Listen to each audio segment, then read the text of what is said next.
Perhaps we can start with Yi Yunsheng. Yi Xen pondered for a moment, then said slowly. If the matter was related to Yi Jing'an, it was Yi Yunsheng who had initially proposed to the family that Yi Jing'an be expelled. Moreover, he also seemed to be the most direct beneficiary. After Yi Jing'an left the Yi family, he smoothly took over the company that Yi Jing'an had been in charge of. However, Yi Xian knew that Yi Yunsheng didn't have that kind of ability. He should just be a pawn. By following this pawn, he could naturally find a lot of things. Thinking of this, Yi Xian touched his nose. Just then, his phone suddenly rang. Yi Xian picked it up and saw that it was Jiang Wanyuan calling. Hello. Yi Xian answered the phone. Hey Yi Xian, you're so mean. Jiang Wanyuan's voice came through the phone. You secretly came to Linhai and didn't even tell me? I'm your boss, you know. Do you still want your job? Clearly, Jiang Wanyuan didn't know about Yi Xian's resignation yet. He was about to speak when Jiang Wanyuan chuckled and said, Cici Xiaowei and I are together. Don't you want to come see us and treat us to a meal? All right, Yi Xian said. You guys pick a restaurant and I'll come find you. Okay, I'll pick a place and send you the location on WeChat. Jiang Wanyuan said with a smile. After hanging up, Jiang Wanyuan quickly sent the restaurant's location. Yi Xian hailed a taxi and headed towards the restaurant. Upon arrival, he entered the restaurant and found Jiang Wanyuan, Zhou Qianqian, and Qin Xiaowei. Seeing Yi Xian, Jiang Wanyuan glared at him and said, Why did you come to Linhai? A little something came up? Yi Xian smiled. You picked the restaurant? This place is too expensive. If it wasn't expensive, how could I eat my fill? You rich dog with a Xinhai Bank diamond card. Jiang Wanyuan glared at Yi Xian and picked up the menu. Beside them, Qin Xiaowei and Zhou Qianqian both smiled and greeted Yi Xian. Yi Xian sat down helplessly, looking at Jiang Wanyuan who was ordering. Well, Jiang Wanyuan, I've actually resigned. Jiang Wanyuan was slightly stunned. She looked up at Yi Xian, frowning and asking, When did you resign? Why didn't my dad tell me? Yi Xian poured a cup of tea. I resigned yesterday, but Uncle Jiang wanted me to tell you personally, so he probably didn't tell you. Oh. Jiang Wanyuan lowered her head and continued ordering, but a hint of disappointment flashed in her eyes. When she saw that Yi Xian had a diamond bank card, she knew that he couldn't possibly keep working for her. It was just that she didn't know about Yi Xian silently protecting her, so she didn't know why he had become her assistant. However, she had a lively personality. After a brief moment of dejection, she quickly ordered. After finishing, she looked up at Yi Xian and asked, By the way, you coming to Linhai? You must be here for Bai Yao's engagement party, right? Yi Xian shook his head. Speaking of which, Bai Yao is really marrying Zhou Rui. Jiang Wanyuan said, The tragedy of the wealthy. I will definitely not become a business sacrifice for my dad. I must marry for love. After this topic was brought up, Zhou Qianqian quickly nodded. Yeah, in university, Zhou Rui kept pursuing Bai Yao, but she never even looked at him directly and even found him annoying. And during university, Zhou Rui chased Bai Yao while messing around with other women. He's just a playboy, but Bai Yao's family had problems, and her family had to sacrifice her, so there was nothing she could do. You saw it yesterday too, the kind of people Zhou Rui's friends are. They dared to touch Qianqian right in front of us, and Zhou Rui just acted like that. Jiang Wanyuan thought of Zhang Yu touching Zhou Qianqian's leg yesterday, and a look of indignation flashed across her face. Yi Xian raised an eyebrow and asked, Someone touch Manager Zhou? Qin Xiaowei nodded. Yes, a live-streaming influencer named Zhang Yu. Hearing this name, Yi Xian paused and asked, Is he a effeminate guy? Yes, that's him. He does live-streaming sales online, selling cosmetics and stuff. He seems to have quite a few female fans. Some young girls these days are really brainless. Jiang Wanyuan scolded. If we were in Jiangcheng, I would have slapped him. You know him too? Zhou Qianqian asked. He sat next to me on the flight here, Yi Xian said. Anyway, he's disgusting. Bai Yao marrying Zhou Rui. Really? Jiang Wanyuan sighed. Yi Xian touched his nose and didn't speak. While they were talking, two people walked into the restaurant. It was Zhang Yu and a fashionably dressed young man. Welcome. A waiter went up to greet them. Seeing Zhang Yu, Their eyes lit up, and they exclaimed, "Zhang Yu?" A smug look appeared on Zhang Yu's face, and he said, keep it down, keep it down. My friend and I are here to eat. This is young Master Yi Huan of the Yi family. Would you like a private room or a table in the main dining area?" The waiter quickly asked. Zhang Yu was about to speak when he suddenly noticed Jiang Wanyuan and the others not far away. "Yi Huan, look over there. Those three women are the ones who came from Jiangsheng for Bai Yao's engagement party." Yi Huan's expression shifted slightly as he looked over. His eyes then lit up. Because Yi Xian was sitting with his back to the entrance, they didn't see his face. "See, I wasn't bragging. These three are all top-notch beauties." Zhang Yu licked his lips. "They are quite beautiful." Yi Huan gulped, then said to the waiter, "Arrange a table for us next to theirs." The waiter nodded. "All right, this way, please." The two were led over. Zhang Yu, seeing the three women, pretended to say, "Yo, isn't this our three beauties from Jiangxing? What a coincidence meeting you here." Hearing the voice, Yi Xian and the other three subconsciously looked over. Jiang Wanyuan and the other two women immediately frowned. And Zhang Yu and Yi Huan, upon seeing Yi Xian, both froze. "It's you / Yi Xian." Indeed, Yi Xian and Yi Huan were both of the younger generation of the Yi family. They were relatives and knew each other. However, Yi Xian belonged to the collateral branch and didn't have a high status in the family, let alone being an heir. Yi Huan was different.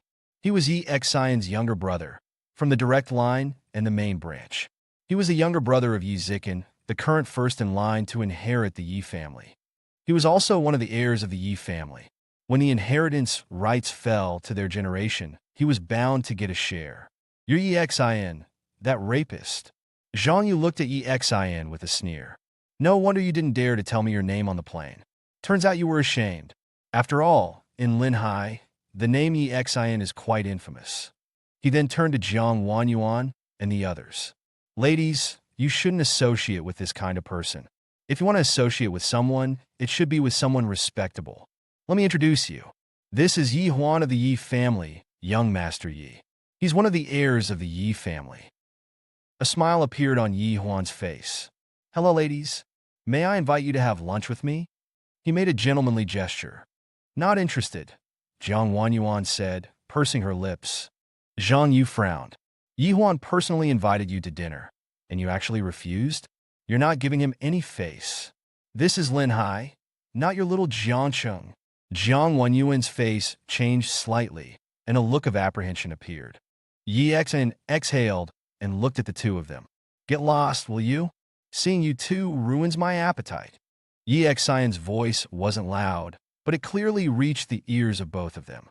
Everyone was stunned, including Jiang Wanwan and the other two women. By now, they all knew Yi Xian's background and roughly understood the power the Yi family held in Jiangsheng, the sheer scale of their business empire. This was why, after Zhang Yu said that they were in Linhai, Jiang Wanwan didn't dare to respond too harshly. If they were in Jiangsheng, she would have definitely retorted coldly. But here, she truly didn't dare, because it would be very easy for the Yi family to target Dingxing Group. They never expected Yi Xian to actually retort, and with such a strong attitude. This made Zhang Yu speechless for a moment, just staring at Yi Xian in astonishment.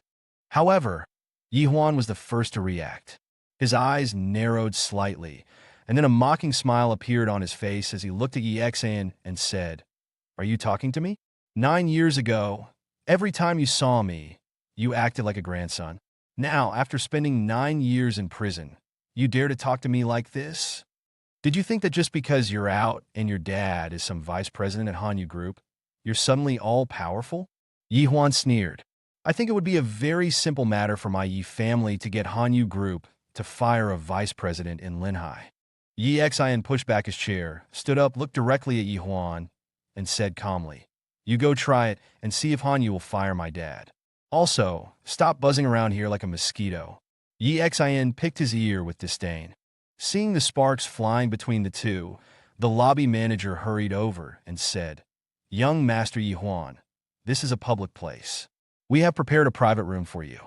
Would you please move to the private room to dine?" Yi Huan ignored him.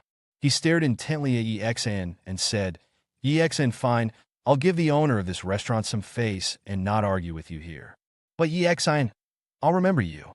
Since you're back in Linhai, we'll have plenty of time to deal with this. A faint smile played on Yi Xan's lips as he said, yes, plenty of time. Oomph. Yi Huan snorted coldly and followed the lobby manager towards the private room. Beside them, Zhang Yu gloated. You little punk, I didn't like you on the plane, and now you dare to provoke Yi Huan. You're finished.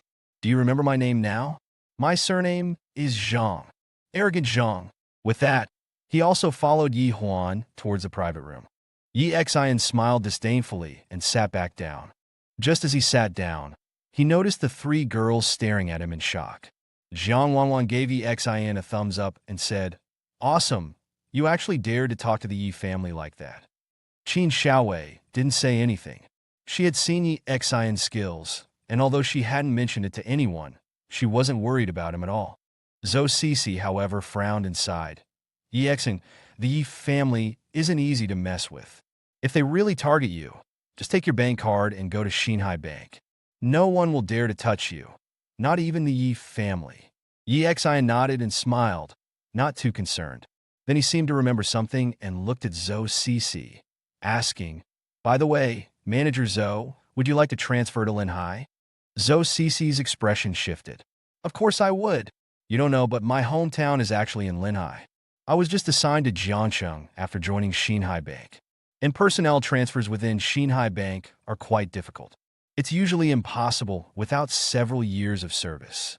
Would you be willing to use your authority to transfer me back? Yi Xan nodded. Well, I like to keep a low profile. I only need one contact person at Xinhai Bank, and we've had a pleasant collaboration, so you can take my card and go talk to them. If they need me to go with you, that's fine too. Hearing Yi Xan's words, Zhang Wanwan curled her lip. I really don't see you as low profile. Yi Xan touched his nose, while Zhou Sisi said excitedly, No need, the card is enough. After all, it was a card with only 9 issued worldwide, and within Xinhai Bank such a card held significant authority.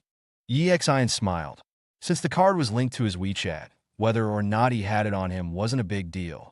He pulled the card from his pocket and handed it to Zhou Sisi. Zhou Sisi carefully took the card and placed it in her bag. Looking at the card, envy flashed across Zhang Wanwan's face, and then she pointed out a few more expensive dishes. Without further interruptions, the meal proceeded harmoniously. Just after they finished eating, Zhang Wanwan's phone rang. It was Bai Yao inviting them to hang out. After saying goodbye to each other, Yi Xan slipped away alone. Zhou Sisi was eager to go to Xinhai Bank to handle her transfer, so she also left first. Only Zhang Wanwan and Qin Xiaowei were left, taking a taxi to Bai Yao's place. After the 3 women left, Yi Xan touched his nose. Just as he was about to take a taxi home to sleep, and then go find Yi Yunsheng in the evening to understand the situation from back then, his phone suddenly rang. It was an unknown number. Yi Xan answered the phone and asked, Hello. Hello, boss. This is Wu Yao, the person in charge here in Linhai. Mr. He Gang asked me to liaise with you. A polite voice came from the other end of the phone.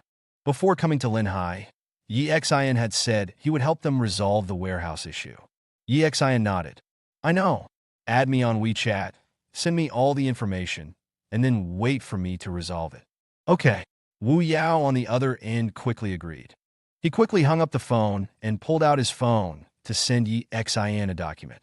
Yi Xan naturally wasn't going to handle it himself. This small matter could be handed over to Lei Bin. He forwarded the information to Lei Bin, explained the situation, and then put his phone away. He had originally planned to go home, but then he remembered that Chen Meixian had invited him to dinner that evening. He touched his nose, glanced around, saw an internet cafe, and decided to play a few games. In Jiangcheng, in a certain residential complex, Wu Yao sat on the sofa at home. He had just hung up the phone. Wu Yao was quite handsome, with a crew cut. After hanging up, he stared straight ahead and said, Master, our boss said I don't need to worry about it. What's our mission today? Kill Red Lotus. A cold voice responded, seemingly devoid of any emotion. Indeed, opposite him sat a girl. She looked about 24 or 25, very petite, probably only about 5'1", with a baby face. However, in stark contrast, her chest was exceptionally ample. She had short hair and a blank expression, her eyes equally devoid of emotion. On the coffee table in front of her were two knives, one long and one short. In her hand, she held a photo. In the photo were two people, a man and a woman. The woman was naturally her. In the photo, she was wearing a bright smile, a stark contrast to her current appearance. And she was currently clinging to the back of a man chewing on a blade of grass. The sunlight was intense, shining on the two of them. The young man had a blade of grass dangling from the corner of his mouth, slightly raised, with a hint of arrogance and disdain. It was EXIN, Master, ever since I saved you and came to Linhai. It's been 3 years. I'm so strong now, fifth among underground assassins. Isn't killing Red Lotus a bit of a waste of my talent? Those Red Lotus assassins are like paper. I want to go after the kind of thing you mentioned. When are we going back to Night Watch? Wu Yao complained with a long face. Most importantly, I don't want to work anymore. The girl looked up at him, her tone still cold. Until we find him. I survived, so he definitely won't be dead. Looking at the girl's expression, Wu Yao curled his lip and said, Master, I saw that battle with my own eyes. You were surrounded by so many experts, and he was the main force of your raid at the time, under much more pressure than you. If I hadn't been an expert back then, I'm afraid I wouldn't have been able to rescue you. Although you always say he's fierce, his chances of escaping were very slim. His voice fell, and the girl suddenly raised her eyes to look at him. I'm kidding. I'm kidding. Wu Yao quickly said, Master, do you like him? The girl sneered and said, None of your business. I really don't want to work anymore, Wu Yao said with a mournful face. You said that when you return to Night Watch, you'll be super rich. I want to be a kept man. I don't want to work hard anymore. I'll go back when I find him, the girl said again, her voice icy. Wu Yao grumbled inwardly. The ghost knows when we'll find him. If he's dead, won't I have to work to support you for the rest of my life? My life is so hard. The girl sighed, carefully tucked the photo close to her body, glanced at Wu Yao, and said, Go to sleep. We'll continue the search tonight. Remember, keep a low profile. I know. If you hadn't asked me to keep a low profile, I would have beaten that warehouse owner to a pulp. Damn him. How dare he order around the 5th-ranked assassin on the underground leaderboard and act all high and mighty. My insides are aching with anger, Wu Yao cursed. The girl ignored him and picked up the two knives on the coffee table. Wu Yao quickly added, Master, when will you get me a pair of knives like that? Strapped to my back, standing in a crowd, I'd look so damn cool. All I'm using now are the daggers you got from Red Lotus. Let me reiterate, Night Watch is low-key. We don't carry knives like these to show off, the girl frowned, then added. When we go back, you can join Night Watch. With that, she returned to her room and closed the door. On the other side, EXIN played games at the internet cafe all afternoon. Around 4 o'clock, Chen Meixian called him. EXIN answered the phone and said, Hello. Hello. Chen Meixian's voice on the other end was a little awkward. EXIN, I'm sorry. We were supposed to have dinner together tonight, but I'm leaving Linhai for a while. There's so much work to do at the company. I can't get away. EXIN was stunned. He had made plans with Chen Meixian and her mother 3 times, and all 3 times had failed. However, he didn't mind and smiled slightly, saying, It's all right. I'll be staying in Linhai for quite a while. Let's make plans again when you're free. I'm really very sorry. If you need any help in Linhai, just give me a call, and I'll definitely help you, Chen Meixian said again.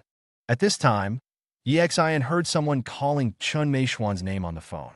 EXIN smiled and said, Okay, if I need any help, I'll definitely bother you. Go ahead and get busy. Don't worry about me. Chen Meixian apologized politely again and hung up. EXIN didn't mind and continued playing games until midnight. At midnight, he walked out of the internet cafe and looked up at the dark night sky, murmuring, It's been a long time since I've been out this late. I kind of miss it. Saying this, he began to approach a residential complex. Yi Yinxing's address wasn't difficult to find. Before coming, Yi Xian had already looked it up. Although he managed one of the Yi family's companies, his income was clearly not enough to support him living in a mansion. Yi Yunxing only lived in an upscale complex in a Western-style house. Yi Xian avoided all the cameras and successfully reached Yi Yunxing's door. But the moment he reached the door, Yi Xian's brow furrowed slightly. No one's home? Indeed, Yi Xian didn't hear even a single breath from inside the room, which made him frown slightly. Looks like I'll have to come back tomorrow. Yi Xian sighed, turned around, and walked out of the complex. Yi Yunxing's residence was by the river in Linhai, a riverside property. Yi Xian walked along the riverbank. After a while, his eyes suddenly narrowed, looking towards a shallow area by the river. Then, with a shift in expression, he jumped down. As he got closer, he saw a large pool of blood on the ground, and at the end of the blood trail lay a corpse. Yi Xian's expression changed as he considered whether to call the police. But as he approached, he noticed a lotus tattoo on the back of the person's hand.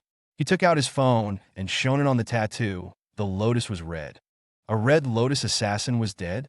Yi Xian looked down, and then a look of joy flashed across his face, his heart filled with ecstasy.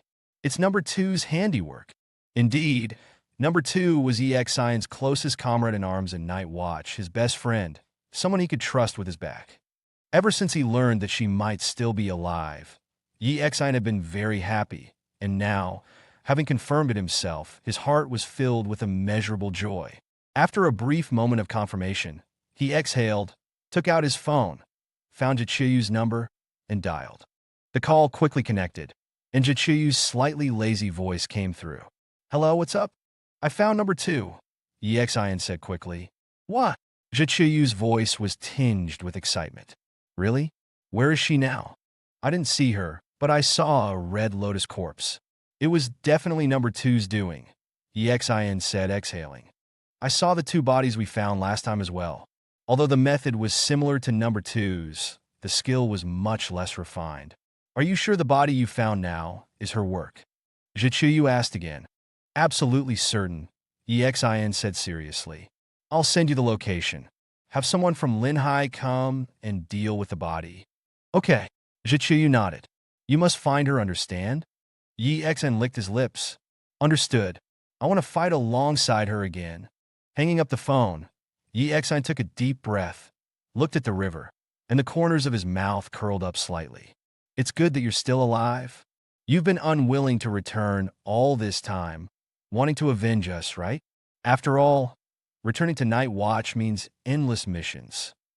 With that, he exhaled and turned away from the river. He didn't notice that about 300 or 400 meters away from him on the riverbank, a woman in a fiery red dress was standing there, looking down at Yi Xian, a seductive and dangerous smile on her lips. She licked her red lips and said, "I told you, you can't escape my grasp. Sooner or later, you'll be lying in bed at my mercy." The next day, Yi Xian was woken up by Jiang Wei's call. He sat up, found his phone, and said, "Hello, I'm still sleeping." "Sleep my ass. It's 10 a.m." Jiang Wei said angrily. "Did you forget? Today's Saturday." "Saturday? What's that got to do with me?" Yi Xian said listlessly. "If there's nothing else, I'm going back to sleep." "Damn it," Jiang Wei cursed. "Didn't you promise Sun so you'd go to the class reunion?" Yi Xian then remembered. He had no concept of days of the week.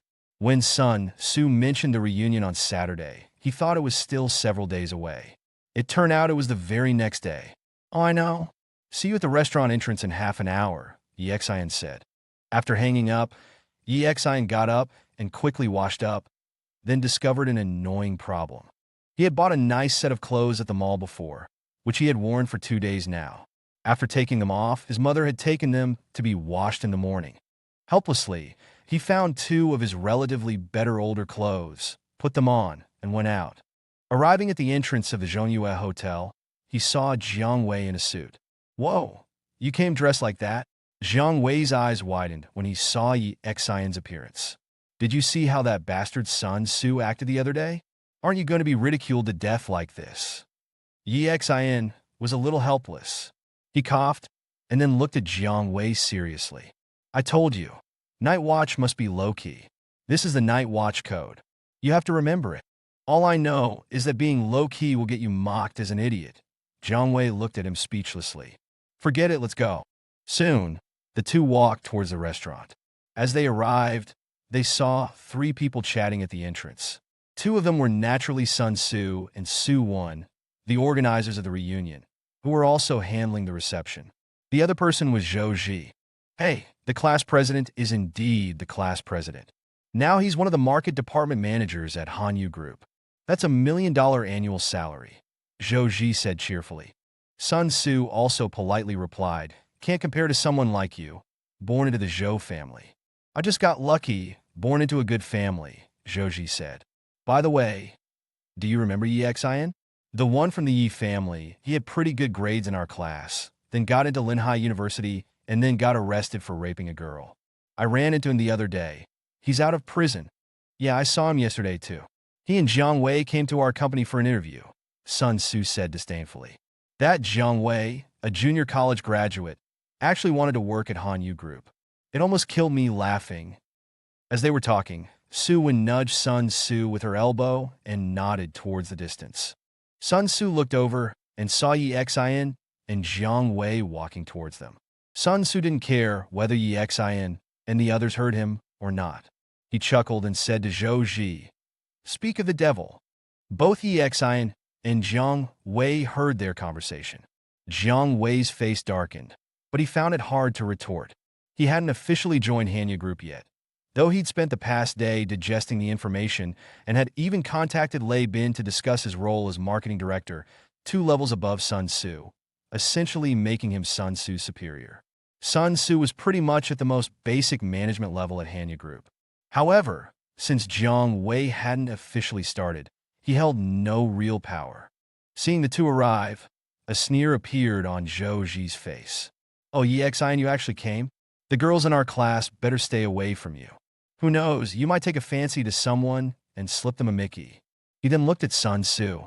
Sun Tzu, you better keep an eye on your wife. Sun Tzu frowned. Su Wen glanced at Yi Xian and said, you guys go in first. I've booked 2 adjoining rooms. I'll greet the other classmates here. Zhou Ji added, looking at Yi Xian. Otherwise, if I go in with Yi Xian, other classmates might think we're birds of a feather, and that wouldn't be good. Anger flickered across Jiang Wei's face. Zhou Ji then looked at Jiang Wei. All right, Jiang Wei, I heard your ex-girlfriend asked for $1,000,000 dowry. They're just looking at a man's potential. Otherwise, they wouldn't ask for so much. Stay away from Yi Xian, and I'll introduce you to a job. If you work hard, earning 20 or 30,000 a month shouldn't be a problem. You. Jiang Wei almost lost his composure. Yi Xian tugged at him. Let's go in.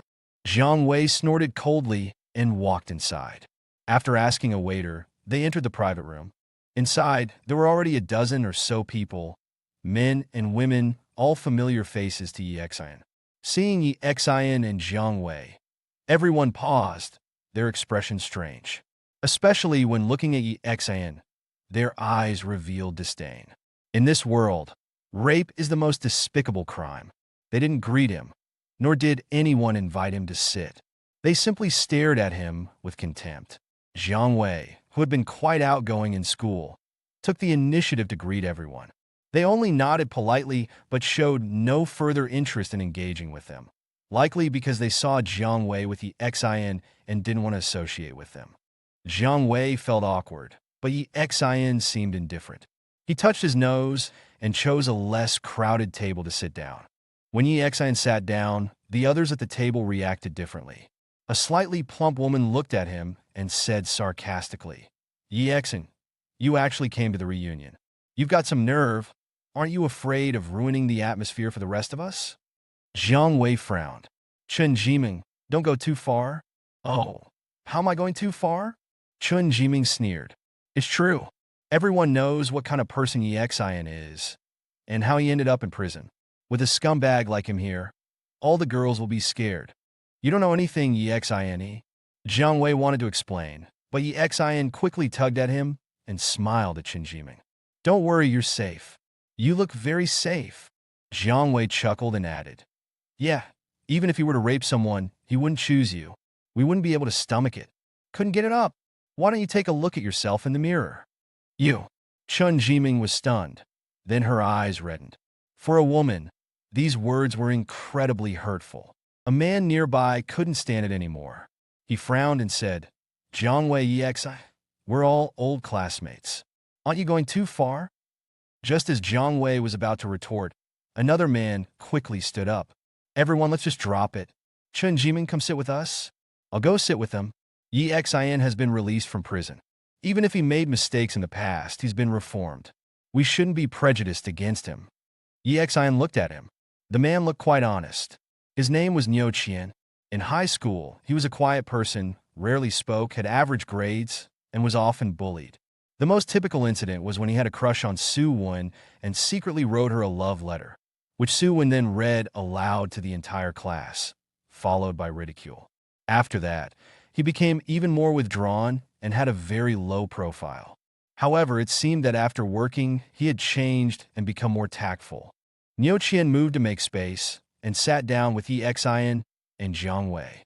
He smiled at them and said, Yi Xian, Jiang Wei, long time no see. The people at their original table all left.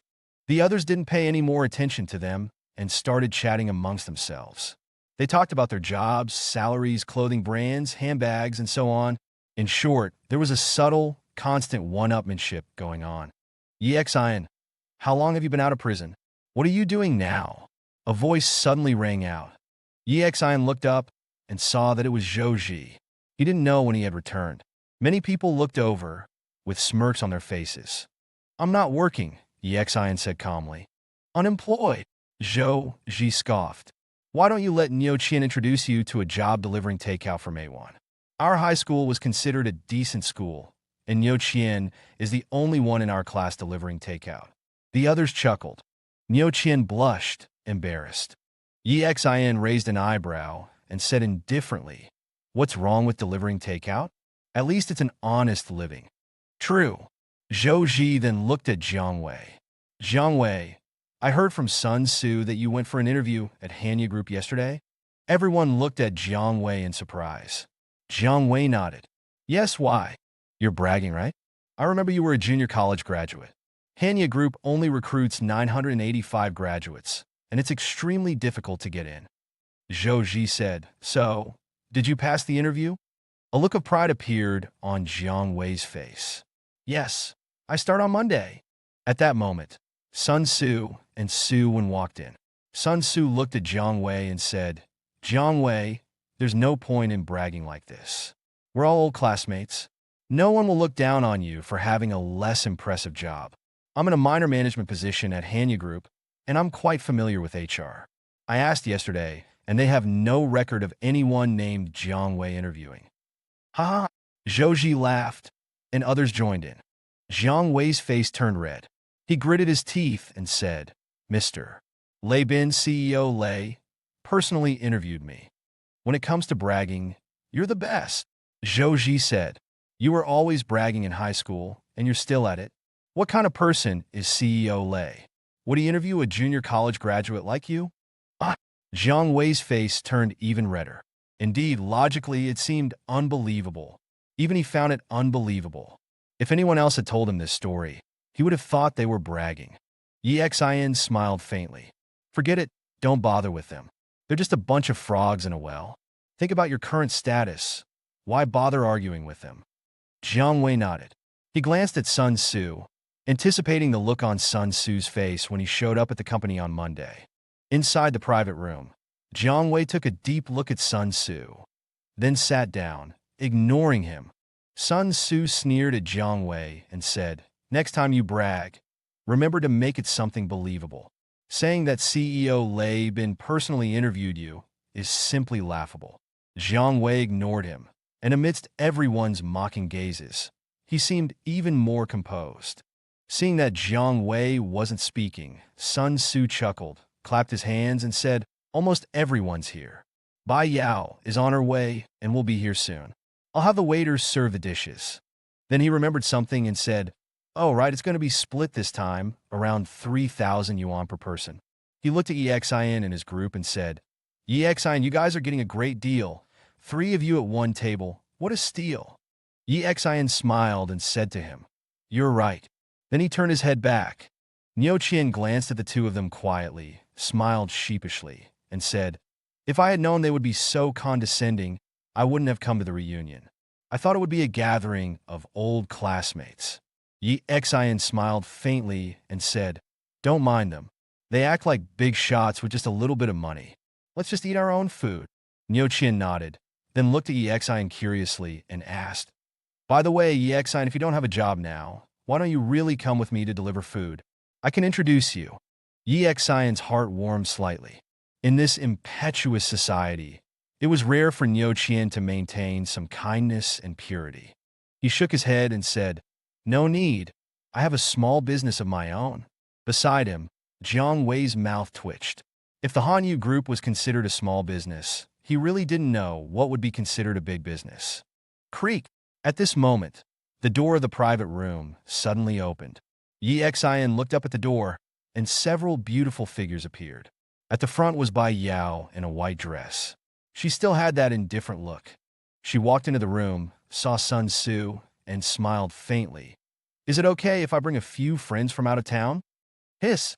At this time, there were gasps in the room, and everyone's faces showed amazement. Indeed, the people Bai Yao brought were Jiang Wanwan, Qin Xiaowei, and Zhou Qianqian. When four such women stood together, they were enough to attract the attention of any man. Even Su Wan, who was currently the most beautiful, was slightly overshadowed. Sun Tzu was also slightly stunned for a moment, then quickly nodded and said, "Of course, with so many beauties coming, you can see how excited these animals are." Bai Yao smiled slightly. Then her gaze fell on the empty table with three people sitting not far away. Seeing Yi Xian sitting there, her gaze paused. "Come, Bai Yao, please sit here. We've reserved a spot for you," Sun Tzu said. There were only about 20 people at this gathering. Sun Tzu had booked 3 tables, and 10 people could easily fit at one table. Jiang Wanwan and the others also noticed Yi Xian. Jiang Wanwan was stunned, then walked up to Yi Xian, slapped him hard on the shoulder, and said, "Yi Xian, why are you here too?" The people next to them were stunned. They never expected that the beautiful woman Bai Yao brought would actually know Yi Xian. Especially the male classmates. Their faces showed envy and jealousy. "Sister Bai Yao, I'll sit with Yi Xian," Jiang Wanwan said to Bai Yao with a smile. Bai Yao nodded, then said to Sun Tzu, "There are more people here. I'll sit over there too."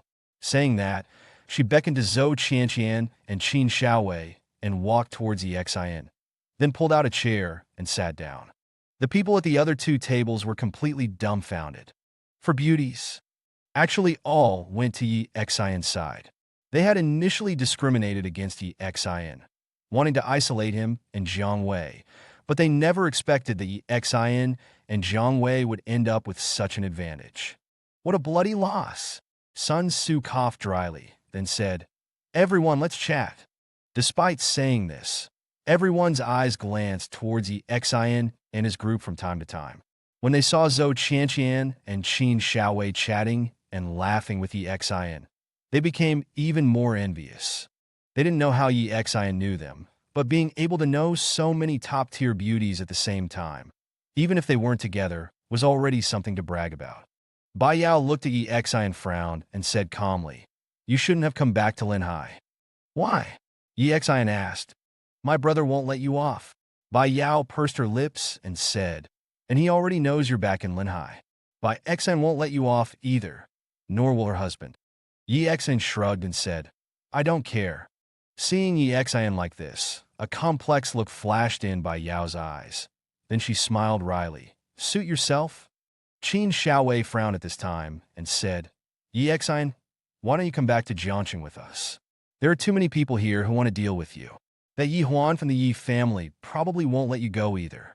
Their conversation left Jiang Wei and Niu Qian somewhat bewildered. Their social circles naturally didn't reach the level of these top, rich, second-generation heirs of Linhai. Yi Xian waved his hand and said, "I have things to do in Linhai." Bai Yao looked at Yi Xian and didn't say anything more. At this time, Zhou Ji came over with a wine glass, walked to Bai Yao's side, and said with a smile, "Hey, the 2 flowers of our class. One was snatched by Sun Tzu, and the other is marrying the first heir of our Zhou family. Congratulations, your engagement is tomorrow." Speaking of which, after you marry Zhou Rui, we'll be relatives. Bai Yao smiled slightly, picked up a glass of juice from the table, her tone betraying no emotion, and nodded, "Thank you."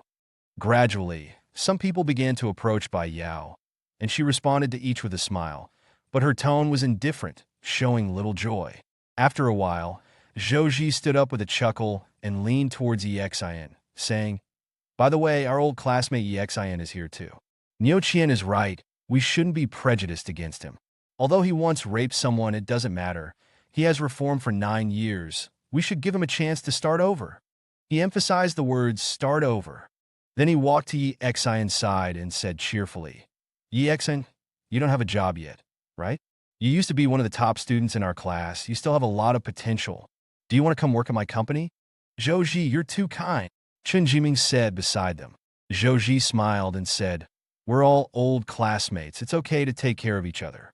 Of course, since you were a criminal, wanting a decent job isn't good for the company's employees. My companies also require university degrees, and you don't have one, so I'm afraid you can only be a security guard.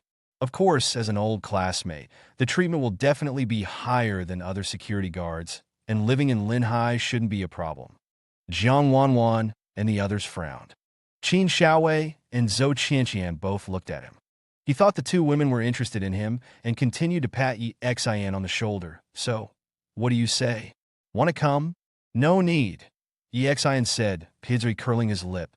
Beside him, Chen Jiming said, "Exin, don't be ungrateful.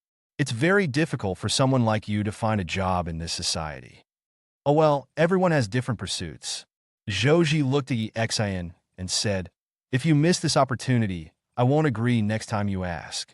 Beside him, Zhou Qianqian seemed to be unable to stand it anymore. She raised an eyebrow, took out a bank card, and handed it to Exin. "By the way, Exin, yesterday you gave me this card and asked me to transfer from Xinhai Bank's Jiangqing branch to Linhai. After I finished, I kept forgetting to give you the bank card back." Everyone looked at the bank card curiously, and when Zhou Rui saw it, his pupils shrank, his hands trembled slightly, and the wine glass in his hand fell to the ground. "Dia, diamond card," he gulped and said in shock. Seeing the diamond card, Exin frowned slightly. He roughly understood Zhou Cici's intentions. Seeing him being spoken to like that, she couldn't stand it, especially since Zhou Ji's words had angered her. Exin's Xinhai Bank diamond card happened to be in her possession, so she couldn't help but reveal it. Exin didn't want to expose these things, which had something to do with his years as a night watchman. Of course, if it was exposed, it wouldn't matter. Now that he was back in Linhai and wanted to investigate some matters, baring his fangs a little wouldn't hurt. When Zhou Rui uttered the words "diamond card," his body trembled. Xinhai Bank cards were very popular among the wealthy, and Zhou Rui naturally had one, though his was the most basic silver card, obtainable with a 1,000,000 yuan deposit. Zhou Rui was somewhat capable. After graduating, he took over 3 companies arranged by his family. Although the companies weren't large, earning 1,000,000 or so a year wasn't a problem. Beside him, Sun Tzu's heart also pounded. His situation was the same as Zhou Rui's. He also had a silver card. In a way, this symbolized entry into the wealthy circle. Bai Yao's beautiful eyes were filled with shock. Looking at the azure card, her mind went blank. This was a diamond card. Xinhai Bank had only issued 9 of them. Even their entire Bai family, or the other wealthy families of Linhai, didn't possess one. The only person she knew who had a Xinhai Bank diamond card was a highly respected elder in Linhai. Moreover, that elder wasn't from a wealthy family, but in Linhai, no one dared to provoke him. Everyone was courteous when they met him. She hadn't expected Exin to have a diamond card. A multitude of thoughts surfaced in her mind. The old Exin couldn't possibly have a Xinhai Bank diamond card. How did he get it? Did a big shot in prison give it to him? That's a possibility. As she pondered, she suddenly recalled what Exin had said to her when they had tea together. He had said he would help her avoid marrying Zhou Rui. At the time, she had thought Exin was planning something illegal, like attacking Zhou Rui. But now, seeing that Exin had a Xinhai Bank diamond card, perhaps he could achieve it through legitimate means. Her family's business was facing problems. If they had Shinhai Bank support, overcoming this difficulty would be simple. Thinking of this, her eyes flickered. Apart from them, most of the classmates present, including Jiang Wei, looked bewildered. Shinhai Bank was a level most of them hadn't reached. Some might have heard that it was a place for the rich, but they naturally didn't know about Shinhai Bank's card tier system. Chun Jimin couldn't help but ask, "What's a Diamond Bank card?" Someone who knew a little more explained, "It's Shinhai Bank's highest level card. No matter how rich you are, you can't get one. And I heard it comes with a lot of privileges at Shinhai Bank, like access to a lot of the bank's funds." "So powerful," someone exclaimed. "But how could Yi Xin have such a card?" Chun Jiming looked at Yi Xin and sneered. "Yi Xin, you stole this card, didn't you?" Jiang Wei's face flushed with anger. "Chun Jiming, don't go too far. He's a rapist. Isn't it normal for him to do something sneaky?" Chun Jiming said disdainfully.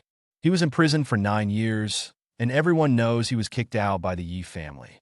How could he possibly own something so expensive?" Her words resonated with many who found it unbelievable that Yi Xin possessed such a thing. Jiang Wei's anger intensified. He wanted to say something, but Yi Xin tugged his arm. "Jiang Wei, don't bother with this kind of person. Ugly and fat. Thinking she's a little fairy. Just a frog in a well." "What did you say?" Chun Jiming roared. If Yi Xion's previous words had been an insinuation, now he was directly calling her ugly. Her face turned red, and she pointed a trembling finger at him. "Knock! Knock! Knock!" At that moment, a knock came from the door. Sun Tzu frowned and went to open it. His expression suddenly changed, and he bowed hurriedly. Mr. Lei." Standing at the door was the one-armed Lei Bin. He glanced at Sun Tzu in surprise. "You're Bai Yao's classmate?" He looked towards Bai Yao, and when his gaze fell on Yi Xin, his expression shifted slightly, but without much emotion. He continued to look at Bai Yao.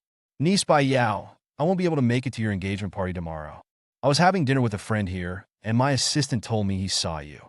He asked around and found out you were having a high school reunion, so I came to take a look." Bai Yao quickly stood up and bowed to Lei Bin. "Uncle Lei's Hanyu group must be busy. You could have just sent me a WeChat message. You didn't need to come in person." Lei Bin smiled. "All right, then I won't disturb your young people's gathering." He looked at Yi Xin, then at Jiang Wei, a slight smile playing on his lips. "Kid, have you recovered?" Jiang Wei quickly replied, "Yes, I have recovered." Lei Bin smiled. "Good. Remember to report to work on Monday and bring your ID card and onboarding documents." "Oh, okay." Facing this top Linhai tycoon, Jiang Wei was still a little nervous. After this exchange, everyone in the room gaped again. Jiang Wei was really going to work at Hanyu Group, and it was confirmed by the legendary one-armed CEO himself. Jiang Wei hadn't been lying when he said the CEO personally interviewed him. Sun Tzu's eyelids twitched violently. He was a small manager at Hanyu Group, but in all his years there, he had barely spoken to Lei Bin. Lei Bin was always meticulous at the company, yet he had spoken to Jiang Wei so cordially. What was going on? His head felt muddled. Lei Bin didn't pay attention to this. He smiled and said, "All right, I'll be going. Enjoy your meal. I've already settled the bill." Everyone gulped. This was a place with an average cost of 3,000 yuan per person. For over 20 people, that was tens of thousands of yuan. But considering Lei Bin's status, they felt it was understandable.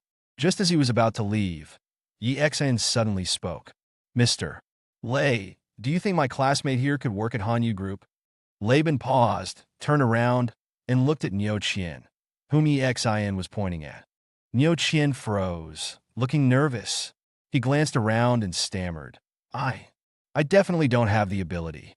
Hanyu Group only hires highly educated and capable people. I'm just a delivery." "Nonsense," Lei Bin interrupted. "This young man is honest. I like that. You come to the company with Jiang Wei on Monday. As for the position, marketing department manager, annual salary." He glanced at Yi Xin, a hint of questioning in his voice. 1 million. Yi Xin nodded slightly. Lei Bin breathed a sigh of relief. "All right, the annual salary is 1 million. Bring your onboarding documents and come to work with Jiang Wei on Monday." Sun Tzu was stunned. He had worked hard for so many years at Hanyu Group, finally climbing to the position of marketing manager. And now Niu Qian was coming in at the same level? The other's eyes widened. How was this possible? He just glanced at him and offered him a 1 million yuan annual salary. At that moment, everyone went crazy. The moment Lei Bin appeared, everyone forgot about Yi Xian's diamond card. A diamond card was too distant for them, something they would likely never attain in their lifetime. However, Niu Qian and Jiang Wei's situation was unfolding right before their eyes. That was Hanyu Group, a company countless people would kill to join. Now, with just a few words, Niu Qian was in, and with a starting annual salary of 1 million, the same level as Sun Tzu. This filled everyone with anticipation, hoping Yi Xian would mention them, or that Lei Bin would glance their way and perhaps, by a stroke of luck, hire them too. An annual salary of 1 million might be a lifelong goal for them, but for a large enterprise like Hanyu, most of the basic management could reach this level. And now, a person with 1 million yuan annual salary was born right in front of them. And the reason was just Yi Xian asking an extra question. Moreover, this guy with 1 million yuan salary was just a deliverman moments ago, someone they had completely looked down upon. The change was simply too drastic. They thought of Jiang Wei, whom Lei Bin personally interviewed. What was his salary? What was his position? Sun Tzu thought about this, looking at Jiang Wei, his heart filled with apprehension. Could Jiang Wei's position be higher than mine? However, Lei Bin didn't continue to ask anyone else. He smiled, waved his hand, and said, "Have fun, everyone. I'll head out now." Only after Lei Bin left the private room did everyone sit down, looking disappointed. They glanced at Niu Qian and Jiang Wei, faces full of envy. They felt that the two were incredibly lucky, knowing that they had risen to prominence overnight. As the orchestrator of all this, Yi Xian remained unassuming. He smiled faintly, picked up his chopsticks, and started to eat. Niu Qian still wore an expression of disbelief. He looked at Yi Xian and asked, "Yi Xian, mister, Lei wasn't joking, was he?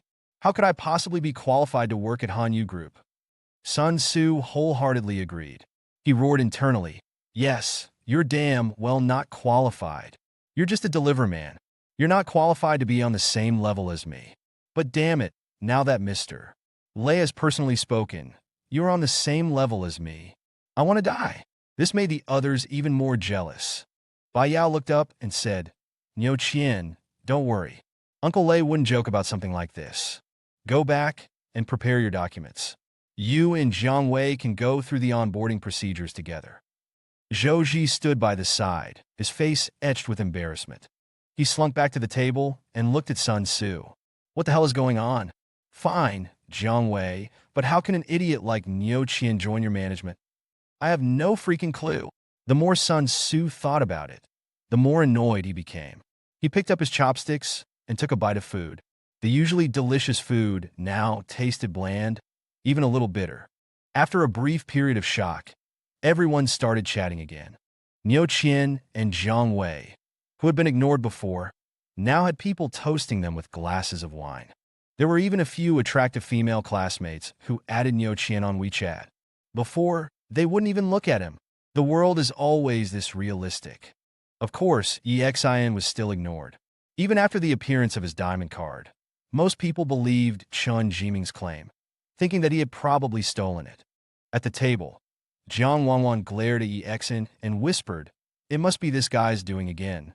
Qin Xiaowei and Zhou Cixi also knew that both Jiang Wei and Niu Qian being able to join Hanyu Group was definitely related to Yi Xian. Of course, they didn't say anything. The gathering, after Niu Qian joined Hanyu Group and Confrontation Sun, Su Yibajang severely slapped Sun Tzu in the face figuratively, became somewhat dull.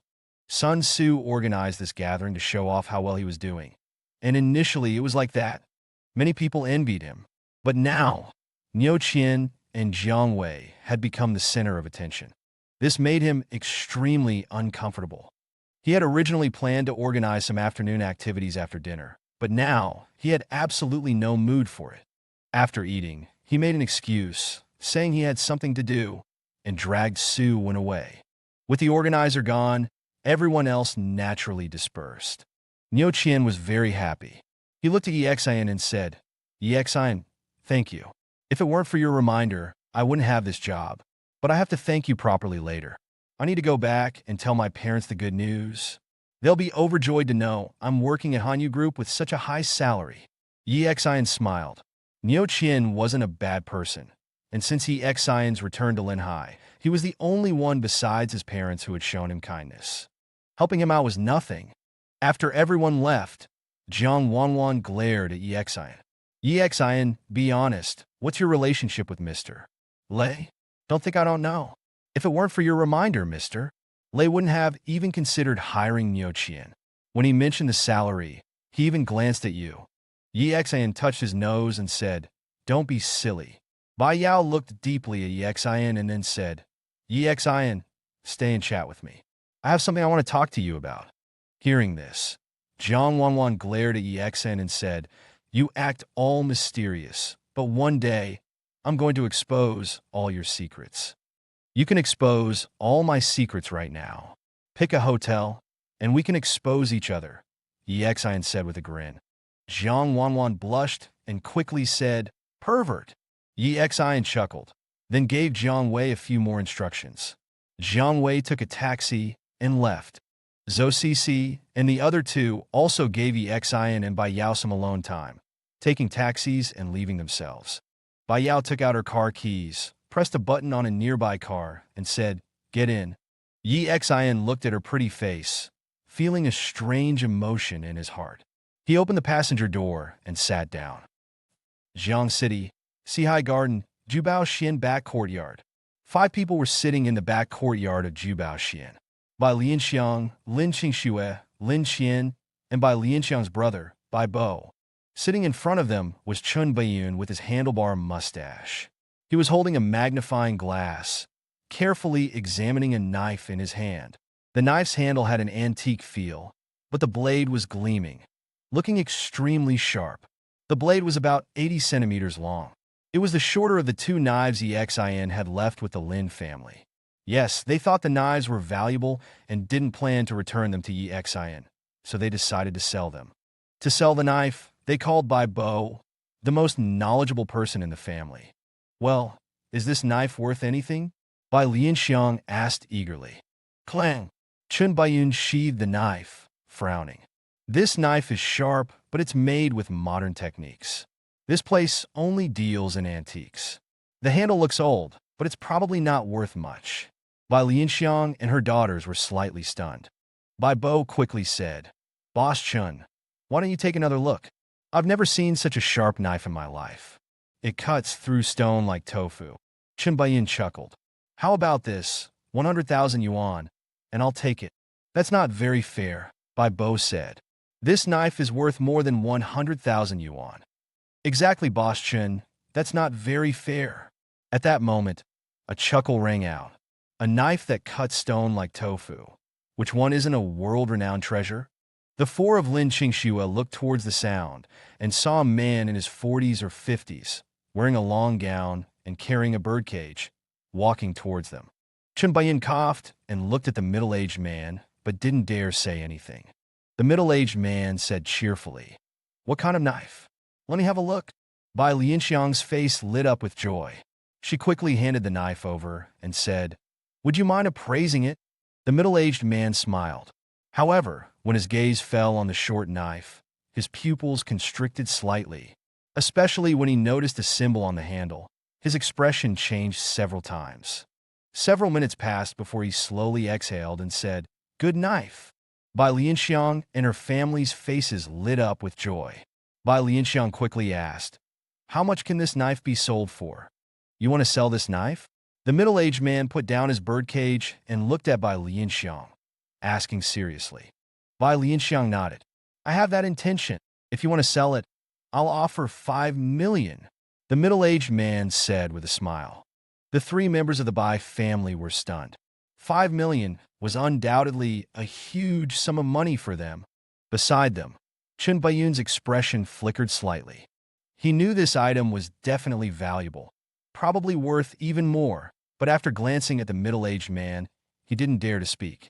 At this moment, the middle-aged man said, However, if I remember correctly, This knife should be one of a pair, a long one and a short one. If you have the longer one at home, and sell them both to me, I can offer 20 million. 20 million. The huge number made by Lianxiang tremble. She quickly said, yes, I have a longer one at home. I never thought these things would be so valuable. They were always kept in a pile of junk. I'll go get it for you now. How about this? I'll go with you. The middle-aged man smiled. Then we can exchange the money and the goods at the same time. Okay. Bai Lianxiang quickly agreed. She had never seen so much money in her life and couldn't imagine any more, agreeing immediately. Bai Bo, standing beside her, wanted to raise the price, but seeing Bai Lianxiang agree so readily, he could only acquiesce helplessly. The middle-aged man lowered his head and picked up the birdcage again. A faint golden lotus tattoo could be clearly seen on the back of his hand. Above the red card, a gold card assassin. A faint smile played on his lips as he followed by Lianxiang and the others out of the room, a glint of icy, killing intent flashing in his eyes. Yi Xian naturally didn't know his weapons were being sold by Lianxiang. If he knew Bai Lianxiang only sold them for 20 million, he'd probably be furious. His two weapons were priceless. Although they looked similar to the weapons used by the night watchman, they were fundamentally different. Their value simply couldn't be measured by money. Of course, he thought his weapons had been lost long ago, so he knew nothing about it. At this moment, Bai Yao was driving him through the city. Soon, she stopped the car at the gate of a high school. Linhai City No. 1 High School. Yi Xian and Bai Yao's alma mater. Yi Xian hadn't expected Bai Yao to bring him here. Get out of the car, Bai Yao said, looking at Yi Xian with her usual elegant demeanor. Yi Xian touched his nose, got out of the car, and followed Bai Yao into the campus. They walked on the large playground. Just like in high school, back then, they would walk around the playground during lunch and dinner breaks. Yi Xian would tell Bai Yao funny stories and make her laugh. But now, things felt different. Neither of them spoke, and the silence was heavy. After walking 2 laps, Yi Xian couldn't stand it anymore. He coughed and said, "This is so awkward." Bai Yao paused, looked at Yi Xian, and then burst out laughing. Her smile was truly beautiful, but now it seemed to appear less and less often. Yi Xian scratched his head. Bai Yao laughed for a while, then sat down on the ground. Since Yi Xian was standing, looking down, he could just make out a glimpse of scenery down her shirt. He couldn't help but gulp, quickly averting his gaze before Bai Yao noticed. Apparently, Bai Yao hadn't seen. Sitting on the ground, hugging her knees, she looked into the distance and asked, "Tell me about your experiences over the past 9 years." Yi Xian frowned slightly, then said after a moment of thought, "I can't tell you about the first 6 years. Let's just say I wasn't in prison. Later, I was injured and lost my memory. I was rescued by someone in Jiangcheng, married his daughter, became a live-in son-in-law, and recently got divorced. You should already know about that. So, you really were wrongly accused, right?" Bai Yao asked again. "You didn't rape Bai Xian?" Yi Xian pursed his lips. "I don't want to explain too much about that. If you don't believe me, there's nothing I can do." "I believe you," Bai Yao said. "I always thought you were a kind person, incapable of doing such a thing. Otherwise, in Jiangcheng, I wouldn't have asked you out to talk alone. But I also have doubts. Back then, the evidence was conclusive, including the surveillance video from the hotel, which showed you helping Bai Xian into the hotel." Bai Yao gritted her teeth. "So I can't help but suspect. I'm very conflicted." Yi Xian exhaled slowly and sat down next to Bai Yao. "That's why I came back to Linhai, to prove my innocence. I was framed." Bai Yao paused, tilted her head, and looked at Yi Xian. "It could be very dangerous." "Dangerous?" Yi Xian smiled. If he couldn't even deal with these ordinary people, he wouldn't deserve the title of Night Watchman Zero. Seeing Yi Xian's silence, Bai Yao asked again, "Yi Xian, can you really stop my marriage to Zhou Rui? Before, I thought you might do something foolish, but when I saw you take out that diamond card, I felt a glimmer of hope. You knew from the beginning that I really don't like that Zhou Rui. I even hate him. I promised you in Jiangcheng, and I always keep my word," Yi Xian said with a smiling nod. Bai Yao bit her lip, as if she had made up her mind. Her face flushed slightly, and she looked up at Yexin. Yexin, if you stop my marriage to Zhou Rui and help our family overcome our difficulties, let's be together. Oh? Yexin was taken aback. He hadn't expected Bai Yao to suddenly mention this. He abruptly turned to look at Bai Yao's pretty face, which was now flushed all the way to her neck. Just as Yexin was about to say something, the sound of cars roared. 4 or 5 cars suddenly stopped outside the school playground. Then, the doors opened, and more than 20 people got out. Most of them were dressed in black, and all of them were carrying baseball bats. After getting out of the cars, they looked towards Yexin and then began marching towards them. At the front was a burly man with slicked-back hair. He walked at the forefront, also carrying a baseball bat. His face was dark, and his eyes were fixed on Yexin. This person was Bai Yao's older brother, Bai Qi. Bai Yao naturally noticed the commotion. The moment she saw Bai Qi, her face changed drastically. Yexin, run. We'll contact each other on WeChat. But after saying that, she realized Yexin had no intention of leaving. He stood up from the ground, hands in his pockets, looking at the approaching crowd from afar. Bai Yao's face changed, and she quickly stood up, tugging on Yexin's arm. Yexin, run. Yexin still didn't react. Looking at the menacing group, a faint smile even appeared on his lips. The group opposite quickened their pace.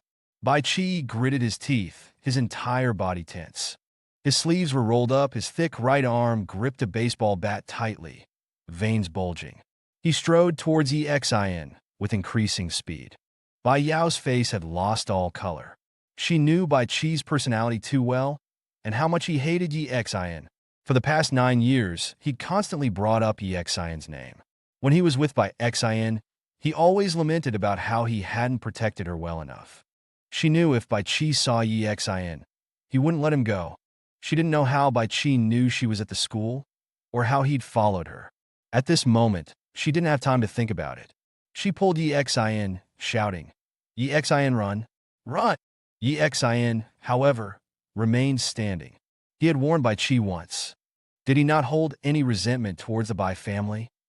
9 years ago, the Bai family had hounded him relentlessly. Both the old man of the Bai family and Bai Qi had wanted to skin him alive. If it weren't for being discovered by the night watchman, Yexin would have rotted in prison for life. It was a life sentence. Yexin returned to Linhai without any thoughts of revenge. Rationally, the evidence against him had been conclusive back then, and the victim was their own child. It was natural for them to believe he was the culprit and seek revenge. But not seeking revenge against the Bai family was Yexin's limit. It didn't mean he wouldn't retaliate if they came after him. Bai Qi's pace quickened, his anger intensifying when he saw Bai Yao pulling Yexin. He broke it to a run. Without a word, he reached the front, raised the baseball bat, and swung it directly at Yexin's head. Actions speak louder than words. He didn't bother with words, resorting directly to violence. Brother, stop! Bai Yao's face paled. Bai Qi ignored her. The baseball bat whistled through the air, aimed straight at Yexin's head. Yexin narrowed his eyes, sneering. So you want me dead? A flash of killing intent flickered in his eyes. In that instant, Bai Yao gritted her teeth, her mind blank. Acting on impulse, she stepped forward, embraced Yexin, and shielded him behind her. Bai Qi had already swung. It was too late to stop. His face changed drastically as he saw Bai Yao. Bang! At that moment, Yexin abruptly raised his hand and caught the baseball bat. Bai Qi's expression shifted. Caught! He had swung with all his might, yet Yexin had caught it. He tried to pull the bat back, but despite his efforts, Yexin's grip remained firm. I didn't believe Peng Xinkuan when he said you single-handedly took down a dozen of them. Now it seems, after 9 years, you've actually gained some skill. Bai Qi snorted coldly, releasing his grip and stepping back. Then he looked at Bai Yao and said, Bai Yao, come here. Bai Yao, who had closed her eyes, opened them at the sound of his voice.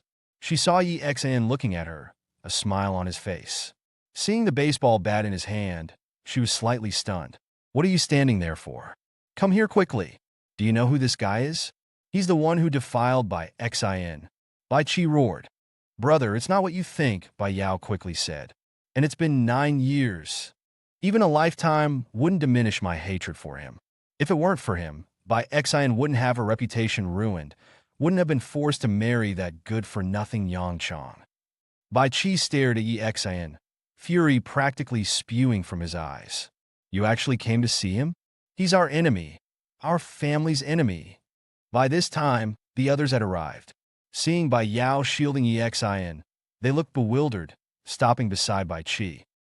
Yi Xian scoffed. Everyone heard the scoff. Bai Qi glared at Yi Xian, his voice icy. What are you laughing at, kid? Laughing at you, Yi Xian said disdainfully. Anyone who didn't know better would think you're such a loving brother. Talking so righteously. Whether I'm good to my sisters or not is for them to decide. It's none of your business. Bai Qi stared at Yi Xian. I know you can fight. Everyone I brought today practices Sanda. You think you can escape?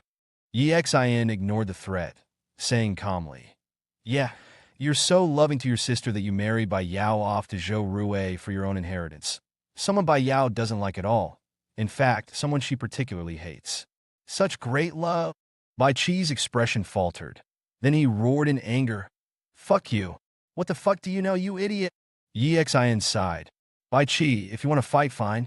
But like I said, if you come after me, you'll have to bear the consequences. That's a threat. Remember it. Bai Qi scoffed. I'm so scared. You're just an ex-con, disowned by the Yi family. Even if you were still in the Yi family, you're just a branch member. It would be easy for me to deal with you. He turned to Bai Yao. Bai Yao, come here now. Drive back immediately. Bai Yao frowned deeply. She looked at Bai Qi. Brother, were you following me? Humph. Bai Qi sneered. Ever since I knew this kid was back in Linhai, I was worried you'd go see him. I installed a GPS on your car. Sure enough, I caught you. Don't be stupid. Not only is this kid crooked, you're getting engaged to Zhou Rui tomorrow.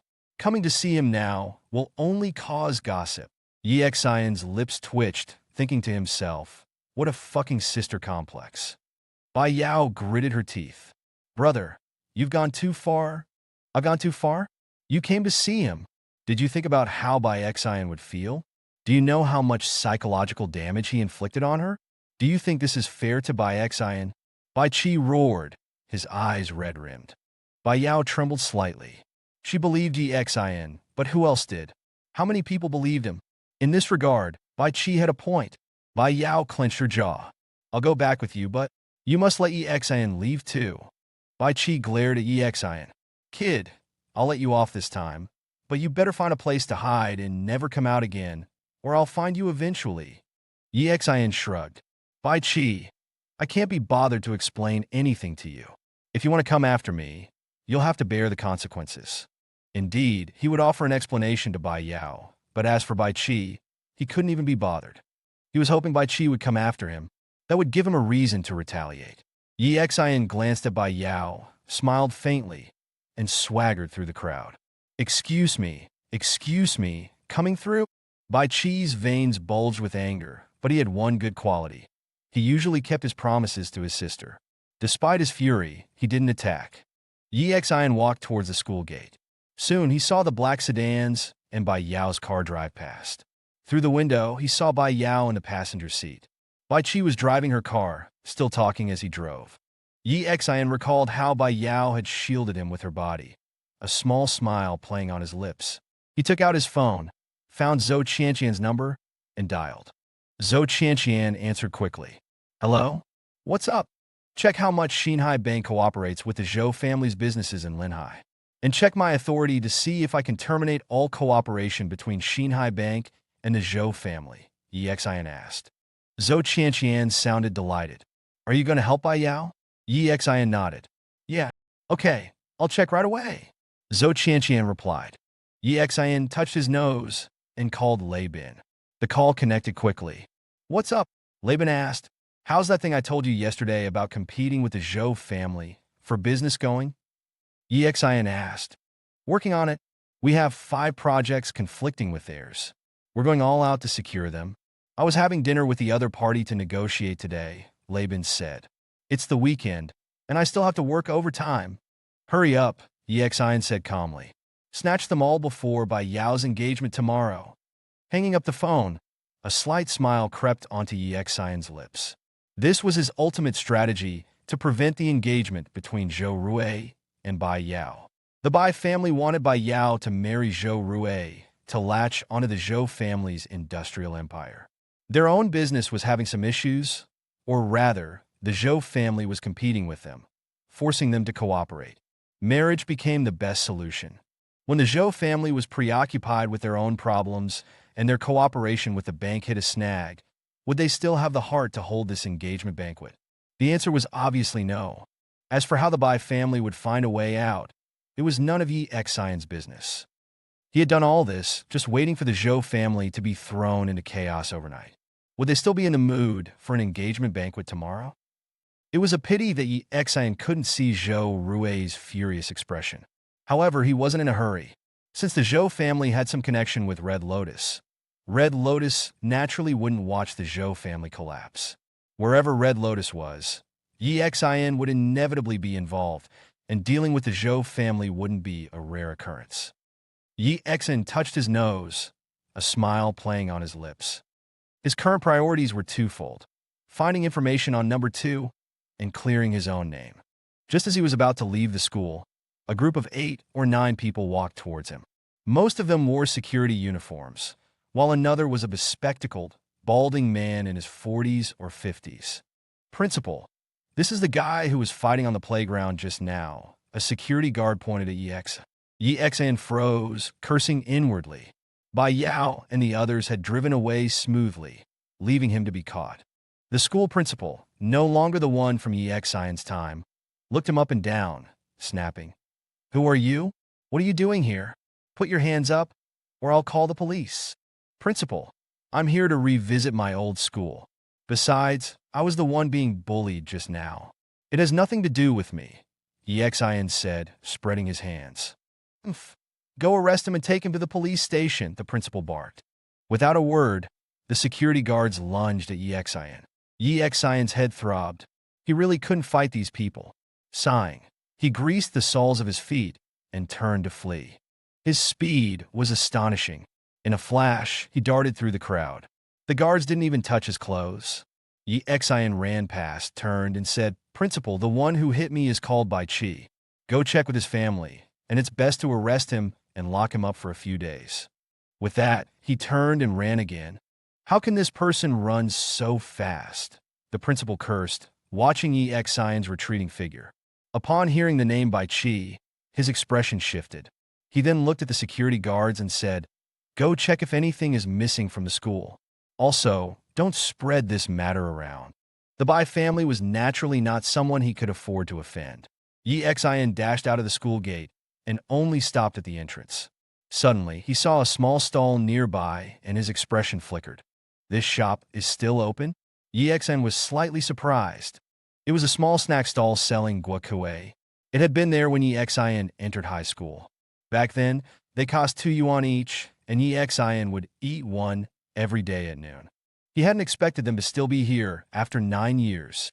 Since it was afternoon and students were still in class, there was no one in front of the guacamole stall. Yi Xian walked over. A middle-aged woman was sitting there, scrolling through Douyin on her phone. "How much is a guacamole?" Yi Xian asked. 2 yuan, she said without looking up, her eyes glued to her phone. "The same price as 9 years ago? Haven't you raised your prices?" Yi Xian smiled slightly. The middle-aged woman finally put down her phone and looked up at Yi Xian, frowning slightly. She felt that Yi Xian looked familiar, but couldn't remember who he was. Doing business here, she saw too many people every day, let alone someone from 9 years ago. "Small business, students can't afford it if it's too expensive," the woman said. Yi Xian mused, "I'll take one." As his voice fell, a pleasant voice sounded beside him. "Auntie, you, one guacamole?" Because the voice was so pleasant, Yi Xian couldn't help but glance to the side. He froze when he saw who it was. "It's you?" Behind him, a beautiful woman in a black dress was walking towards him with books in her arms. When she saw Yi Xian, her expression faltered. "It's you." Jiangcheng, Garden District, Lin Qingshue's home. by Lin Xiang, Lin Qingxue, and Lin Qian were lying on the sofa, trembling and covered in cold sweat. Lin Qingxue and Lin Qian's faces were filled with terror. In front of the living room TV, Bai Bo lay there, clutching his thigh and constantly retreating, his body covered in blood, especially his thigh, where blood was gushing out. Standing before them, the middle-aged man in a long coat held a dagger. His face still wore the same gentle, calm expression. "Still unwilling to tell me how you got these two knives?" he asked with a smile. Yes, upon returning to Lin Qingxue's home, he had asked Bai Lin Xiang and the others how they had obtained the knives. Bai Lin Xiang, for the sake of money, naturally wouldn't mention Yi Xian's name. She insisted they were family heirlooms, and then the middle-aged man suddenly pulled out a dagger and stabbed Bai Bo several times in the blink of an eye. Lin Qingxue and the other two kept their mouths shut. They dared not speak. When they screamed earlier, Bai Bo had been stabbed again. Bai Lin Xiang trembled all over, saying, "If you want the knives, take them. We don't want the money anymore." Between life and money, she ultimately chose life. At this moment, she almost hated Yi Xian to death. She hadn't expected these two knives to bring such a disaster upon her family after Yi Xian left. "You don't seem to understand what I'm saying. Let me put it this way. Do you know who these two knives belong to?" The middle-aged man pulled over a stool, sat down, and teased the bird on the floor. "We don't know." Lin Qingxue trembled all over. The middle-aged man smiled faintly. "Not knowing was fine." He continued to ask, "I'll ask you one last time. How did you get these two knives? If you don't tell me, he will die." Bai Lin Xiang gritted her teeth and quickly said, "They belong to my former son-in-law, Yi Xian. He was injured 3 years ago, and my husband saved him. Then my husband hid these two knives, but he has already divorced my daughter and has nothing to do with me." "Son-in-law?" The middle-aged man stood up, picked up the two knives, one long and one short, from the coffee table, and said, "I was wondering why the young master would die in a small place like Jiangcheng. So, Night Watchman Zero is here."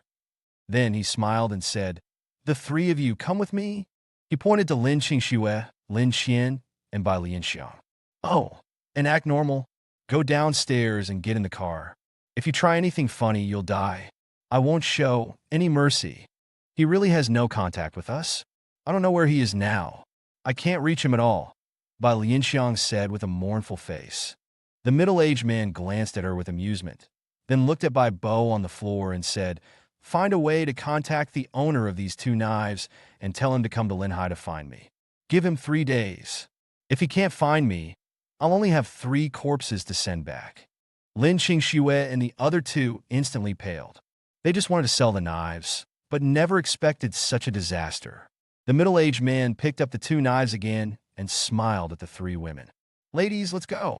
Far away in Linhai, Yi Xian naturally didn't know what was happening in Jiangcheng.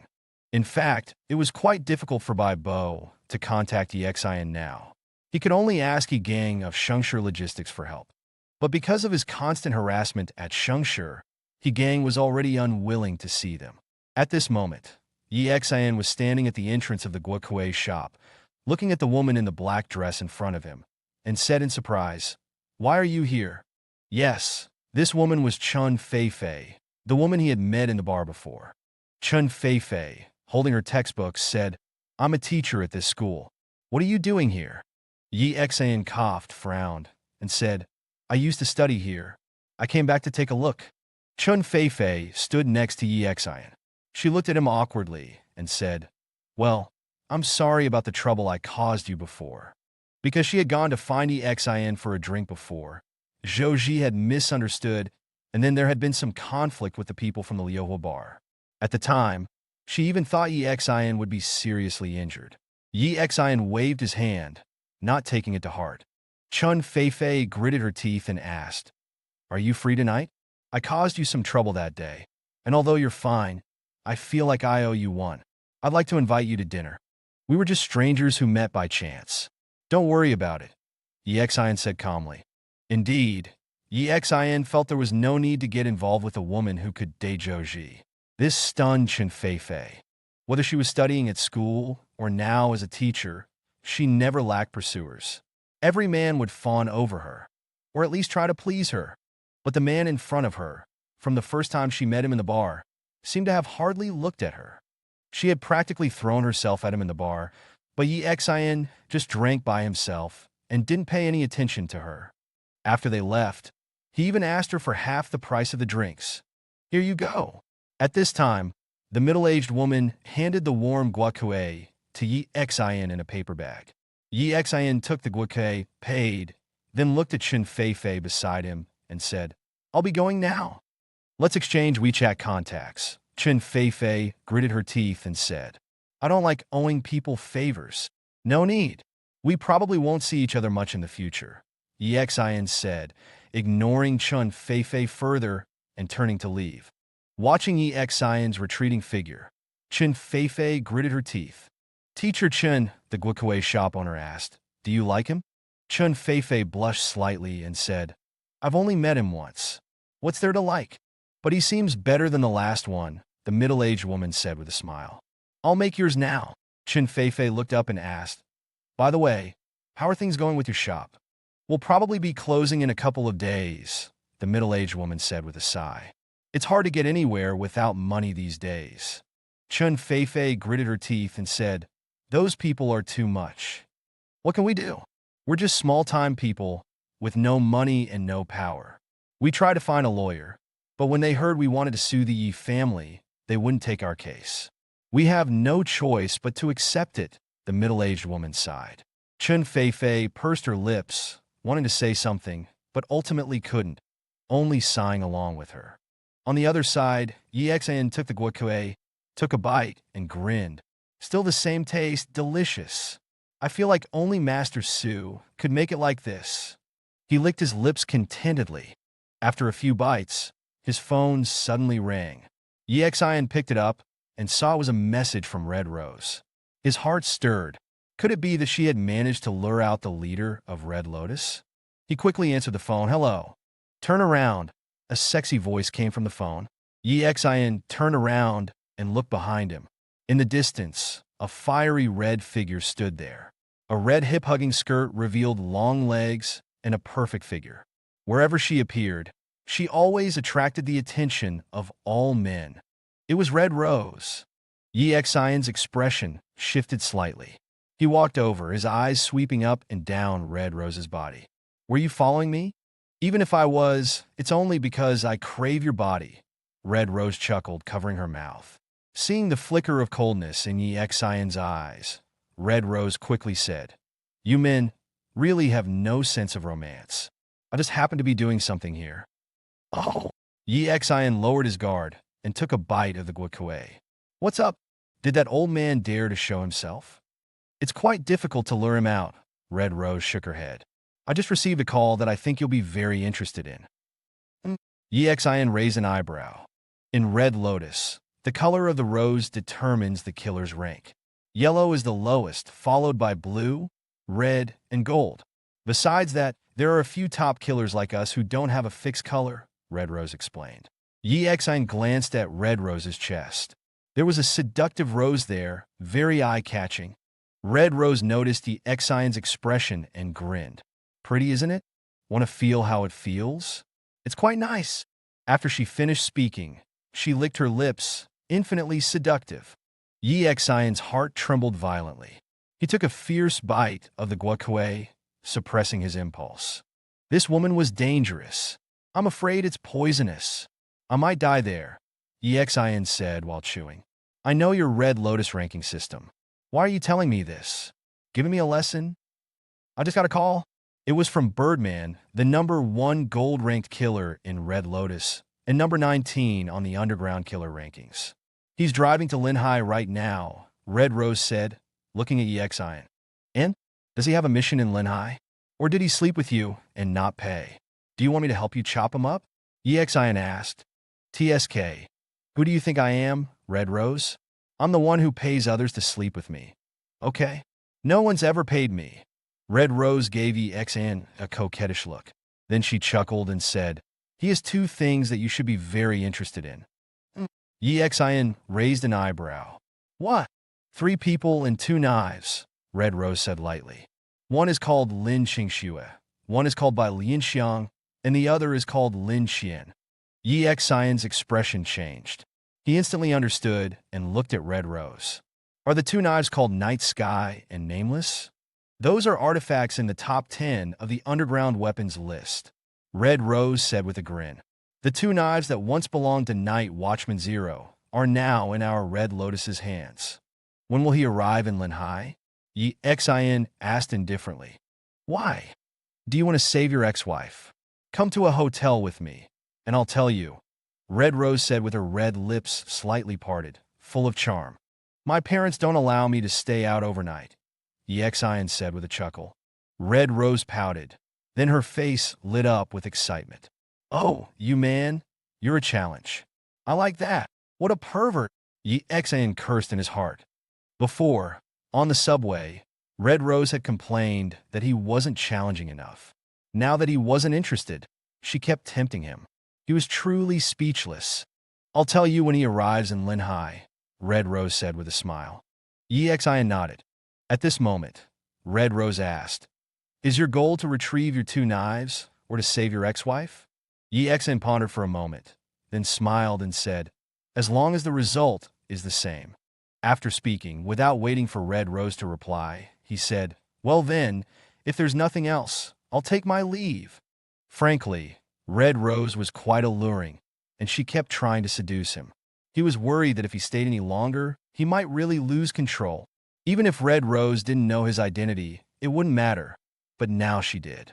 Although they were nominally cooperating, Yi Xian still couldn't completely trust anyone from Red Lotus.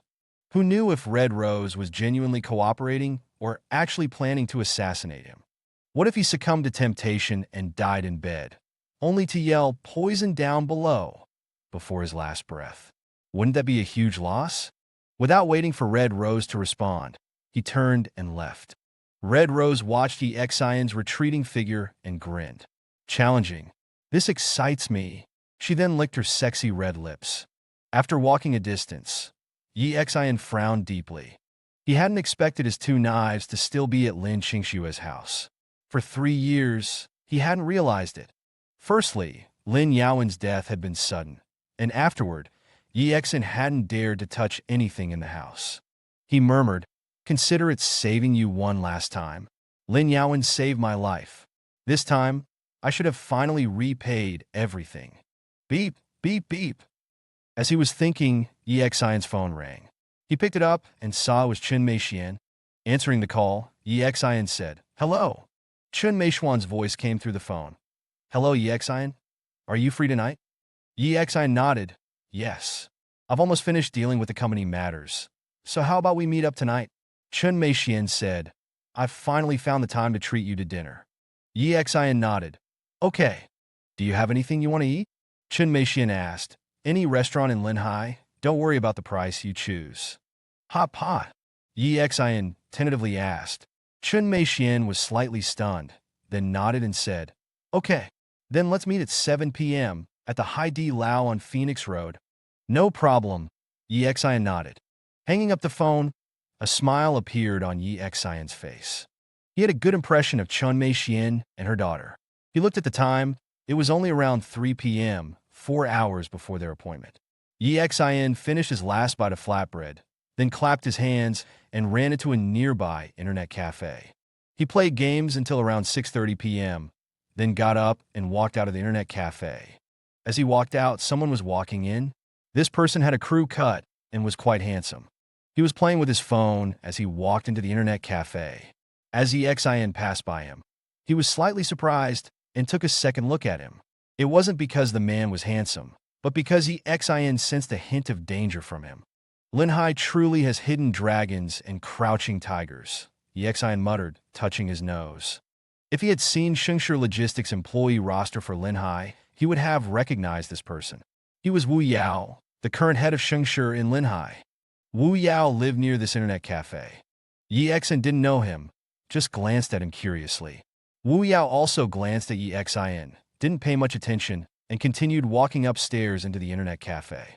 Reaching the counter, he took out his ID card and was about to swipe it when suddenly, Yi Xian's face flashed in his mind.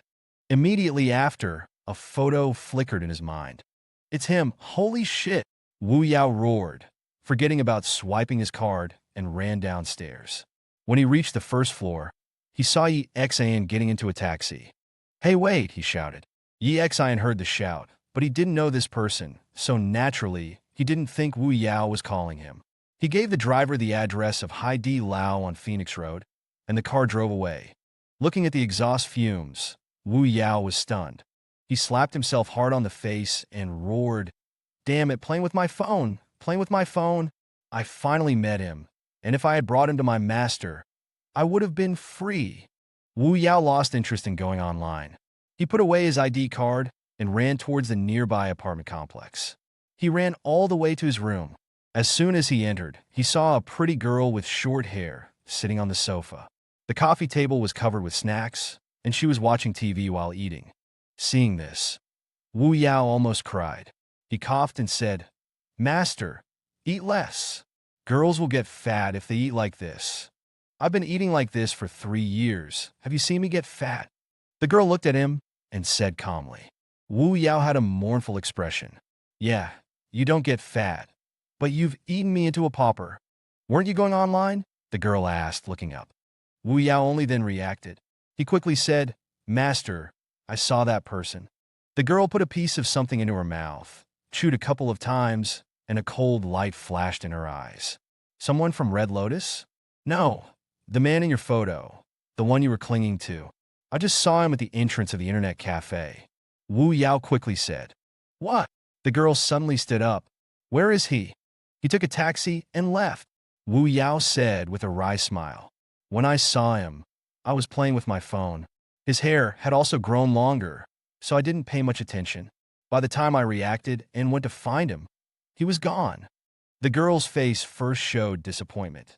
Then she stood up excitedly, her eyes red, and said, "I knew it. You couldn't be dead. You couldn't be dead."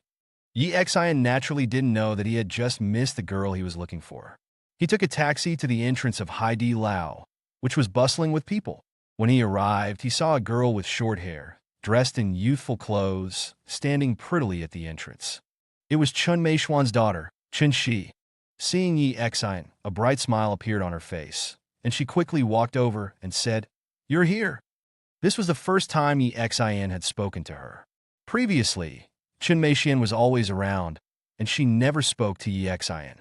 It seemed she was a bit afraid of her mother. "Yeah, this meal wasn't easy to come by," Yi Xian said, touching his nose. Chun Shi laughed, revealing 2 dimples. She said, "Let's go inside first. My mom is on her way. There's a bit of traffic." Yi Xian nodded. Inside, they originally wanted a private room, but were told there were none available. Helplessly, they chose a table in the main dining area.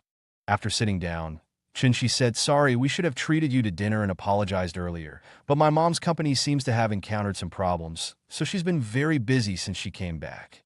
Yi Xian nodded and said, "It's okay. Are you still studying?" "Studying painting." Chun-Shi nodded slightly. "Yes, at Linhai Art Academy. I'm still in my 2nd year. Art Academy is good. I heard there are a lot of beautiful girls there." Yi Xian smiled subconsciously. After saying that, he regretted it a bit. But Chun-Shi still honestly replied, "There are indeed quite a few beautiful girls in our academy. If you want to find a girlfriend, I can introduce you to some." "Hey, isn't this the beautiful Chun-Shi?" At this moment, a voice sounded from not far away. When Chun-Shi saw the person, her expression changed slightly, and a hint of disgust and fear appeared in her eyes. Yi Xian followed the sound, and his expression shifted slightly. The person speaking was actually Yi Huan. Yi Huan also noticed Yi Xian. His face darkened, and he said, "Why are you everywhere?" Yi Xian was speechless. What the other Yi Xian wanted to say was also what he wanted to say. Beside Yi Huan, Zhang Yu was also present, acting like a dog around these top, rich 2nd-generation heirs of Linhai, and seemingly proud of it. With a smirk, he looked at Yi Xian disdainfully, then turned to Chun-Shi and said, "Chun-Shi, how do you know someone like this? This guy is a rapist, the date rape kind. You should stay away from him." Hearing this, Chun-Shi's expression didn't change much. She just pursed her lips and said to Yi Huan and Zhang Yu, "It's none of your damn business who I eat with. Giving you friendly advice and you have such a temper. How ungrateful, Zhang Yu sighed. Yi Xin was slightly surprised. When Zhang Yu mentioned this, Chun Shi's face didn't show much fluctuation. Others, including Jiang Wanwan, would change their expressions and become unnatural when they heard people call him a rapist, and even wouldn't know how to interact with him for a short time. Chun Shi wasn't like that. It was as if she already knew. Don't always be so prickly when talking to me, Yi Huan said with a grin. After all, we almost got married. Why don't you reconsider? Look, I like you, and my dad likes your mom. Double happiness. Get lost. Chun Shi was clearly angry, her face flashing with fury as she shouted. Yi Xin frowned slightly and was about to speak when a cold voice rang out. Yi Huan, don't go too far. It was Chun Mei Xian, who had just walked in the door. She wore light makeup and a professional suit, mature and intellectual, with no visible signs of age on her face. She looked just over 30, carrying a bag, with a hint of coldness on her face. Yi Huan turned his head and looked at her, a trace of apprehension on his face, then chuckled and said, Aunt Chun, I'm just telling the truth. Look, you're raising Chun Shi alone. Although you don't lack money, it's not easy. Everyone knows my dad's feelings for you, and... He paused slightly and said, in this way, it can also solve your company's urgent needs. If you marry my dad, and Chun Shi and I have a relationship, we'll be a family. In business, naturally, there will be no distinction between you and me. Chun Mei Xian didn't bother with his nonsense and directly took out her phone. All right, I was wrong, okay? Yi Huan said quickly when he saw her take out her phone. Then, he looked at Yi Xin and said, Aunt Chun, let me remind you, this Yi Xin is the guy who drugged and raped Bai Yao 9 years ago. You'd better stay away from him. Yi Xin frowned, and Chun Mei Xian sneered. I know better than you what kind of person he is. Get out of here, or I'll call your dad right now. Yi Huan's face was a little ugly. He looked at Yi Xin, his eyes dark, and said, Yi Xin, very good. We have plenty of time. You're in Linhai. I'll play with you slowly. Yi Xin shrugged indifferently. Seeing his look, Yi Huan's face became even uglier. He glanced at Zhang Yu and said, Let's go. After they left, Chun Mei Xian sat down in front of Yi Xin and frowned. Yi Xin, you should stay away from that spoiled brat in the future. He's quite notorious in Linhai. Yi Xin waved his hand, indicating that he didn't care.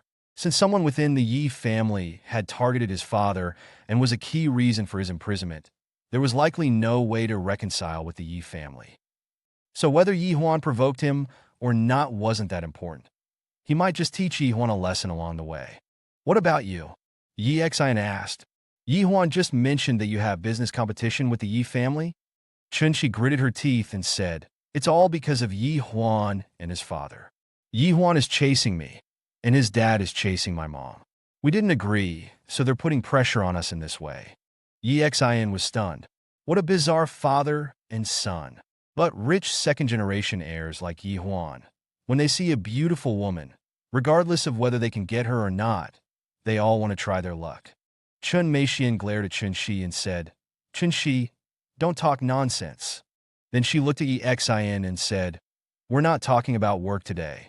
We invited you to dinner mainly to thank you. You know about what happened to me 9 years ago? Yi Xin asked. Chun Mei Xian looked at Chun Shi again, and Chun Shi quickly shook her head. Mom, I didn't say anything this time. Yi Xin explained. I just saw Yi Huan mention it, and seeing that your reactions weren't significant, I guessed. Chun Mei Xian looked at Yi Xin in surprise, obviously not expecting him to be able to connect so much from these details. But she still nodded. We do know. Back at the airport, you said you were from Linhai and hadn't been back for several years. Chun Shi was a little curious about you and searched for your information online, finding the old news. She frowned and said, But I'm quite good at judging character.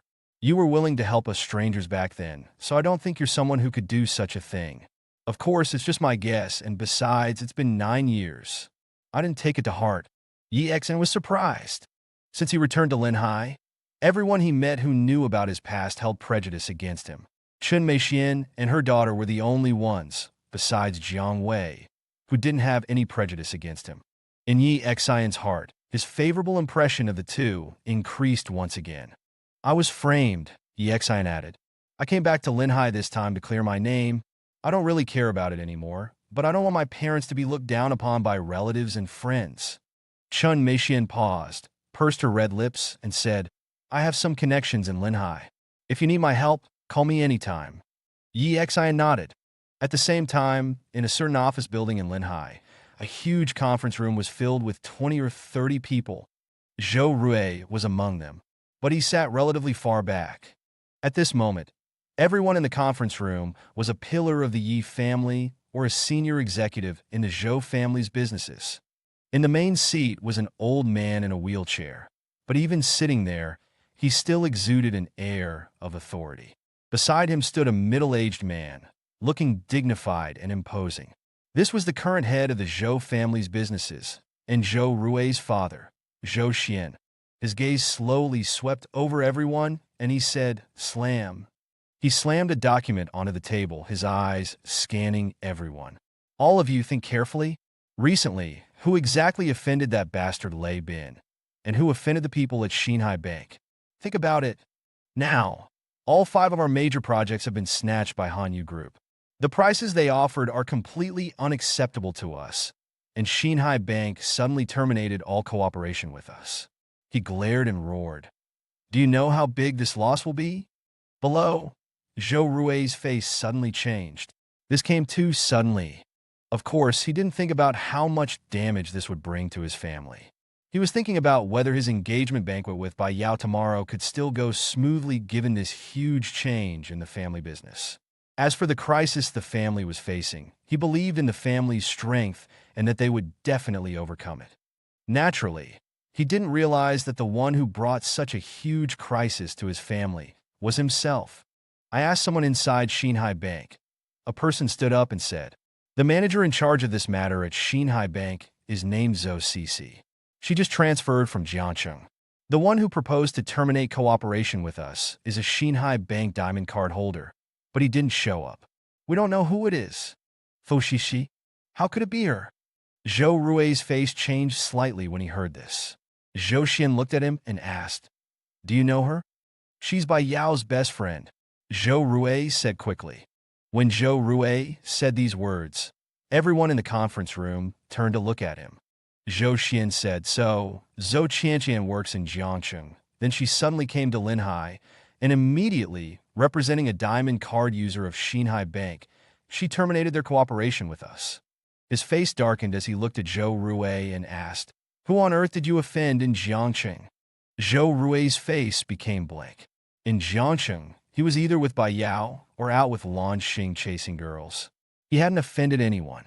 If offending Yi Xian counted as offending someone, then he supposed he had. But a Xinhai Bank diamond card user? He didn't think Yi Xian would have one. He looked into Yi Xian. He was just a construction worker. Even later, when Jiang Jinan took a liking to him and gave him a job, he was still just an employee. How could he possibly have a Xinhai Bank diamond card? Even he didn't have such a card, and neither did the Zhou family. I haven't offended anyone. At most, I offended Yi Xian, the one from the Yi family, who, drugged by Xian, Zhou Rui said quickly. Zhou Xian frowned deeply. He knew about this person. Zhou Rui had mentioned him after returning, and they treated it as after-dinner gossip. He also knew that Yi Xian came from a branch of the Yi family and couldn't possibly have something like a Xinhai Bank diamond card. He sighed slowly and said, Think carefully. If you can't, then find that Zhou Qianqian and talk to her. Ask her who is targeting us. Money isn't an issue. If she can be bought, buy her. He then looked around at everyone and said, Xinhai Bank terminating the cooperation might cause a temporary funding gap, but we should be able to fill it. The key issue is what's going on with Hanyu Group. These 5 projects are among our key projects this year. Hanyu Group's actions are like they're trying to destroy us. Even if they win these projects, they won't make any money. Think about it. Who offended Lei Bin? Everyone was bewildered. After a while, the meeting ended without any conclusions. When almost everyone had left, Zhou Rui hurried over and asked, Dad, what about my engagement party with Bai Yao tomorrow night? Zhou Xian looked at him, frowned, and said, We'll talk about it tomorrow. Zhou Rui's face suddenly changed, flickering between various emotions. Phoenix Road, Hai Di Lao. The hot pot was boiling. Yi Xin and Chun Meixian were chatting as he ate heartily, unconcerned with his image. After a while, Chun Shi, whether from the heat or something else, had a flushed face. She looked at Yi Xin and said, Yi Xin, you seem to be in good shape. Yi Xin looked at her in surprise, coughed, and said, Isn't it a bit inappropriate to say this in front of your mother? Chun Meixian blushed slightly at Yi Xion's words and glared at Chun Shi. Chun Shi blushed even more and quickly said, Don't misunderstand. I want to ask you to be a life model for me and my friend. Yi Xian. Chun Meixian's face relaxed a bit. She looked at Yi Xian and said, Why don't you consider it? Sure. Call me when you need me. I should be free. Yi Xian scratched his head. It's a deal then. I'll call you another day, Chun Shi said with a happy expression. Chun Meixian looked at Yi Xian and said, By the way, don't you have a job? Yi Xian froze. He suddenly thought of a problem. Now that he was back, Hanyu Group was his, but he couldn't tell his parents. He also couldn't tell his parents about being a night watchman. If his parents found out he was always wandering around, they would definitely say he was idle, and his aunt and the others would gossip about him. Then his parents would probably be looked down upon. It seemed he needed to get a position at Hanyu Group. I work at Hanyu Group, Yi Xian said with a smile. Chun Meixian looked at him in surprise. Hanyu Group? That's a big company. Just lucky, Yi Xian said with a smile. They didn't notice that while they were talking, not far away, Yi Huan was carrying a pitcher of juice. A sinister smile on his face, he walked past Yi Xian. As he passed, he pretended to stumble, falling towards Yi Xian. The juice in his pitcher splashed out, heading straight for Yi Xian. Careful, Chun Shi exclaimed. At that moment, Yi Xian, who was sitting, stood up with incredible speed and moved to the side. As he moved, he lightly hooked Yi Huan's leg with his foot. Yi Huan, who was pretending to fall, instantly lost his balance and fell towards a chair. Bang! His head slammed hard against the chair. The chair slid away, and he continued to fall to the ground. Crash! The glass pitcher of juice in his hand shattered, shards of glass embedding themselves in his right hand. Yi Huan landed face first on the floor. Ah! The pain in his hand made him cry out. Across from him, Chun Meixian and her daughter were stunned. They hadn't even seen how Yi Xian had left his seat.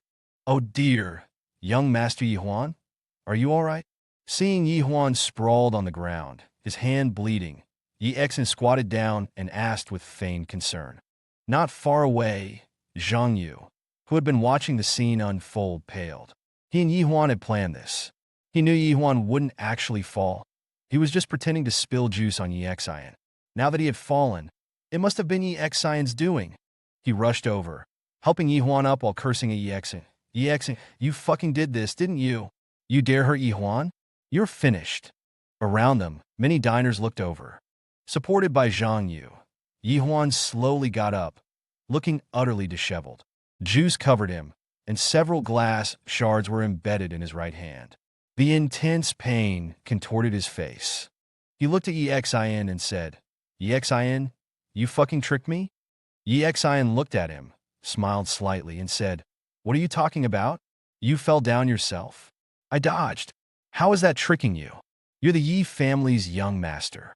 Who would dare do anything to you in Linhai? Zhang Yu panicked and quickly said, Bullshit. Huanji was just pretending to fall to splash you with juice. He couldn't have just fallen like that. He instantly regretted his words as the surrounding gazes turned strange. Oh, Yi Xian touched his nose. So you're saying that even if you pretend to fall, I'm not allowed to dodge and must let you pour juice on me? If I dodge, it's my fault, right? Does being rich mean you can do whatever you want? Some people in the crowd couldn't stand it anymore. That's too much. I've heard that the second young master of the Yi family is a spoiled brat. Seeing him today, it's really true. Shameless. Hearing the murmurs, Yi Huan's face turned green. Others didn't know, but he knew very well that he had fallen because Yi Xian had tripped him. The sharp pain in his hand made his face twist. He stared at Yi Xian, gritting his teeth. Yi Xian, I'll remember this. Yi Xian shrugged indifferently. Let me give you a piece of advice. Remember, don't court death, understand? Seeing Yi Xian's nonchalant attitude, Yi Huan trembled with rage. What happened? At that moment, a voice came from behind them.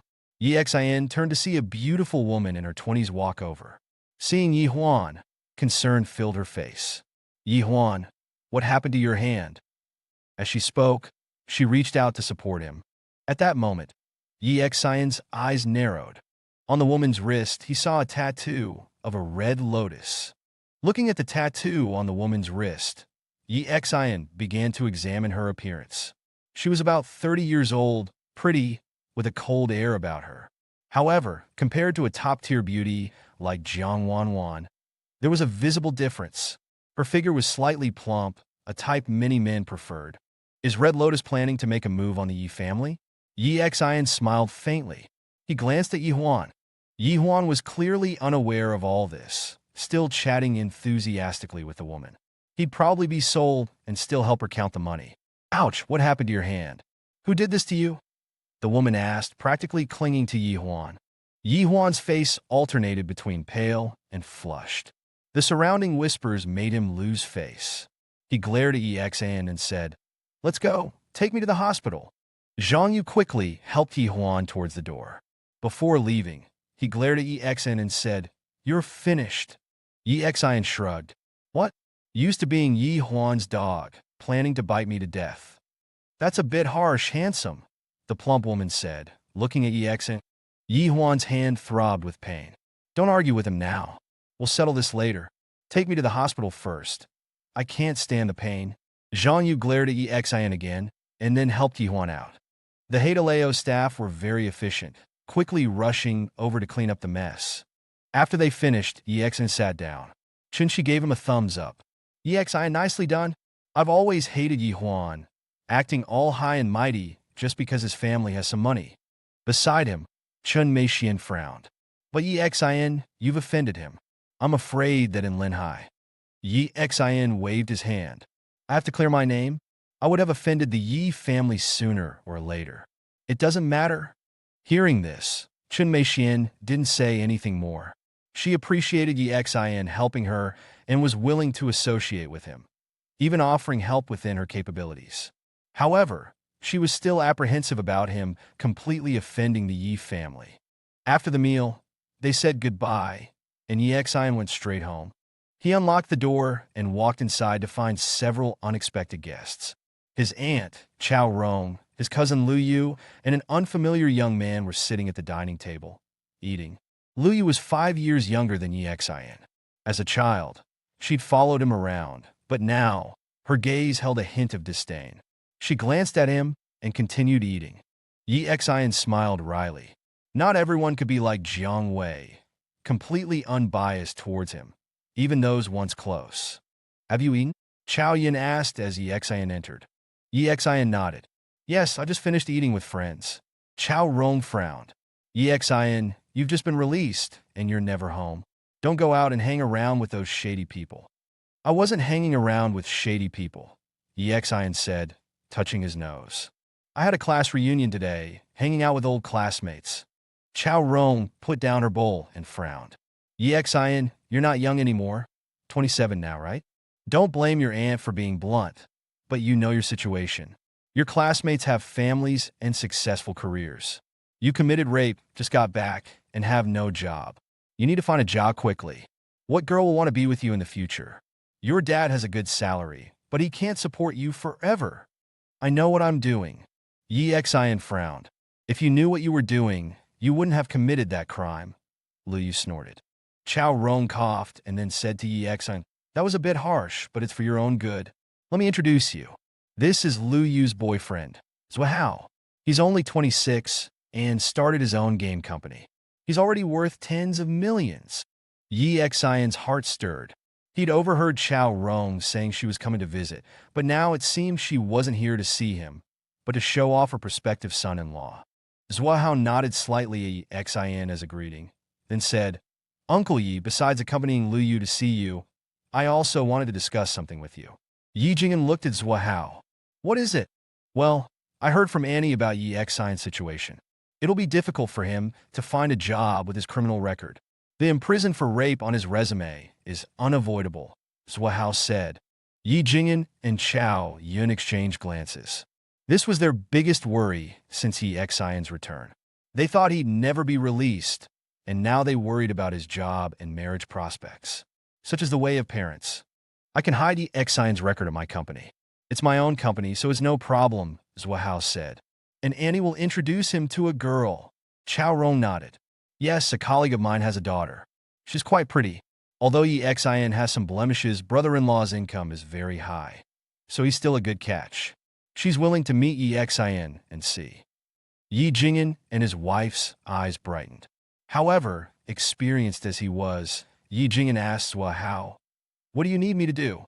"I want to develop a large-scale game and get investment from or collaborate with Hanya Group," Zhuo said calmly. Uncle Yi is the vice president of Hanya Group. After all, Yi Xian thought the owner of Hanya Group is right here. Yi Jingyan pursed his lips. Although I don't usually handle personnel matters at Hanya Group, Lei Bin and the others are quite polite to me. If what you say is true, I can bring this up to Mr. Lei. However, I can't guarantee they'll agree. Zhuo's eyes lit up. Chao Rong quickly said, Yi Xian, what are you standing there for? Thanks, Zhuo. Yi Xian scoffed. Not only was he unwilling, but even if he were, it should be Zhuo thanking them. If they secured Hanya Group's investment, Yi Xian's salary would be insignificant. Yi Xian shook his head. Forget it, Dad. You don't handle things at Hanya Group. No need to trouble yourself for me. Zhuo frowned. Beside him, Lu Yu's face darkened. She looked at Yi Xian. Ungrateful. I have a job, Yi Xian said, touching his nose. Oh, Lu Yu sneered. Doing what? Construction work? Bouncer at a bar? Yi Xian sighed. 9 years had passed, and the little girl who used to follow him around had grown up, her words sharp and barbed. He looked at Lu Yu calmly. I work at Hanya Group. Everyone was stunned. After a brief moment, Chao Rong looked at Yi Jingyan and sneered.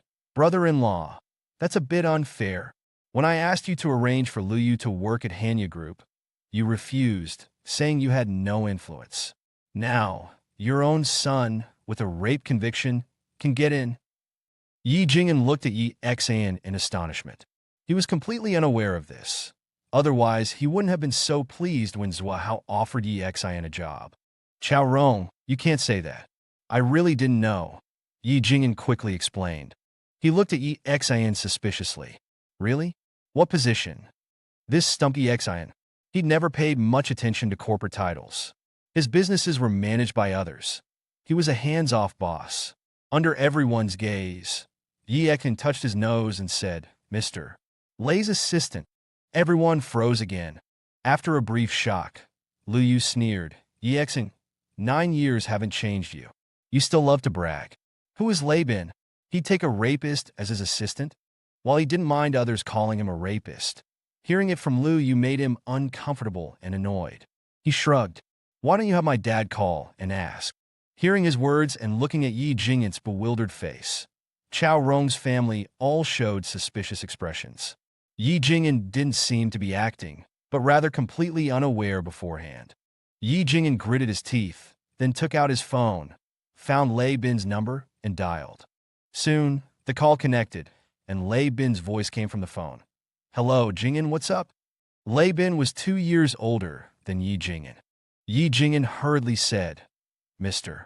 Lei, you know Yi Xian, right? He's working at our company now, as your assistant.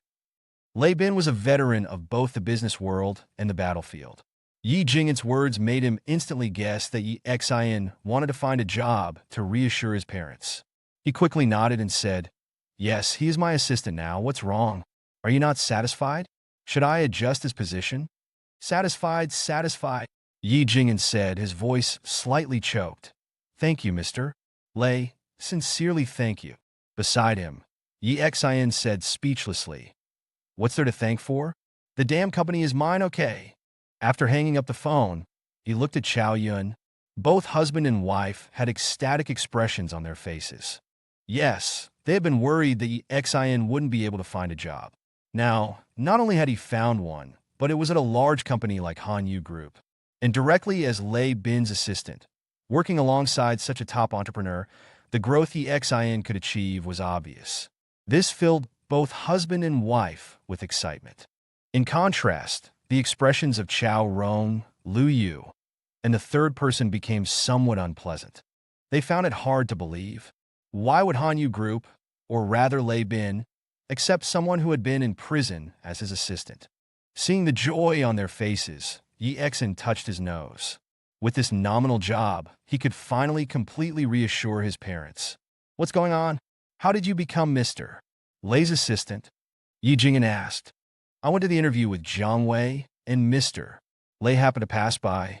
He thought I was a good fit, so he asked me to be his assistant. Yi Exin made up a random excuse. After hearing this, Chao Rong's face became a little uncomfortable. She looked at Yi Exin, then at Yi Jing'an and said, Well, brother-in-law, about Zhuahao's cooperation with your company. With all due respect, Yi Exin interrupted before Yi Jing'an could speak. Your company's scale is a bit small. Han Yu Group probably won't accept cooperation with your company. If they really want to invest, it would probably be an acquisition-type investment. At this time, Lu Yu sneered and said, He hasn't even gone to Han Yu Group yet, and he's talking about Han Yu Group like it's his own. No matter how small Zhuahao's company is, it's something he built up himself bit by bit. Yi Exin didn't bother arguing with him and calmly looked at Zhuahao and said, If you accept an acquisition, there might be something to talk about. Of course, the premise is that your game project is indeed something that interests Han Yu. If the game project can't pass Han Yu Group's evaluation, it's estimated that it will be difficult to get investment. Zhuahao frowned and looked at Yi Exin and said, So, you can make decisions for Han Yu Group now? Yi Exin shrugged his shoulders and said, Just a suggestion, whether you listen or not is your business. You can consider it me farting. You did fart, Lu Yu quickly said. Yi Exin frowned at her and then said, Mom and Dad, you stay with Annie and them. I'm going back to my room to sleep. Finished, without waiting for his parents' consent, he went directly to his room. Zhuahao and the others came only to ask his father for help, but they still acted superior, as if his family was taking advantage of them. Especially Lu Yu's hostility towards Yi Exin made him very uncomfortable, and he didn't want to waste any more words with them. Seeing Yi Exin ignore them and return to his room, Chao Rong sneered and said, Sigh, he really has been in prison for so many years. He doesn't understand any rules. Yi Jing'an frowned and said, Can you stop bringing up prison and criminal all the time? Seeing that Yi Jing'an seemed a little angry, Chao Rong-sisan smiled awkwardly and didn't speak. Yi Exin lay on his bed and took out his phone to play. After dinner, Chao Rong's family left. When they were leaving, Yi Exin's mother kept asking Chao Rong about the girl, seemingly anxious for Yi Exin to get married. This made Yi Exin, who heard it from his room, feel extremely annoyed. He played on his phone until past 11. Then Yi Exin fell into a deep sleep. In another part of Linhai, in a villa, Yi Yunxing held a briefcase and rang the doorbell at the villa's entrance. Soon, a somewhat impatient voice called out, Coming, coming! Soon, the door opened, and a middle-aged man in a bathrobe stood at the door. Seeing Yi Yunxing, a look of impatience flashed across his face as he said, What's the matter? Yi Yunxing was about to speak. The middle-aged man impatiently waved his hand and said, This family business assessment, you handle it yourself. Don't think about coming to me for help every time. Damn it, back when the company was in Yi Jing'an's hands, it was thriving, developing towards a first-class company. In your hands, within 3 years, you've almost ruined it. Master Hung, Yi Yunxing hurriedly said, I'll handle the assessment myself. Then what are you doing here? The middle-aged man frowned and asked. Yi Exin is back, Yi Yunxing quickly said. The middle-aged man froze for a moment, then said impatiently, So he's back, what waves can he make? After all, I was the one who suggested to the family to kick them out. I'm afraid he'll take revenge on me. I ran into him the other day, and his look was so scary. Yi Yunxing said, It's made me stay in a hotel these past few days, and I've sent my wife and children back to our hometown. I just haven't felt at ease. The middle-aged man said speechlessly, That's your business, don't bother me. After all, it was Master Hung who told me to make that suggestion to the family, so I... Yi Yunxing frowned and asked. Just then, a sweet voice came from inside the house. Honey, What are you doing? I've been waiting for you in bed for a long time. The middle-aged man frowned, then looked at Yi Yunsheng and said, "Oomph. What waves can a jail dog make? If he dares to look for you, just find someone to beat him to death. If anything happens, I'll take responsibility. If you're really scared, just say it was me who told you to make the suggestion." After finishing, his eyes turned cold as he said, "Besides this, if you dare to say a word about anything else, I'll kill you." Yi Yunqing's body trembled and he said, "I only know this much. I don't know anything else." "Good that you understand." The middle-aged man finished and slammed the door shut. Meanwhile, on the other side of Linhai, Bai Yao was lying in her bed, looking at a message in her hand, her face filled with disbelief. Tomorrow's engagement banquet for Bai Yao is canceled. The specific date will be announced later. It was a message from their family's WeChat group. It's really canceled. Bai Yao's face was full of shock. The image of Exin appeared in her mind. She didn't know how Exin did it, but she knew very well that all of this was directly related to him. The night passed uneventfully. The next day, around 9 in the morning, Exin finally woke up. He stretched, reached for his phone on the bedside table. Picking it up, he found 2 messages. One was from Bai Yao. "The engagement banquet has been canceled. Thank you." Exin smiled and swiped past the message. The second message was from Red Rose. "Birdman has arrived in Linhai with Lin Qingxue and the other 2. The address is 79 Wuqing Road, a courtyard house." Seeing this message, the corners of Exin's mouth curled up slightly, revealing a hint of excitement. Seeing this message, Exin's eyes flickered slightly. He hesitated. He didn't know if Red Rose was deceiving him. In fact, even now, he didn't completely trust Red Rose. It was entirely possible that Red Rose had discovered him and wanted to eliminate him by feigning cooperation. And this place might be a trap set by Red Rose for him to fall into. Exin hesitated for a moment, but still chose to go. He had to get those 2 knives back. As for Lin Qingxue, Bai Lianxiang, and the third person, if he could save them, he would, even if they had treated him poorly for the past 3 years. Lin Yaowen had saved his life once, and he had to repay that debt. He got up and washed up briefly, while the image of the Red Lotus assassin called Birdman began to surface in his mind. Number 19 on the underground assassin rankings, Birdman. He was called Birdman because he liked to raise birds. Whenever he appeared, he always had a bird cage with him, and upon completing an assassination mission, he would leave a bird at the scene. So in Exin's view, those on the underground assassin rankings were all perverts, somewhat obsessive. For example, Red Rose had a somewhat chaotic private life. The more a man rejected her, the more she wanted him, and she found excitement in this. Birdman was the same, including the legendary number 1 assassin on the rankings. They all had some special quirks. After saying goodbye to his parents, Exin left home lightly. Downstairs, he took out his phone and dialed a number. "Hello." On the other end of the phone, Zhiqiu answered. "What's wrong?" "Birdman kidnapped my ex-wife and the others, and my 2 knives fell into his hands. I'm going to retrieve them now." Exin said, "Red Rose told me the address. I'm worried it's a trap. Contact the night watch in Linhai. The address is 79 Wuqing Road. If I don't come out by 11 o'clock, have them break in. If I come out, have them go in and clean up." Zhiqiu's expression shifted slightly. "Don't be impulsive. Red Rose is very likely feigning cooperation with you. If this is a trap they set, If it's a trap they set, I'll just take them all out in one go." Exin licked his lips. "So I forget it. I can't persuade you. If there's danger, remember to retreat immediately, and then we'll make further plans," Zhiqiu said. Exin nodded and hung up the phone. He smiled and said, "Sai, I didn't want to have any contact with that family anymore, but I didn't expect to be involved with them in the end." He shook his head and walked towards the entrance. Just as he reached the entrance of the complex, his brow furrowed slightly. He noticed several people looking at him. Exin glanced at them, and a smile tugged at the corner of his mouth. He saw a car parked not far away, and through the windshield, he saw Zhang Yu sitting inside. It seems Yihuan hasn't learned his lesson yet. He's even started blocking the entrance to my complex. Exin touched his nose. If he didn't have something to do, he wouldn't mind playing with these people for a bit. He glanced at them and quickened his pace.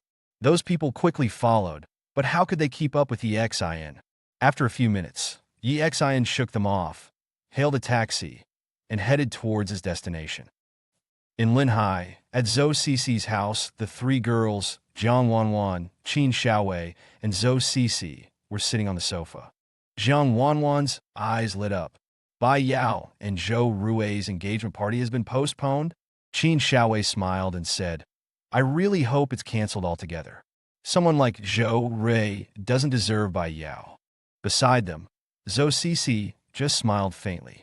She knew very well that all of this had a direct connection to EXIN. But since EXIN didn't want others to know, she didn't reveal it. At this moment, Zhou Cici's phone rang. Seeing the caller ID, her brow furrowed slightly. It was Zhou Rui calling. In fact, Zhou Rui had been calling her since last night, but she hadn't answered. Seeing the incoming call, she smiled wryly and answered the phone. As soon as she answered, Zhou Rui sneered. Zhou Cici, you're quite impressive now, aren't you? You don't even answer my calls. You should know, this is Linhai. Your parents are also in Linhai. Ah, Zhou Cici frowned. Zhou Rui sounded impatient. Who is it that's going after my family? This involves client confidentiality. I can't tell you. Zhou Cici pursed her lips. Is that so? Zhou Rui sneered. Very tough, huh? I hope you can be this tough when something happens to your parents. Zhou Cici's expression changed slightly. Still not willing to talk? Zhou Rui said coldly on the other end of the phone. Fine, Zhou Cici. Just you wait and see. After saying that, he hung up directly. Zhou Cici's face was instantly filled with worry. Jiang Wanwan noticed the change in her expression and quickly asked, Cici, what's wrong? Nothing. Zhou Cici composed herself and said with a smile, Where are we going to play today? Jiang Wanwan pouted. Let's get ready and call EXIN. Let him treat us to lunch and then treat us to some fun in the afternoon. That guy's loaded. We need to take advantage of him. Upon hearing this, Zhou Cici and Qin Xiaowei's eyes lit up. That's a great idea. Sigh. What is that guy's background anyway? He's becoming more and more mysterious.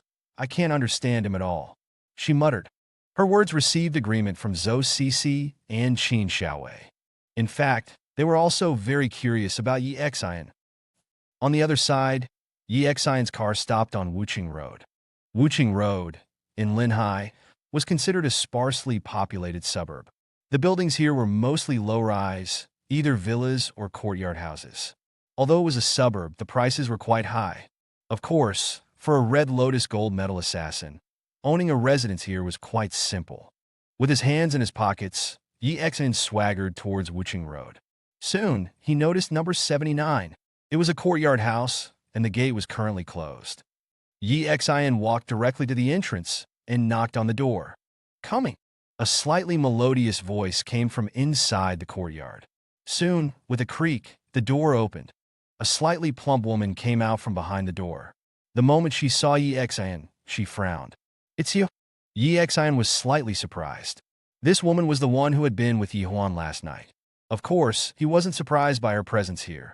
After all, there was a Red Lotus gold medal assassin inside this house. If I remember correctly, your name is EXIN, right? The plump woman looked at EXIN, a faint smile playing on her lips. Yesterday, Yi Huan was still saying that he wanted to teach you a lesson, to make your life a living hell in Linhai. She then frowned and said, What are you doing here? EXIN looked up, a bright smile on his face. I just dropped something in your yard. I'm here to look for it. There's nothing of yours here. The plump woman said, as she was about to close the door. I saw it fall in. You have to let me in to look for it. EXIN said. As he spoke, a scream suddenly came from inside the courtyard. EXIN was very familiar with this voice. It was Bai Lianxiang's scream. That high-pitched tone had frequently rung in EXIN's ears for the past 3 years. Kid, the plump woman looked at EXIN. If you don't leave, I'll call Yi Huan.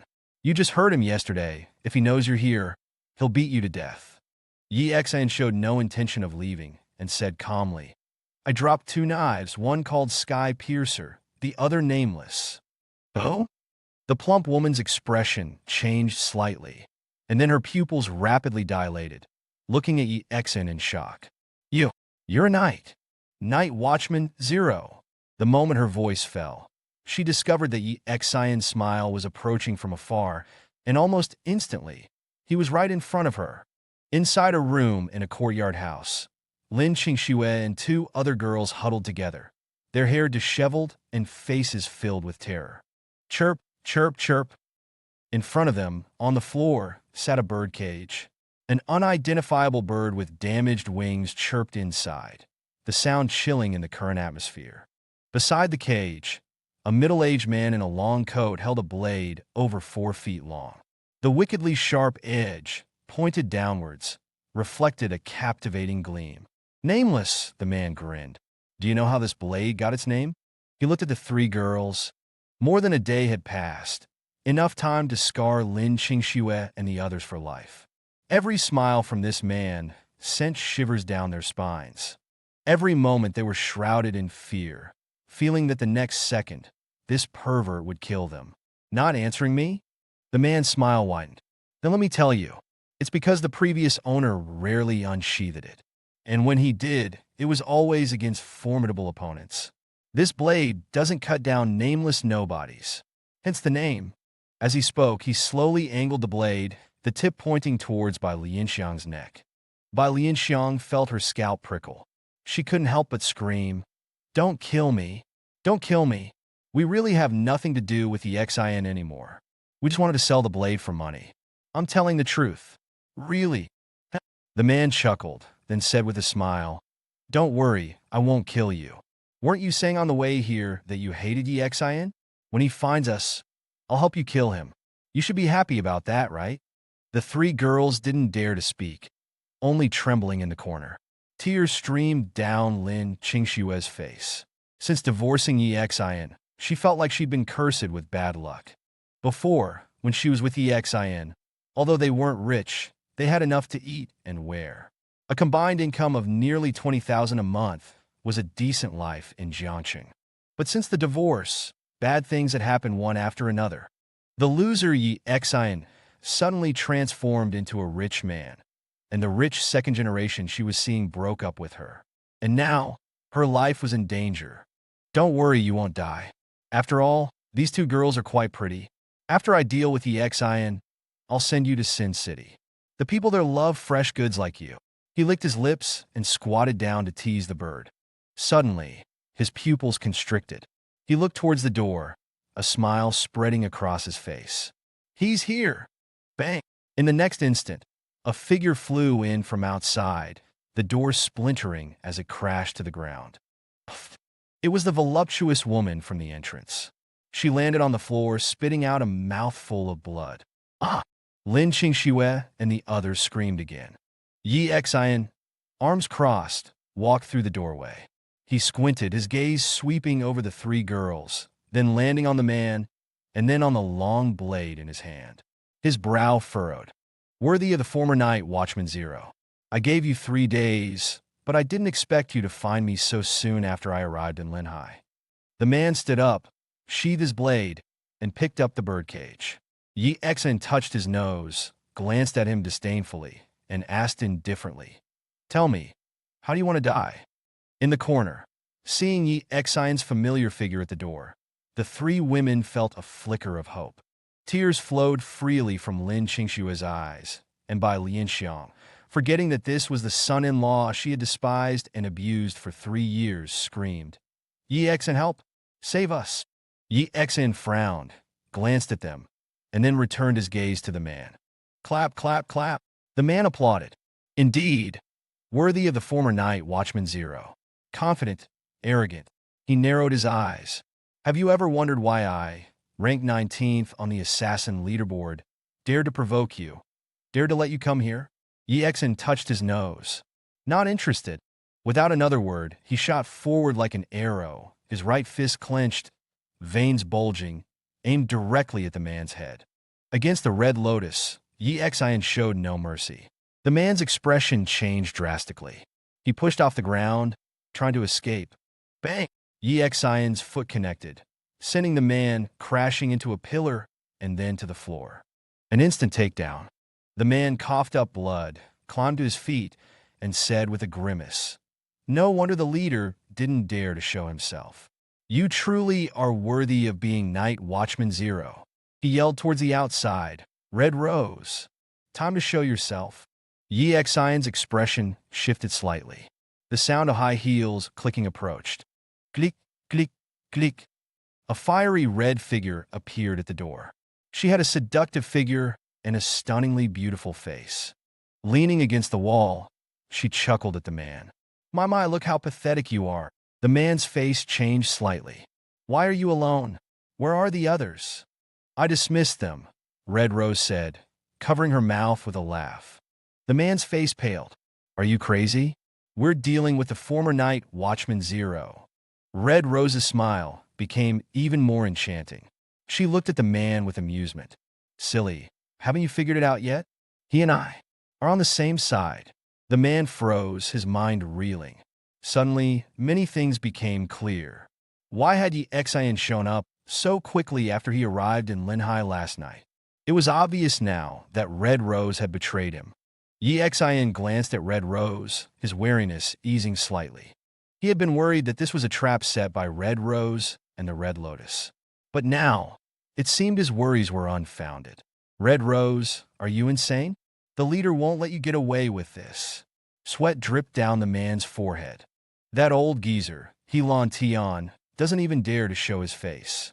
He just hides in the shadows. Why should I be afraid of him?" Red Rose retorted. "Then they won't let you off," the man said again. Yi Xian sighed, tired of the man's rambling. He charged forward again, and as he passed the table in the middle of the room, he swept his hand across it, drawing the shorter of the two blades. Clang! The blade flashed, slicing across the man's throat. Blood spurted from his neck. Ah!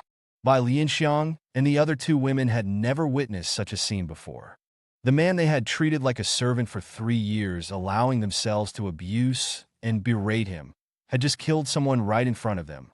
In this seemingly peaceful era, they had only seen murder on television. When it happened in reality, coupled with the day's tension, they couldn't handle the shock, their minds collapsing. The man slumped to the ground. The bird in the cage flapped its wings frantically. Ignoring them, Yi Xian sheathed the blade and looked at Red Rose. "Leave now. The night watchmen are coming." Inside the room, after a brief scream, Bai Lianxiang and the other two trembled even more violently. Their eyes filled with fear as they looked at Yi Xian. This was murder. Murder that happened right before their eyes. At this moment, in their eyes, Yi Xian was completely different from the person they knew. They knew Yi Xian as a cowardly man, subservient to them, not even daring to speak loudly. Even after he became rich, he was at most a little tougher on them. But in that instant just now, Yi Xian's actions were decisive, his eyes cold. After killing the man, he was incredibly calm, clearly indicating this wasn't his first time doing something like this. Thinking about the past, all three of them couldn't help but tremble, fearing that Yi Xian would turn the knife on them next. Clearly, they were overthinking. Yi Xian wasn't interested. He simply looked at Red Rose. With a hint of admiration in her beautiful eyes, Red Rose said, "TSA, worthy of the former Night Watchman Zero. Even though I saw you take action 3 years ago, seeing it again is still amazing. In that battle 3 years ago, 3 of the top 10 Night Watchmen were lost, 1 died on the spot, and 2 went missing. Red Rose was also a participant in that battle. At that time, the Red Lotus almost went all out. But even so, they only managed to make Yi Xian and number 2 disappear." Yi Xian smiled and looked at Red Rose, saying, "You should leave first. The Night Watchmen are coming." Red Rose pursed her lips and looked at Lin Qingxue and the others, asking, "What about your ex-wife and her family? I guarantee they'll go to the police the moment they leave." "That's my business," Yi Xian said indifferently. "All right," Red Rose grinned. "I'll continue to try and lure out Helan Tian. I'll let you know as soon as I have any news." After speaking, she turned around, swaying her hips, leaving a captivating figure for Yi Xian and the other 3. Yi Xian checked the time. There were still more than 20 minutes until his 11 o'clock appointment with Chichuyu. He exhaled and sat down at the table. He glanced at the trembling Lin Qingxue and the other two, but didn't speak or leave. He just held the two knives, a hint of nostalgia on his face.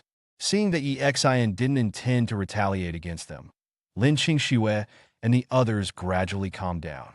Yi Xian. After a while, Lin Qingxue gritted her teeth and mustered the courage to speak. Who are you really? Yi Xian turned his head and glanced at her, but said nothing. The aftermath, not just the body disposal, but also the handling of Lin Qingxue and the other two, he would leave to the night watchmen who were coming soon. They would find a way to stabilize their emotions and also find a way to make them keep their mouths shut, just like what he did with Jiang Jinan, whom he rescued before. You came to save us, right? Lin Qingxue asked again. Yi Xian put down the knives, looked at the three of them, and then calmly said, You could say that. Uncle Lin saved my life once. I don't like owing people favors. Now, I've paid him back completely. Lin Xian huddled in Lin Qingxue's arms, her hair a mess. Beside her, Bai Lianxiang glared at Yi Xian, gnashing her teeth. She still felt that everything that happened today was because of Yi Xian. However, she didn't dare to speak harshly to Yi Xian like before. The scene of Yi Xian killing someone just now was like watching a martial arts movie. It was too terrifying for her. Lin Qingxue wanted to ask many questions, such as who Yi Xian really was, why he appeared in Jiangcheng, and also whether they could still get back together. But for a moment, her mind was too jumbled, and she didn't know where to start. Moreover, Yi Xian showed no intention of talking to them, just sitting there, seemingly waiting for something. Can we leave? After a while, Lin Xian asked weakly. This was completely different from before. Before, she always looked down on Yi Xian, always with a look of disdain and an expression of contempt. Not yet, Yi Xian said calmly, without looking at them. Now that this debt was paid, he was finally completely free from this family. Knock, knock, knock. At this moment, a burst of footsteps sounded from outside the door. Yi Xian checked the time. They were about 15 minutes earlier than he expected. Then, a group of about a dozen people rushed into the courtyard and headed straight towards them. They were all dressed in ordinary clothes. The leader was a middle-aged man in a suit. He walked into the room, saw the voluptuous woman and Birdman lying on the ground and frowned. Why did you kill them all again? Couldn't you have left one alive? Yi Xian looked at him. After finishing his sentence, the man smiled again, walked up to Yi Xian, and gave him a big hug.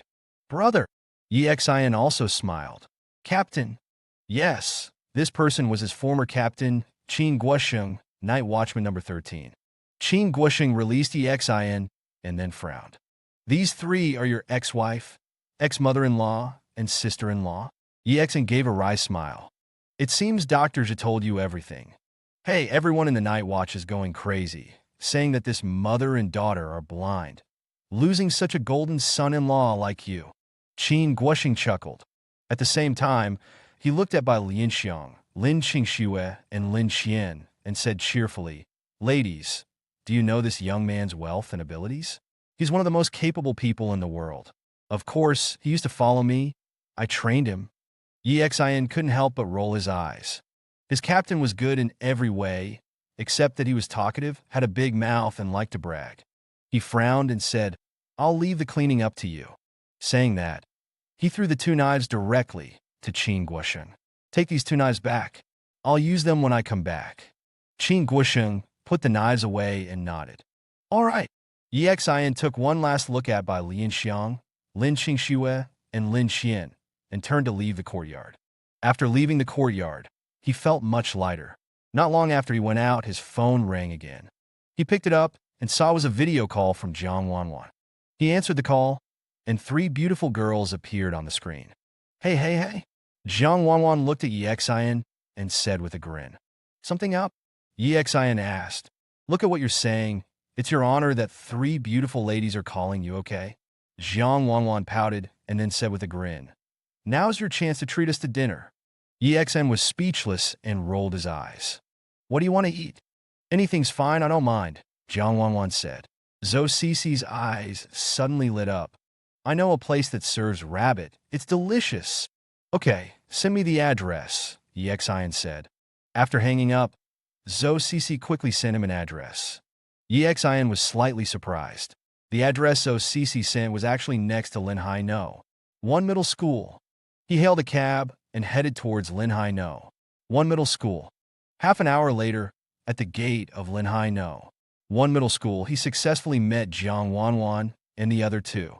Jiang Wanwan looked at Yi Xin and said with a grin, "I have good news for you.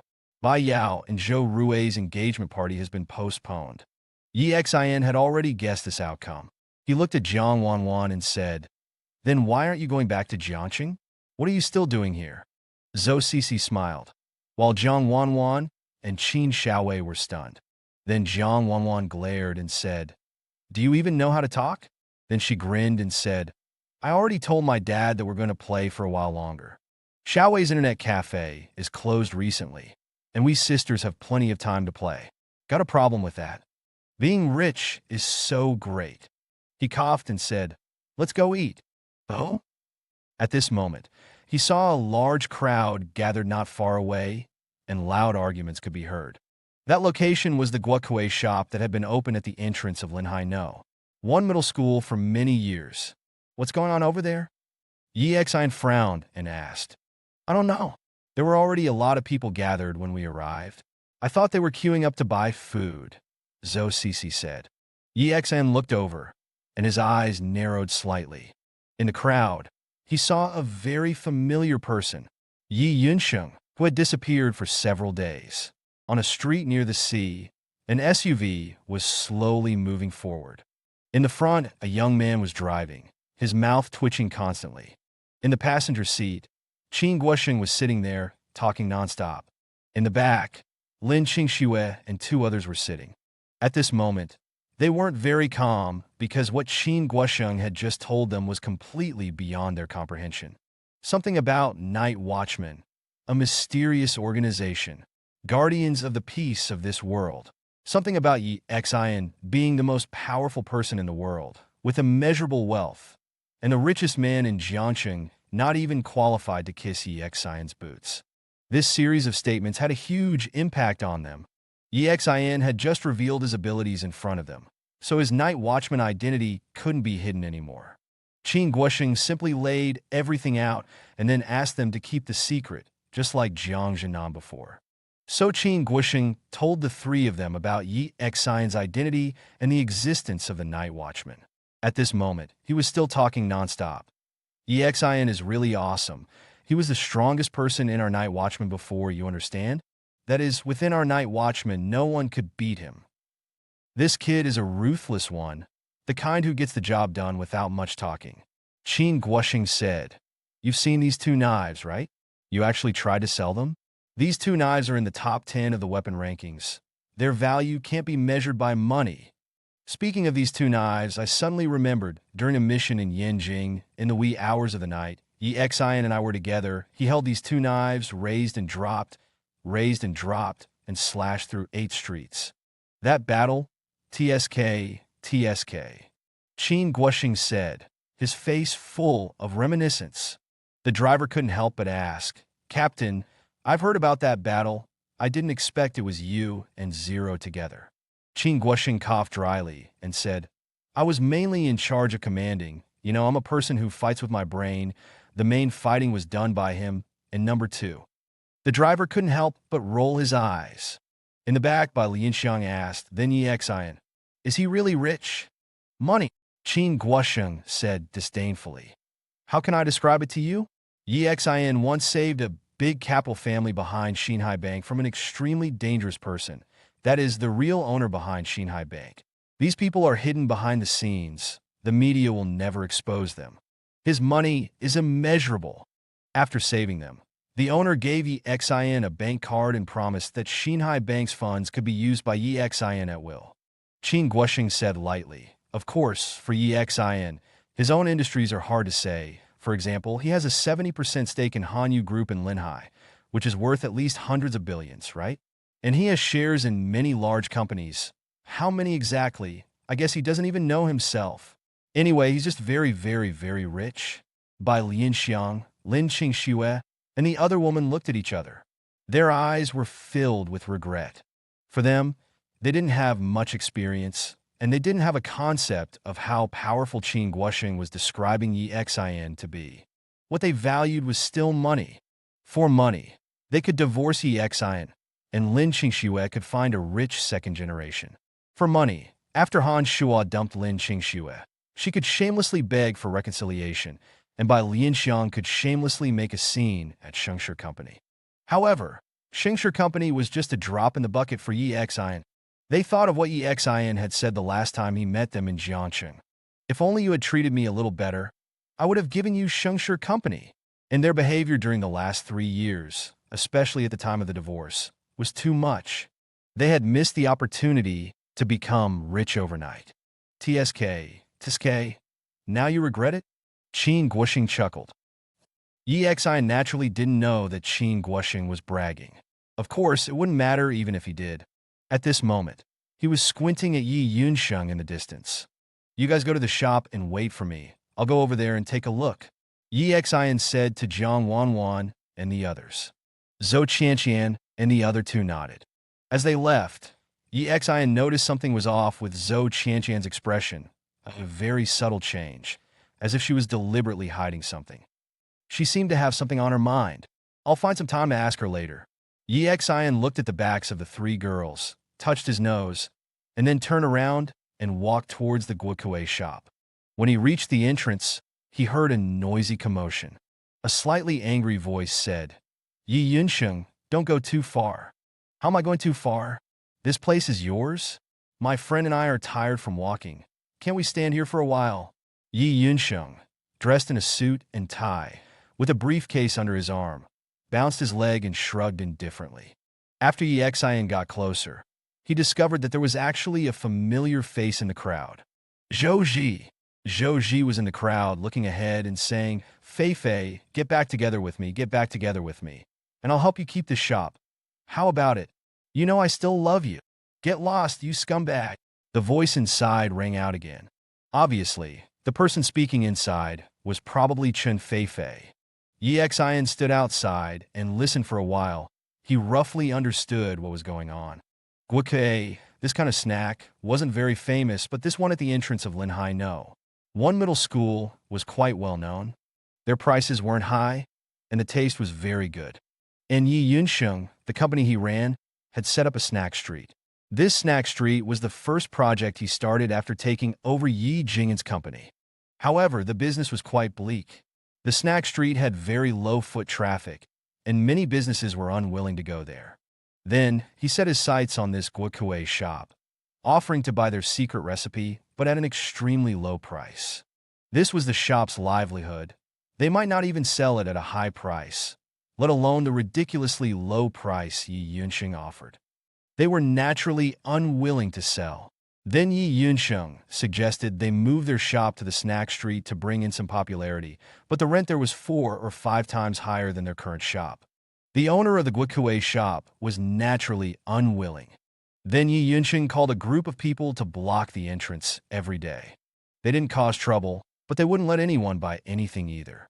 After figuring out the cause and effect, the coldness in Yi Xion's eyes towards Yi Yunsheng deepened. As for Zhou Ji, he shamelessly came to beg Chen Feifei to get back together with him, and happened to encounter this matter. Yi Yunsheng shrugged indifferently and said, It doesn't matter if you don't give me the secret recipe. Anyway, our company has plenty of idle people. I'll let them block your place every day. I'll see how you do business. Inside the shop, a middle-aged couple sighed, and Chen Feifei in front shouted with a flushed face, Yi Yunsheng, don't go too far. What did I do? If you think I did something illegal, go sue me, Yi Yunsheng said with a rogue-like attitude. Beside him, Zhou Ji also chimed in. Feifei, as long as you get back together with me, I guarantee I'll help you solve this, mister. You will still give me some face. If you don't leave, I'll call the police. Chen Feifei ignored him and continued. Go ahead and call, Yi Yunsheng said. After the police leave, I'll come back and continue blocking the place. Chen Feifei's face changed slightly. She felt helpless facing this rogue, and her eyes reddened. Teacher Chen. At this moment, the middle-aged woman inside smiled bitterly and said, Teacher Chen, don't bother, we can't fight them. We might as well close the door another day and open another one in a different city. Her voice was helpless and unwilling. Yi Yunsheng, do the Yi family know you're doing this? At this moment, Yi Xin, who was behind the crowd, suddenly spoke. When the voice sounded, everyone looked over. The moment they saw Yi Xin, everyone's eyes paused slightly. Zhou Ji frowned and said, "Why are you everywhere?" Yi Xin ignored him and walked up to Chen Feifei. At this moment, Chen Feifei's eyes were red, and she looked helpless. She looked at Yi Xin with red eyes, as if she was asking for help. Yi Xin looked at her and asked, "Do you know what the best way to deal with a rogue is?" Chen Feifei shook her head. Yi Xin looked at Yi Yunsheng beside him, then raised his fist and said, "Naturally, it's to beat him up." "Of course, beat him up." Yi Xin looked at Yi Yunsheng, a smile appearing on his face. Yi Yunsheng's expression changed drastically upon hearing Yi Xin's words. However, thinking of the number of people around him, he sneered and said to Yi Xin, "I'd like to see how you're going to beat me up. If you dare to lay a finger on me, I'll send you back to prison." Inside the shop, the middle-aged couple hurriedly said, "Young man, these people are from the Yi family. We appreciate your kindness, but let's not provoke them. We can't afford to offend them." Chen Feifei also wiped her eyes and tugged on Yi Xin's arm. "Yi Xin, don't do it. This kind of scoundrel will extort you to death." Yi Yunsheng looked at Yi Xin. The day Yi Xin returned, he had indeed been frightened by Yi Xin's gaze. After all, he had a guilty conscience and was afraid of Yi Xin's revenge, which had made him anxious for the past few days, even afraid to go home. Last night, he went to see Yi Heng, the person who had previously asked him to make suggestions to the family. Yi Heng's disdain for Yi Xin had made him feel a little enlightened. Right, the current Yi Xin was no longer in the Yi family. He had just been released from prison, having spent 9 years inside, and had no background in Linhai.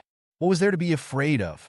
He looked at Yi Xin with a smirk and said, "Yes, this beautiful lady is right. You touch me, and I guarantee I'll extort you, make your family bankrupt, and send you back to prison." He saw the smile in Yi Xin's eyes gradually disappear. Beside them, Zhou Ji saw Chen Feifei's somewhat friendly attitude towards Yi Xin and sneered. "That's right, mister. Yi, when you sue him, I'll be your witness." "Zhou Ji, get lost." Chen Feifei's face flashed with anger when she saw Zhou Ji actually speaking up for Yi Yunsheng. "I was blind to have ever liked you." Zhou Ji frowned and said, "Feifei, I told you before, this guy spent 5 years in prison for drugging and raping a girl. Even if you don't break up with me, stay away from this kind of person. Who I associate with is none of your damn business." Chen Feifei gritted her teeth. Zhou Ji's face was a bit unsightly. He glared at Yi Xin and said, "Yi Xin, try touching Mr. Yi today and see what happens." Yi Xin stood there, touched his nose, and in the next instant, he suddenly dashed forward, arriving in front of Yi Yunsheng in a flash. Yi Xin's speed was too fast. The other people beside Yi Yunsheng hadn't reacted yet. In about a second, Yi Xin had reached Yi Yunsheng in 2 steps. Yi Yunsheng's eyes widened. Before he could speak, he saw Yi Xin's palm slam onto his face. A powerful force surged through him, and he was pressed to the ground by Yi Xin. Bang! Yi Yunsheng never expected Yi Xin to actually dare to lay hands on him. It was too late to react. He slammed onto the ground, almost losing his breath. The people he brought were briefly stunned. None of them expected Yi Xin to dare to attack them, alone, and so suddenly and decisively. When they finally reacted, some of them hurriedly surrounded Yi Xin. "Don't move!" Yi Xin pressed Yi Yunsheng down with one hand and turned his head, calmly saying, "If any of you touch him, I'll punch Yi Yunsheng." Yi Yunsheng, in excruciating pain from being slammed to the ground, gritted his teeth and said, "Yi X, you actually dared to hit me. You're finished. I'll sue you until you're bankrupt." Zhou Ji also hurriedly said, "Mr. Yi, I'll be your witness." Yi Xin ignored them completely. He was certain Yi Yunsheng wouldn't dare to actually sue. If he did, they could just make a big fuss about it. The Yi family's business was huge. If this kind of forced buying and selling were exposed, the damage to their reputation would be enormous. In fact, the situation with the sesame cake shop was easy to resolve. Just make a big deal out of it, and the Yi family would naturally back down. Of course, this method also had its drawbacks, namely the fear of the Yi family's retaliation. For a large family like the Yi family, one of the top two in Linhai, it would be too easy to retaliate against a small street shop without leaving a trace. But while they were afraid, Yi Xin was not. Yi Xin was eager for the Yi family to come and cause him trouble, so he could follow the clues and dig out who had framed him all those years ago. He looked at Yi Yunsheng and said indifferently, "Sue if you want. I'd like to see who suffers more when this blows up and the Yi family's forced buying and selling is exposed." Yi Yunsheng's face changed slightly. "Two things now," Yi Xin said calmly. "One, get your pack of dogs out of here quickly. If you dare to come here and harass them again, I'll really beat you to death." As he spoke, he punched Yi Yunsheng in the leg. He didn't use his full strength. Otherwise, this punch could have broken Yi Yunsheng's leg. However, this punch was enough to ensure Yi Yunsheng was in agony. Sure enough, after Yi Xion's punch, Yi Yunsheng screamed, and cold sweat immediately broke out on his forehead. Then, Yi Xion calmly said, "Second, who told you to suggest to the Yi family that my father and I be removed from the family register?" Hearing this, Yi Yunsheng's body trembled on the ground, looking at Yi Xion's icy gaze, as if he wanted to devour him, and feeling the intense pain in his leg, he was filled with fear. Remembering what Yi Heng had said to him before, he hurriedly said, "It was Yi Heng who asked me to suggest it. It has nothing to do with me." Hearing this name, Yi Xion's heart stirred slightly. If it was Yi Heng, then it made sense. 9 years ago, Yi Jingyan was highly regarded by the Yi family. The company he managed had excellent performance, and the family business intended to promote Yi Jingyan to the CEO of a larger company. However, at that time, it was a competitive process, and the other competitor was Yi Heng. In order to suppress Yi Jingyan, he certainly had sufficient motive. He released his grip on Yi Yunsheng's head, stood up, and said, "Get these scoundrels out of here." At this time, two people rushed over and helped Yi Yunsheng up. He didn't dare to stay any longer and called his group to leave. Zhou Ji frowned as he watched Yi Yunsheng leave. "That coward." Then he looked at Yi Xian provocatively and said with a hint of threat, "Yi Xian, I advise you to stay away from Fei Fei. She's my girlfriend." Chun Fei Fei blushed and glared angrily at Zhou Ji. "I said, I've already broken up with you." Yi Xian waved his hand. He didn't want to get involved in their affairs. He turned to the shop owner, a smile appearing on his face. "Don't worry, they won't dare to harass you anymore. You can continue your business peacefully." The shop owner thanked him profusely. If possible, they naturally wanted to continue operating here, as they had been open for many years and had accumulated a loyal customer base. Yi Xian waved his hand and turned to leave, heading towards the place where he was going to eat. Chun Fei Fei watched Yi Xian's retreating figure, bit her lip, and chased after him. Beside them, Zhou Ji watched Chun Fei Fei chase after Yi Xian, his expression shifting uncertainly. A hint of malice flashed in his eyes as he looked at Yi Xian's back. Yi Xian walked to a rabbit restaurant near the school. Just as he was about to enter, Chun Fei Fei's voice called out from behind him, "Yi Xian, thank you." Yi Xian turned around and looked at her, frowning slightly. "I often eat at that shop too. I didn't want to see it closed down." Chun Fei Fei pursed her lips and looked inside the restaurant. "Are you eating here?" "Yes," Yi Xian nodded. "Yes, I'm having dinner with a friend. Is something the matter?" Chun Fei Fei blushed. Then, she took out her phone and looked at Yi Xian. "I think we're quite fated. Linhai is so big, and we've run into each other 3 times in a row. Let's add each other on WeChat, become friends." Yi Xian's expression shifted slightly. Looking at Chun Fei Fei's pretty face, this time he didn't refuse.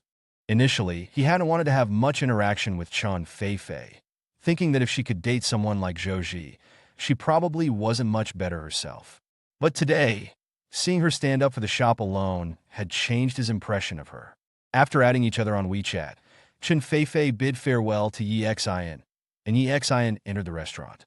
After dinner, Jiang Wanwan invited them to the amusement park in the afternoon, and then somehow managed to coax Yi Xin into treating them to dinner again. It wasn't until 8 or 9 in the evening that he finally returned home. The next morning, around 7 o'clock, he was woken up by Yi Jingyan, who wanted Yi Xin to go to work with him. Yi Xin was dumbfounded. He had previously said he had found a job just to appease his parents. Now, since they were in the same company, Yi Jingyan had ample reason to have Yi Xin go to the company with him. Unable to disobey, Yi Xin got up early, washed up, ate breakfast, and then headed to the company with Yi Jingyan.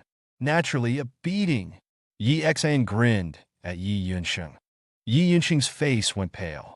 He considered the crowd around him and scoffed. "Let's see how you're going to beat me up. If you even touch a finger of mine, I'll get you locked up again." Inside the shop, the middle-aged couple quickly said, "Young man, these people are from the Yi family. We appreciate your kindness, but please don't get involved. We can't afford to offend them." Chun Fei Fei wiped her eyes, tugged on Yi Xion's arm, and said, "Yi Xion, don't fight. This guy's a troublemaker. He'll sue you into bankruptcy." Yi Yunsheng glared at Yi Xion. The day Yi Xion returned, he'd been truly intimidated by Yi Xion's gaze. After all, he'd done something wrong, fearing Yi Xion's revenge, keeping him up nights and preventing him from going home. Last night, he'd met with Yi Heng, the man who'd previously urged him to give advice to the family. Yi Heng's disdain for Yi Xion made him realize something. Yi Xion was no longer part of the Yi family. He'd just been released from 9 years in prison and had no connections in Linhai. What could he possibly fear? He gave Yi Xion a sly smile and said, "Right, beautiful lady. If you lay a finger on me, I'll ruin you. I'll get your family into debt, and I'll make sure you go back to prison." Yi Xion's smile vanished. Zhou Ji, noticing Chun Fei Fei's kindness toward Yi Xion, sneered. "Exactly. Mr. Yi, count me as your witness when you sue him." "Zhou Ji, get out of here." Chun Fei Fei was furious, her voice sharp. "I was blind to pick you in the first place." Zhou Ji frowned. "Fei Fei, I told you this guy's been in prison for 5 years for statutory rape. Even if you don't break up with me, stay away from him." "Who are you to tell me who to associate with?" Chun Fei Fei snapped. Zhou Ji looked annoyed and glared at Yi Xion. "Yi Xion, dare you touch Mr. Yi today?" Yi Xion smirked, then took a swift step toward Yi Yunsheng, reaching him in an instant. Yi Yunsheng's eyes widened. Before he could react, Yi Xion's hand slammed into his face, sending him crashing to the ground with a thud. Yi Yunsheng was stunned. The men he brought with him were also caught off guard by Yi Xion's sudden and decisive attack. People rushed to surround Yi Yunsheng. "Don't move anyone," Yi Xion said calmly, holding Yi Yunsheng down with one hand. "If anyone touches him, I'll punch Yi Yunsheng." Yi Yunsheng in agony snarled. "Yi Xion, you dare touch me? You're finished. I'll ruin you." Zhou Ji quickly added, "Mr. Yi, I'll be your witness." Yi Xion ignored them. He was confident that Yi Yunsheng wouldn't actually pursue legal action. If he did, then he would make the issue public. The Yi family's reputation would suffer greatly if this forceful business deal came out. The situation was easily fixable. The Yi family would surely back down. However, there was a risk. The Yi family was a powerful force in Linhai, and they might retaliate. But Yi Xion was prepared for it. He wanted the Yi family to come after him, to find out who had framed him years ago. "Sue me if you like. I'll see who loses more when this whole thing blows up in the Yi family's face." Yi Yunsheng's face paled. "Two things," Yi Xion said coldly. "First, get out of here. All of you. If you dare come back, I'll beat you senseless. Second, who told you to suggest to the Yi family that I and my father be removed from the family tree?" Yi Yunsheng's body trembled. Facing Yi Xion's icy gaze and the sharp pain in his leg, he was terrified. He quickly said, "It was Yi Heng. It has nothing to do with me." Yi Xion's eyes narrowed slightly. Yi Heng. That made sense. 9 years ago, Yi Jinggan was highly valued by the Yi family, with excellent company performance and poised to be promoted. But there was a competitor, Yi Heng. To get rid of Yi Jinggan, Yi Heng had a compelling reason. He released Yi Yunsheng and said, Get out of here, you scoundrels. Two men helped Yi Yunxing up. He didn't delay and rushed his men away. Zhou Ji, watching Yi Yunxing leave, muttered, "Such a coward." He challenged Yi Xian. "Yi Xian, I advise you to stay away from Fei Fei. She's my girlfriend." Chun Fei Fei's face flushed. "I said we broke up." Yi Xian waved his hand dismissively, turning to the shop owner with a smile. "Don't worry, they won't bother you again. You can continue your business." The shop owner thanked him profusely. Yi Xian left, heading towards where he was having lunch. Chun Fei Fei followed, determined. Zhou Ji watched them, his expression dark. Yi Xian arrived at a restaurant near the school, about to go inside, when Chun Fei Fei called out, "Yi Xian, thank you." Yi Xian turned, frowning. "I frequent that restaurant. I don't want to see it close." "Are you having lunch here?" Chun Fei Fei asked, looking inside. "Yes," Yi Xian nodded. "With friends? Anything else?" Chun Fei Fei blushed. She pulled out her phone. "I think we're quite lucky to run into each other 3 times in this city. How about we exchange contact information? Let's be friends." Yi Xian considered it and agreed. He'd previously avoided her, but the events of the day had changed his perspective. They exchanged contacts. Chun Fei Fei left, and Yi Xian went inside. After lunch, Jiang Wanwan suggested a trip to the amusement park. They had dinner together, and Yi Xian finally returned home after 8 or 9 p.m. The next morning, at 7 a.m., Yi Jinggan called, wanting Yi Xian to come to work with him. Yi Xian was shocked. Yi Xian reluctantly agreed and went to work with his father. Yi Xian finished speaking, and Jiang Wei's eyes lit up. He chuckled and said, "That's right. That guy was acting so high and mighty yesterday, thinking he was all that working here. His face will be priceless when he gets fired." Beside them, Niu Qian looked bewildered. In truth, he really felt he wasn't qualified to work at Hanyu Group and was still confused about how he got the job. Now, hearing Yi Xian say he was going to fire Sun Tzu, he was even more bewildered. Even if Yi Xian was friends with Lei Bin, he couldn't just fire someone from Hanyu Group, could he? Lei Bin nodded. "All right, do as you say." Niu Qian was dumbfounded. He hadn't expected Lei Bin to agree so readily. He recalled that when he got this job, Yi Xian had also casually mentioned it, and Lei Bin had agreed. It seemed that Yi Xian and Lei Bin's relationship must be really good. The honest Niu Qian thought to himself. Lei Bin frowned at Yi Xian. "By the way, why are you at the company?" "Oh, don't ask. My dad dragged me here," Yi Xian said exasperatedly. "Didn't I tell him I was working as your assistant? He insisted on dragging me to work with him." A smile spread across Lei Bin's face. "Working at the company isn't bad. We have quite a few beautiful women here. See if you can hook up with one." "Forget it," Yi Xian yawned. "I'm going back to catch up on some sleep. You take care of arranging these two." Jiang Wei said in astonishment. "You don't want to see Sun Tzu's face after he gets fired? Just thinking about it makes me feel good." Yi Xian waved his hand. "Not interested. If you are, you can record a video and post it in the high school alumni group chat." "Good idea." Jiang Wei's eyes gleamed. "Then I'm going back." Yi Xian chuckled and turned to leave. It was already past 9, and there were fewer people at the entrance. Yi Xian reached the door. He was originally planning to take a taxi home to sleep, but remembering Chao Rong was at home and would likely lecture him if she saw him return, he decided to call Zhou Cece and see if he could crash on her sofa. He took out his phone, found Zhou Cece's number, and dialed. "Hello, Yi Xian." Zhou Cece answered quickly. "Hey," Yi Xian said. "Do you live alone?" Zhou Cece paused. "Yes, I live alone, but Wanwan and Xiao Wei are also here right now." "What's up?" "I didn't get enough sleep and want to crash on your sofa," Yi Xian coughed. "My dad dragged me to work, and if I go back now, my lie will be exposed. I'm at the bank now. It's Monday, but I can send you my address. Wanwan and Xiao Wei are home. You can ask them to open the door for you," Zhou Cece said. Yi Xian nodded. "Okay. By the way, you seemed to have something on your mind yesterday, and you didn't want Jiang Wanwan and the others to know, so I didn't get a chance to ask you." Zhou Cece was silent for a moment, then sighed.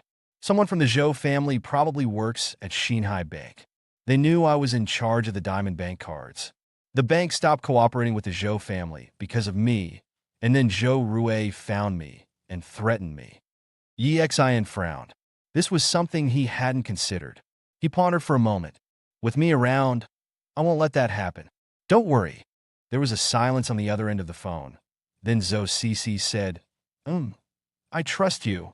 After hanging up, Zhou Cici sent him her address. Yi Xian hailed a cab and headed towards her place.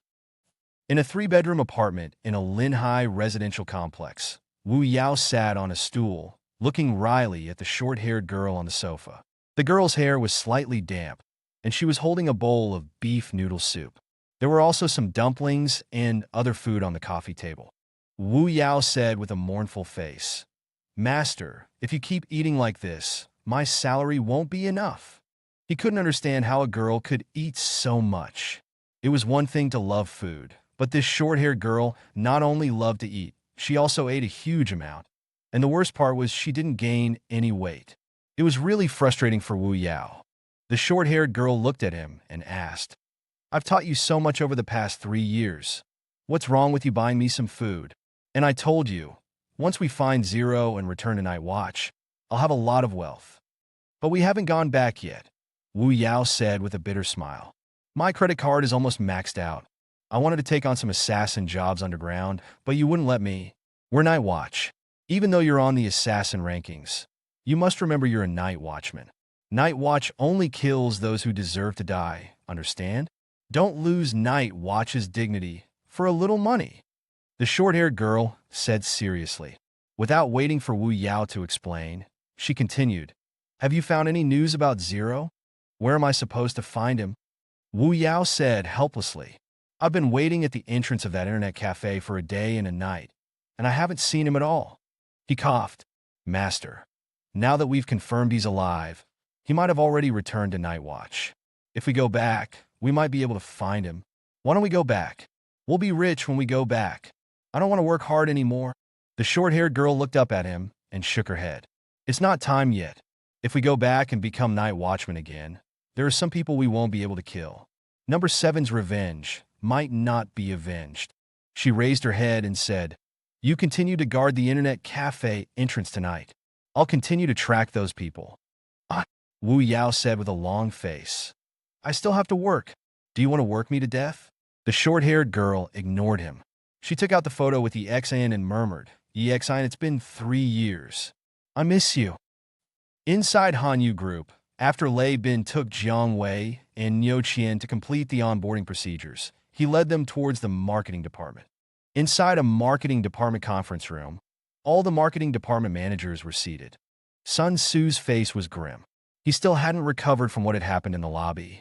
He couldn't understand how Yi Xian could be Lei Bin's friend. This doesn't seem like a regular meeting.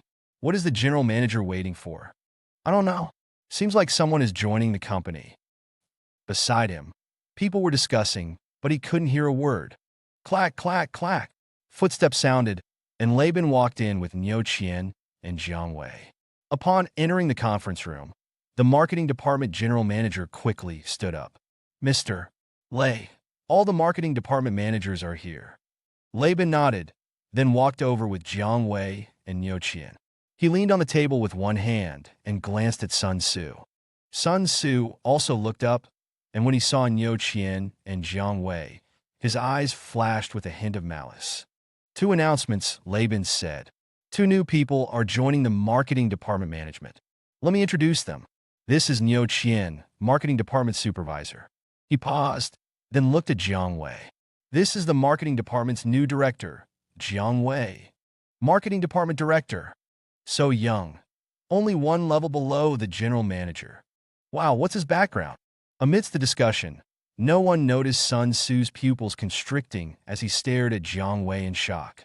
He had assumed that Jiang Wei would start from the bottom.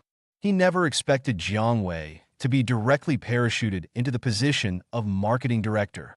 Just a few days ago, he had completely looked down on Jiang Wei, thinking that someone like him was at the bottom rung of society. He thought it was unbelievable that Jiang Wei even came to Hanyu Group for an interview and had even wanted to give him a hard time during the interview. But now, Jiang Wei was 2 levels above him. Impossible. This is impossible. he muttered, cold sweat appearing on his forehead. At this moment, Laban spoke again. Quiet down, everyone. I have a second announcement. He looked at Jiang Wei. Jiang Wei, you announce it. Jiang Wei was stunned for a moment. Then his expression brightened as he turned his gaze toward Sun Tzu. A sense of unease welled up in Sun Tzu's heart. Then he saw Jiang Wei walk down from the platform, straight towards him. Jiang Wei grinned, a mocking smile, then calmly said, Sun Tzu, you and Su Wen are fired. Sun Tzu, you and Su Wen are fired. Jiang Wei stared at Sun Tzu, a mocking smile on his face. A wave of satisfaction washed over Jiang Wei. From his first day at Hanyu Group, showing off, to the repeated confrontations at the class reunion, it all led to this moment. Only now, after firing the arrogant Sun Tzu, did he feel the full impact of Yi Xian's return to Lin Hai. He had changed. He knew he'd finally broken into Lin Hai's elite. His perspective felt wider, burdens lifted. He was finally over his girlfriend. Even though Yi Xian had given him 5 million to humiliate her family, he'd still felt a lingering sense of disbelief and regret. Now he saw clearly. That woman, that family, they weren't worthy. Unlike Jiang Wei's elation, Sun Tzu's eyes widened. Then he collapsed into his chair, mind blank, gaze unfocused. He stared at Jiang Wei, then at Niu Qian. 2 days ago, he'd looked down on them. Now, Niu Qian was his equal, Jiang Wei his superior, and he and Su Wen fired. The drastic fall from grace was devastating. Hanyu Group wasn't easy to get into. He was young and climbed the ranks, proving his competence. Now he had to start over. Laban glanced at him. That's all. Meeting adjourned. Sun Tzu, you and your girlfriend can collect your things and process your termination. Yi Xian didn't bother witnessing Sun Tzu's dismissal. It was a trivial matter. He was on his way to Zhou Qianqian's apartment. She didn't live with her parents. They were teachers, Lin Hai natives, and had their own place. Zhou Qianqian was successful in her own right, working at the prestigious Xinhai Bank. Within a few years, she'd become a branch manager, earning around 2 million a year. She owned apartments in both Jiangxing and Linhai. She'd expected to stay in Jiangxing, but thanks to Yi Xian, she transferred back to Linhai. Following her directions, Yi Xian arrived, bought breakfast as Jiang Wanwan had requested, and headed to her apartment. Zhou Qianqian had already told them he was coming. He knocked. Jiang Wanwan opened the door, grinning, and took the breakfast. Thanks. Yi Xian stepped inside, changing his shoes. Qin Xiaowei was practicing martial arts in the living room. Yi Xian's eyes lit up. Unlike Jiang Wanwan's modest attire, Qin Xiaowei wore a crop top and shorts, revealing her toned physique. She'd always dressed boldly, but this was distracting. She continued practicing, unfazed by his presence. Enjoying the view? Jiang Wanwan asked, noticing his gaze. Yi Xian coughed. Xiaowei, who taught you those moves? Qin Xiaowei stopped, exhaling. My dad. He runs a martial arts school in Jiangxing. Yi Xian studied her, intrigued. He considered recruiting her for the night watch. Unlike Yang Chong and Jiang Wei, she had a solid foundation and was much younger. He nodded, then offered a few pointers. Qin Xiaowei was amazed. His casual advice significantly improved her technique. She knew he was skilled. She'd seen him fight off dozens of armed men to rescue her. But this was unexpected. Yi Xian plopped onto the sofa. Right? I'm here for a nap. Don't disturb me. I have a terrible temper when woken up. I can't be held responsible for my actions. Sure, Jiang Wanwan said, unconvinced. Yi Xian drifted off. He woke to a tickling sensation on his nose. He opened his eyes to see Jiang Wanwan's face, a playful smile on her lips as she teased him with her hair. He grinned, grabbed her arm, pulled her forward, and flipped her onto the sofa beneath him. Jiang Wanwan's eyes widened, her face flushing crimson. What? What are you doing? Looking at her blushing face and slightly parted lips, Yi Xian chuckled. I told you I have a temper. What do you think I'm doing? He leaned in. Her blush deepened, but she didn't resist strongly. Are you? Qin Xiaowei, fresh from the shower, stood there stunned. Catching their gaze, she quickly said, Carry on, carry on. I didn't see anything. Jiang Wanwan snapped back to reality and pushed Yi Xian away. Pervert! Yi Xian sat up, laughing. He'd been teasing, but if Qin Xiaowei hadn't interrupted, I did warn you about my temper. You woke me up. Jiang Wanwan glared. It's 11 a.m. Are you a pig? She threw a pillow at him. Xiaowei, you saw nothing. Nothing at all, Qin Xiaowei said, grinning. Jiang Wanwan nodded, satisfied. Come on, let's go do something. Yi Xian couldn't refuse. He was bored, and his own investigations had to wait until nightfall. He spent the afternoon with them, returning home that evening. He found Chao Rong, Lu Yu, and Zhuahao on his sofa.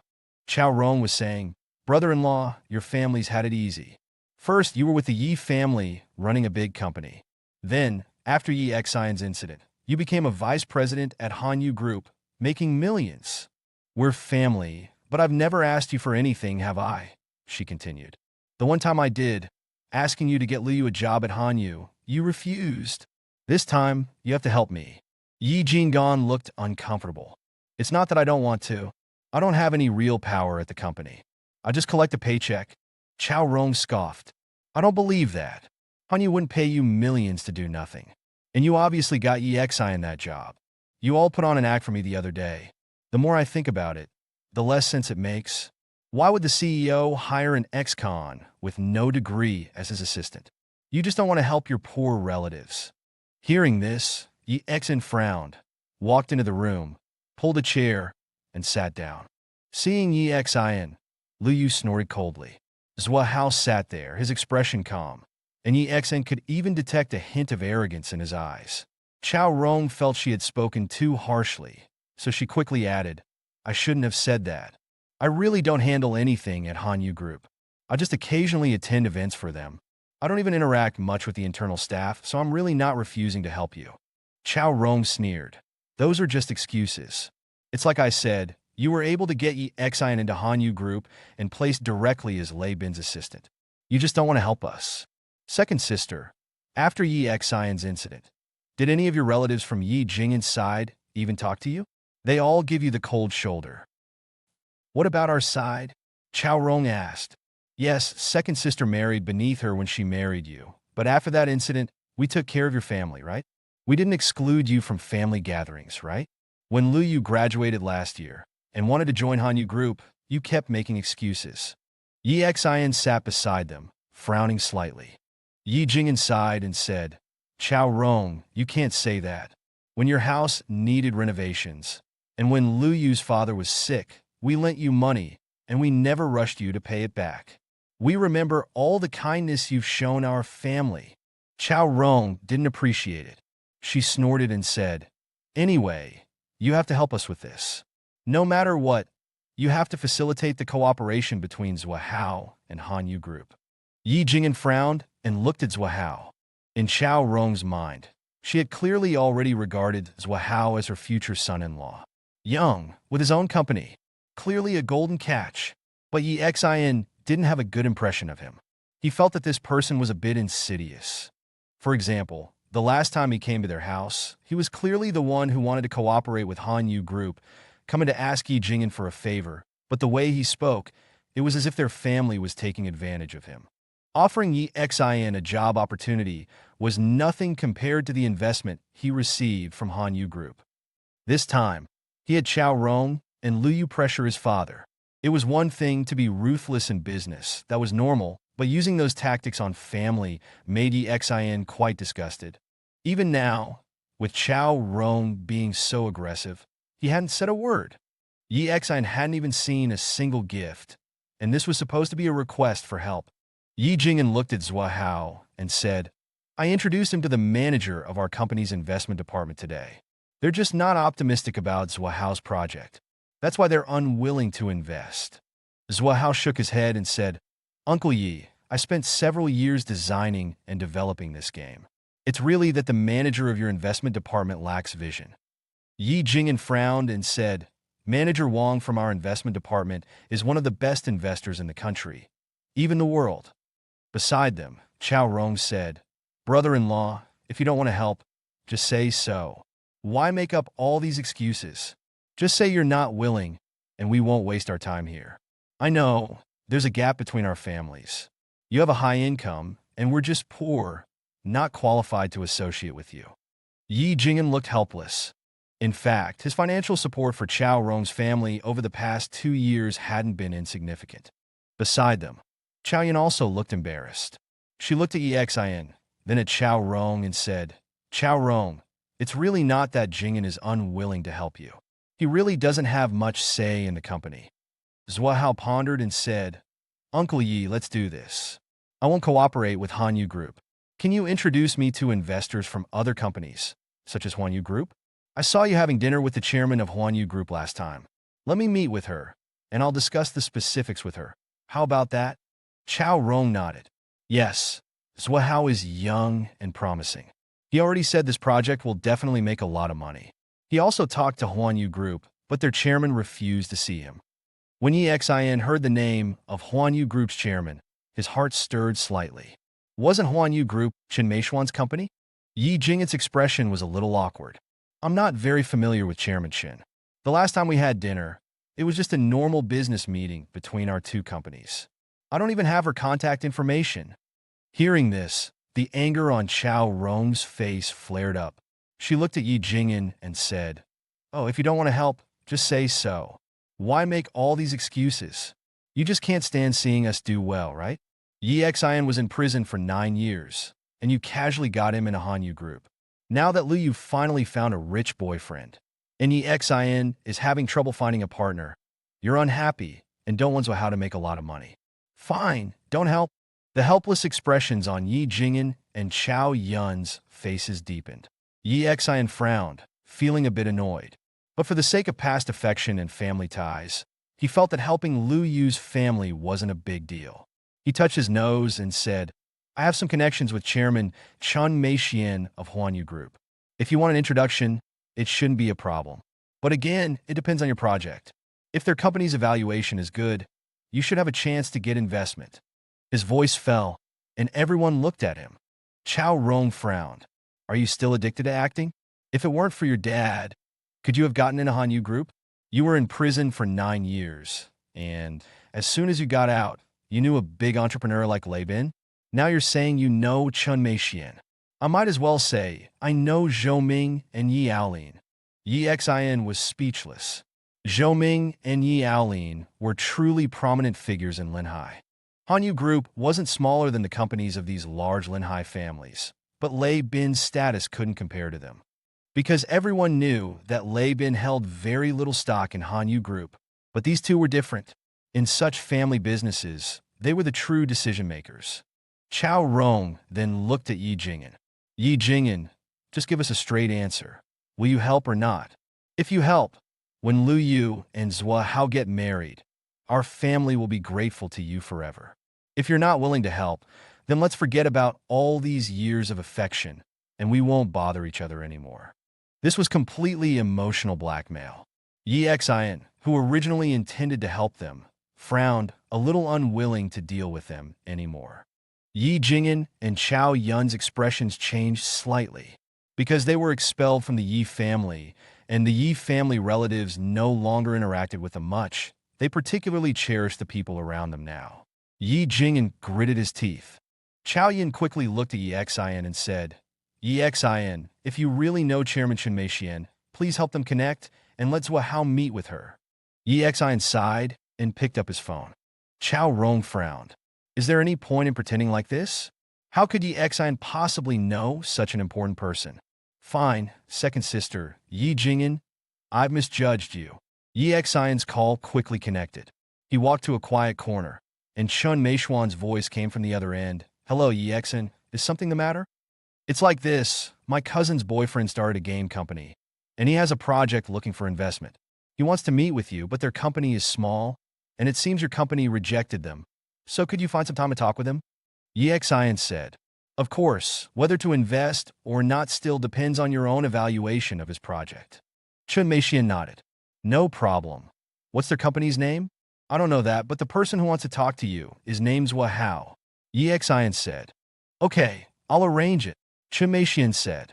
Hanging up the phone, Yi Xian returned to the living room and said to Chao Yun, I called Chairman Chen. I called Ms. Chun. She said she'd arrange it, Yi Xin said, touching his nose. Chao Rong's anger abruptly vanished. She and Lu Yu stared at Yi Xin in shock. Chao Rong sneered.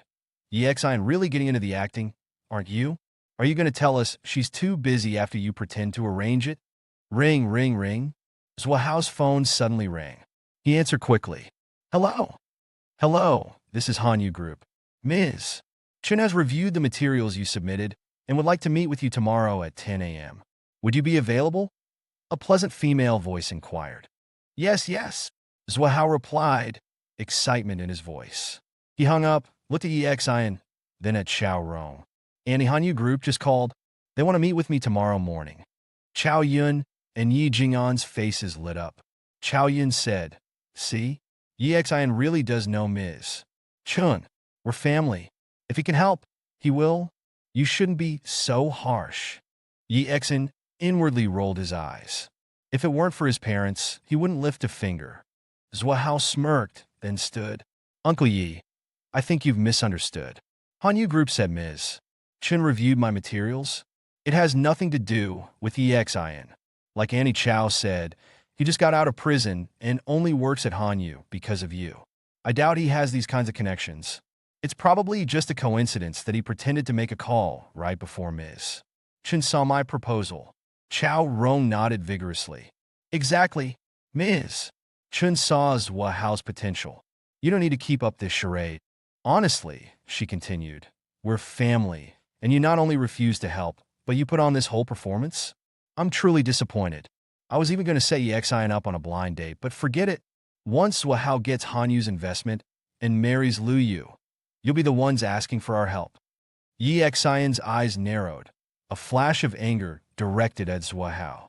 Chao Yun and Yi Jing'an exchanged uneasy glances. Yi Jing'an sighed. Forget it. Believe what you want. Humph.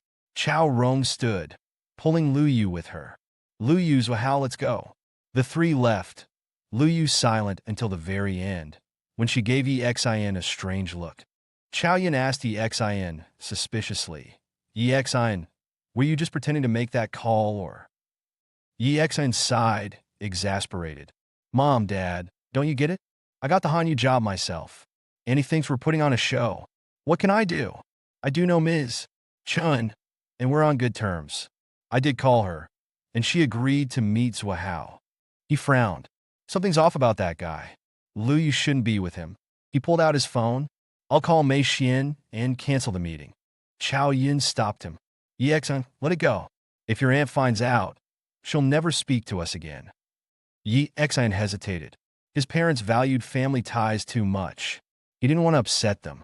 He sighed and put his phone away. Fine. By the way, Chao Yun said, your grandmother's 80th birthday is the day after tomorrow. She's been asking about you ever since. Well, you haven't had a chance to visit since you got back. We'll all go together. Yi Jing'an nodded. I'll ask Mr. Lei for a day off tomorrow, and I'll give you some money to buy her a gift. A smile touched Yi Xion's face. He'd always been close to his grandmother. Okay, but I have money, Dad. You don't need to give me any. All right, go do your thing. I'm going to watch some TV and go to bed. Yi Xin nodded and went to his room, where he began to meditate.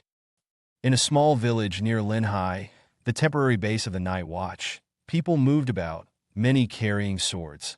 Lin Qingxue and her mother and Zhou Qianqian sat in a car, observing their surroundings. People sparred, blades flashing like in a movie. Someone punched a stone, shattering it. Despite being warned, they were stunned. Such an organization existing beyond the ordinary. It was hard to believe. Lin Qingxue was struck by the realization that her ex-husband, the man she'd divorced for being poor, was one of them, and the most skilled among them. What a foolish mistake she'd made. People gathered around as Qin Guosheng got out of the car. Captain, where's Zero? Someone asked. He hasn't rejoined the Night Watch. And even if he did, he wouldn't be on our team. Why the rush?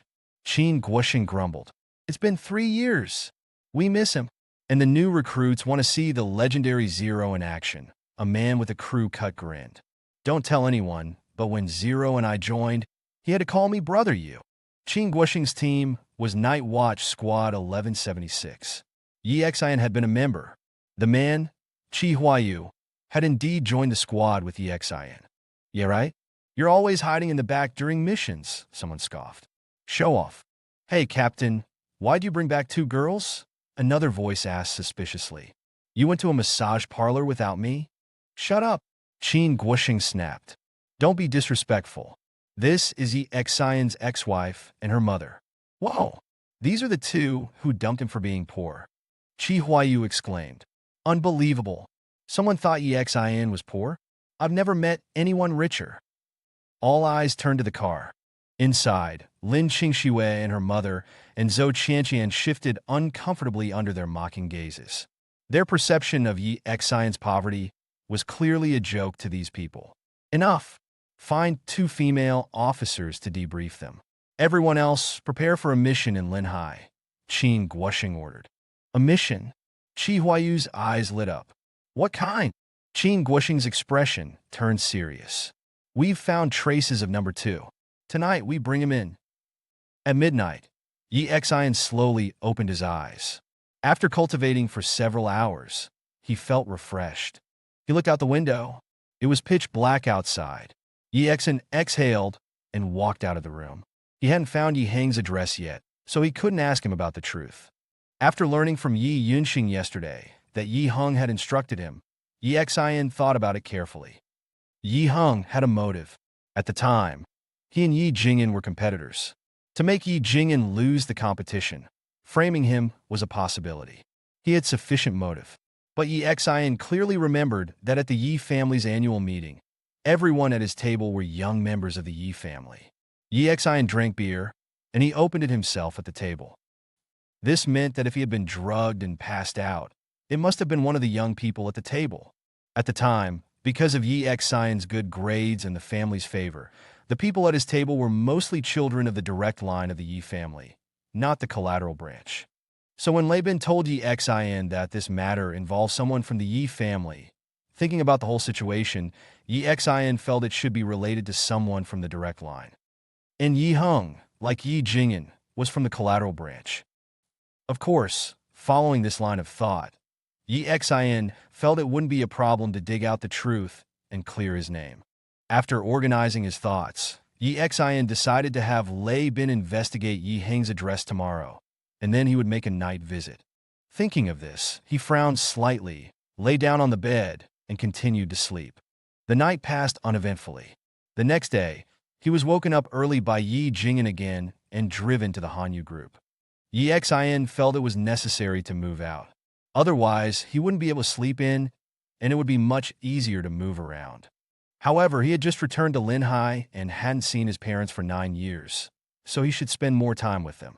Arriving at the company, Yi Xian found another excuse to slip away, running to Zhou Qianqian's house to continue sleeping.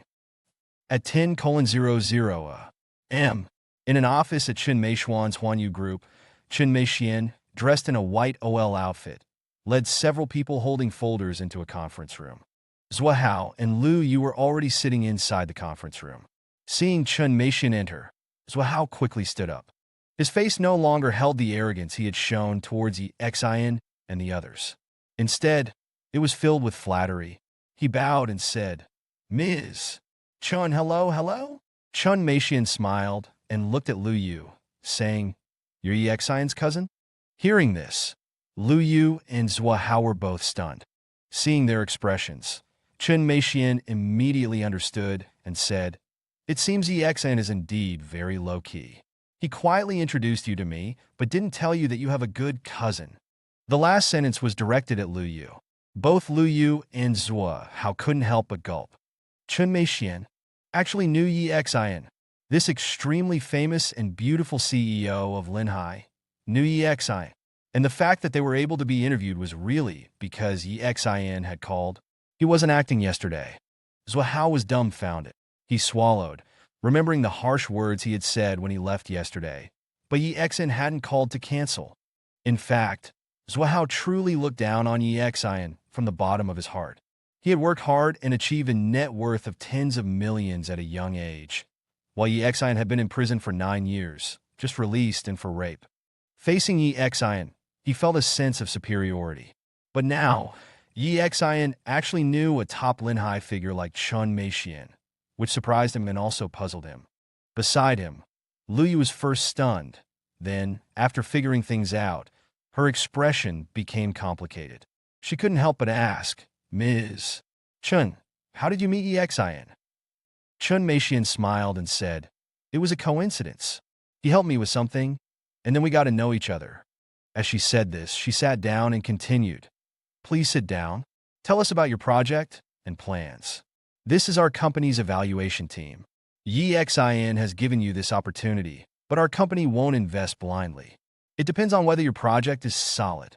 The two sat down, but Lu Yu seemed distracted, her gaze unfocused, as if she was lost in thought. Zhua Hao sat down and began to speak eloquently. This is a game project. I've been conceiving it for a long time. It's bound to become a hit game, not much worse than popular games like LOL and Honor of Kings. Then he started a PowerPoint presentation and began to talk in detail. Chun Meixian listened attentively, her brow furrowed, while the evaluation team members constantly exchanged opinions. Half an hour later, Zhua Hao finished his presentation and looked at Chun Meixian.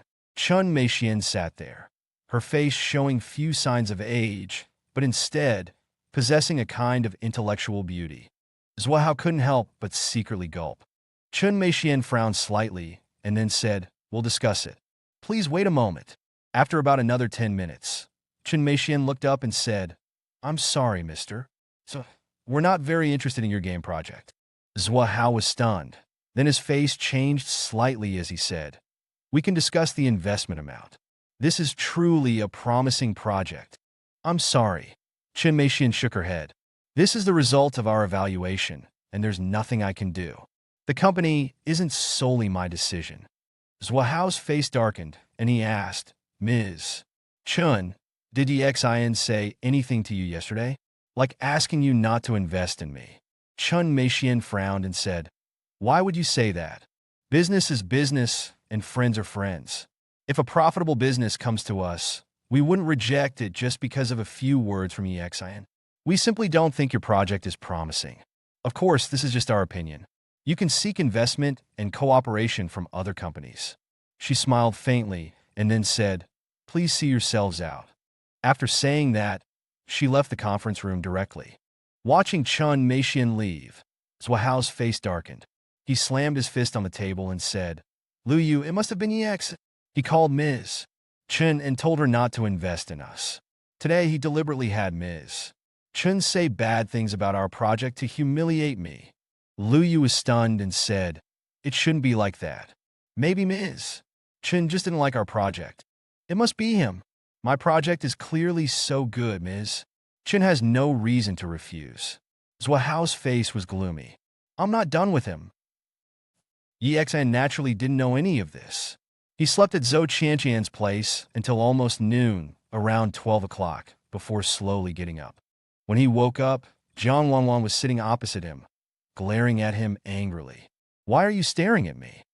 Yi Xian rubbed his eyes and asked, you pervert, you tried to kiss me yesterday. Jiang Wanwan glared at Yi Xian. Take me out to dinner, and I'll forgive you.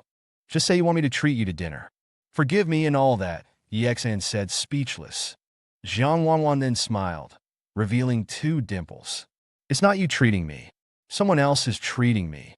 My college roommate invited me to dinner, but there's an annoying guy coming too, so you have to pretend to be my boyfriend again. Yi Xian said helplessly. Again? Why don't we just make it real? Otherwise, I'll have to charge you. Jiang Wanwan was stunned, then blushed, sticking her tongue out at Yi Xian. In your dreams. In your dreams. Jiang Wanwan smiled, then asked, how about I pay 2,000 yuan? Deal. Yi Xian grinned. Then he looked around and asked, where's Qin Xiaowei? She went out to meet her friends. Jiang Wanwan said, you men are all perverts. You just think Xiaowei is sexy. Your eyes almost popped out yesterday. Everyone appreciates beauty. Yi Xian coughed, went to the bathroom to wash his face, and then left Zhou Qianqian's place with Jiang Wanwan. The two took a taxi to a restaurant. When they arrived at the entrance, Jiang Wanwan and Yi Xin got out of the taxi.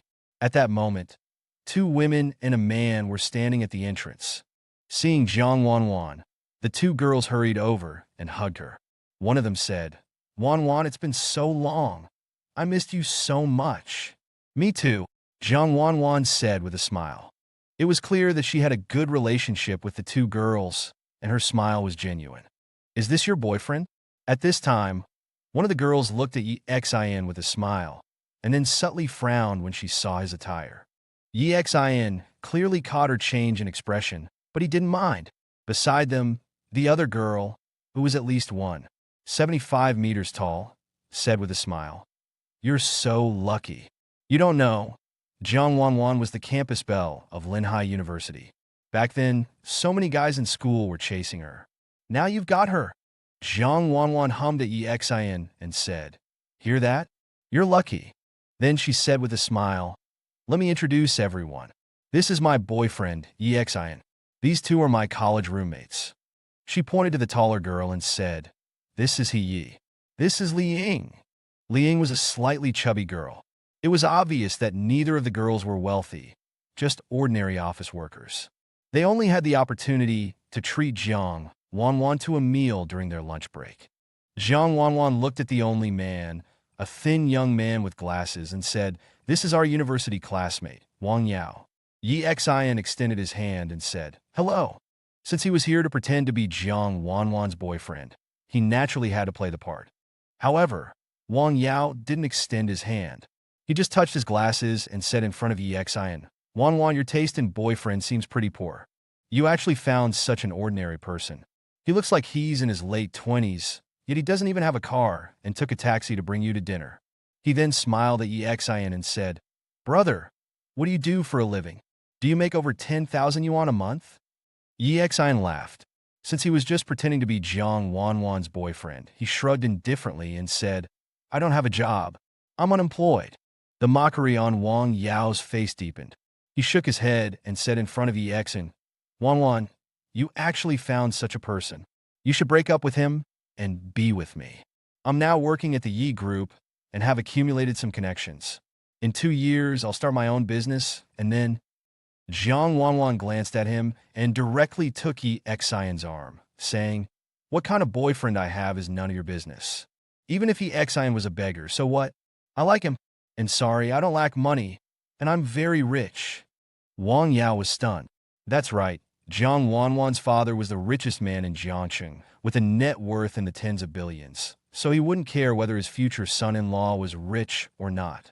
And Jiang Wanwan's words, "I like him," really made him look bad. He looked at Yi Xin and found him looking innocent, shrugging and spreading his hands, as if saying, "She likes me, what can I do?" Wang Yao was fuming. Beside them, Li Ying quickly said, "All right, Wang Yao, you promised you wouldn't cause trouble. That's why we agreed to let you come. Say less. I've already booked a table. Let's go upstairs to eat." Wang Yao's face was unsightly. He took a deep look at Yi Xin, and then the group walked into the hotel. The hall on the 3rd floor of the hotel was a Western restaurant, not the particularly expensive kind where a meal could cost tens of thousands of yuan. But it wasn't cheap either, with an average cost of around 400 or 500 yuan per person. It was a place frequented by white-collar workers. After ordering, they chatted. Wang Yao took the initiative to say, "You don't know, at the Yi Group, although the salary is good, it's really tiring. I have to work for more than 10 hours every day." Beside him, Li Ying pouted and said, "You're still better off. I'm currently in a small company, working 6 days a week, and only earning a little over 10,000 yuan a month." They were all graduates of Linhai University. As one of the top universities in China, Linhai University graduates wouldn't earn too little. They had only graduated for a year or two, and their salaries were already higher than many people who had been working for several years. "I'm still envious of Wanwan. Her family is so rich." He looked at Jiang Wanwan with a grin. Jiang Wanwan didn't say anything, just smiled. She had quite high emotional intelligence. Talking about her family would make them uncomfortable. Wang Yao spoke again, "But fortunately, I've climbed up pretty quickly these 2 years. The Yi family is about to have an assessment. If it goes well, I can become one of their management staff in the next few days." It's hard to climb too high in such a family business, right? Li Ying said. Yeah, but I'm just using it as a stepping stone, accumulating connections in the Yi family. I'll definitely start my own business later. Wang Yao glanced at Yi Xin with a somewhat arrogant tone and said, once I reach the management level, the annual salary plus dividends will be at least $1 million.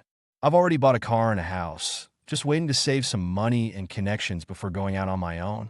Li Ying and He Yi both looked envious. Their expressions made Wang Yao very pleased. He looked at Yi Xin next to him, as if showing off. However, he found that Yi Xin looked completely disinterested, looking around. Country bumpkin, he cursed inwardly. At this time, the waiter brought the dishes. They all ordered steak. Wang Yao looked at Yi Xin with a smirk and asked, do you know how to use a knife and fork? Yi Xin looked up and glanced at Wang Yao. Zhang Wanwan gave Wang Yao a cold look and said, don't go too far?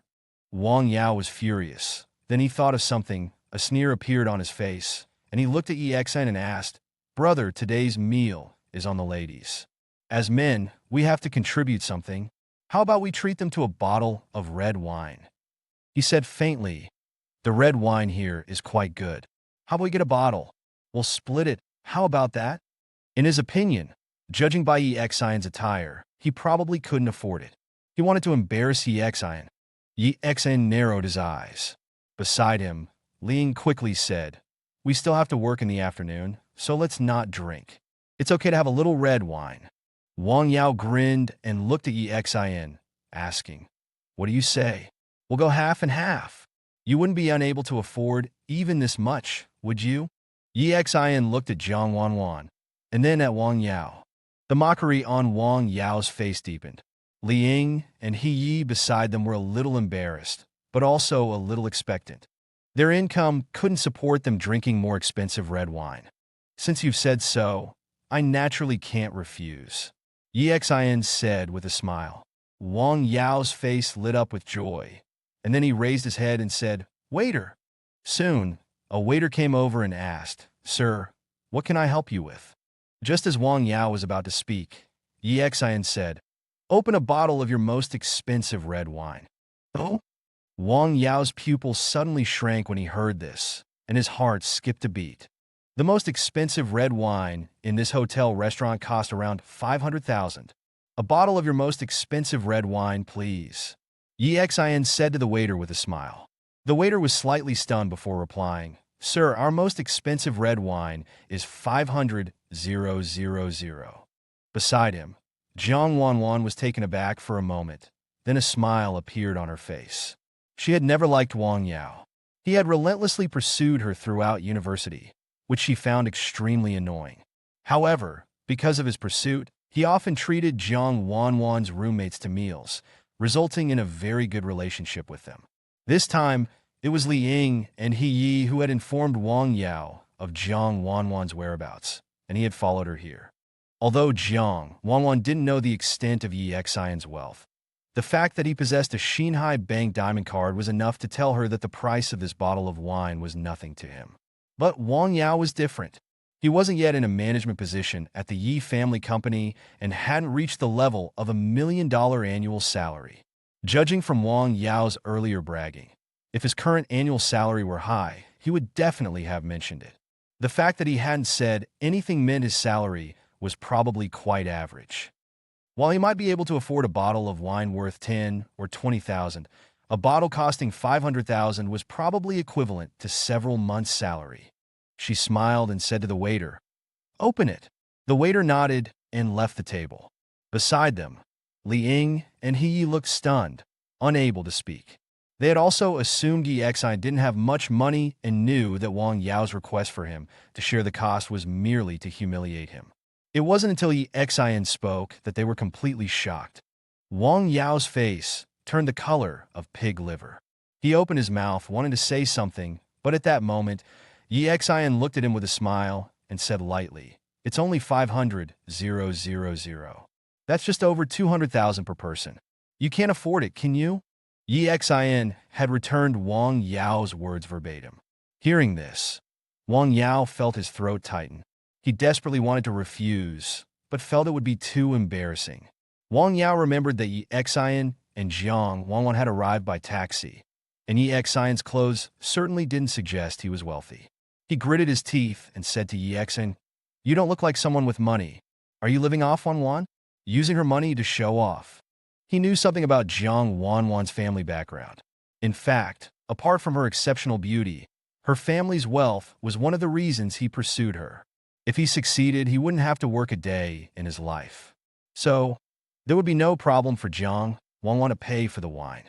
Jiang Wanwan glanced at Wang Yao and said calmly, "First of all, Yi Xian himself is much, much richer than my dad. Second, even if it were my money, I'd be willing to spend it on him.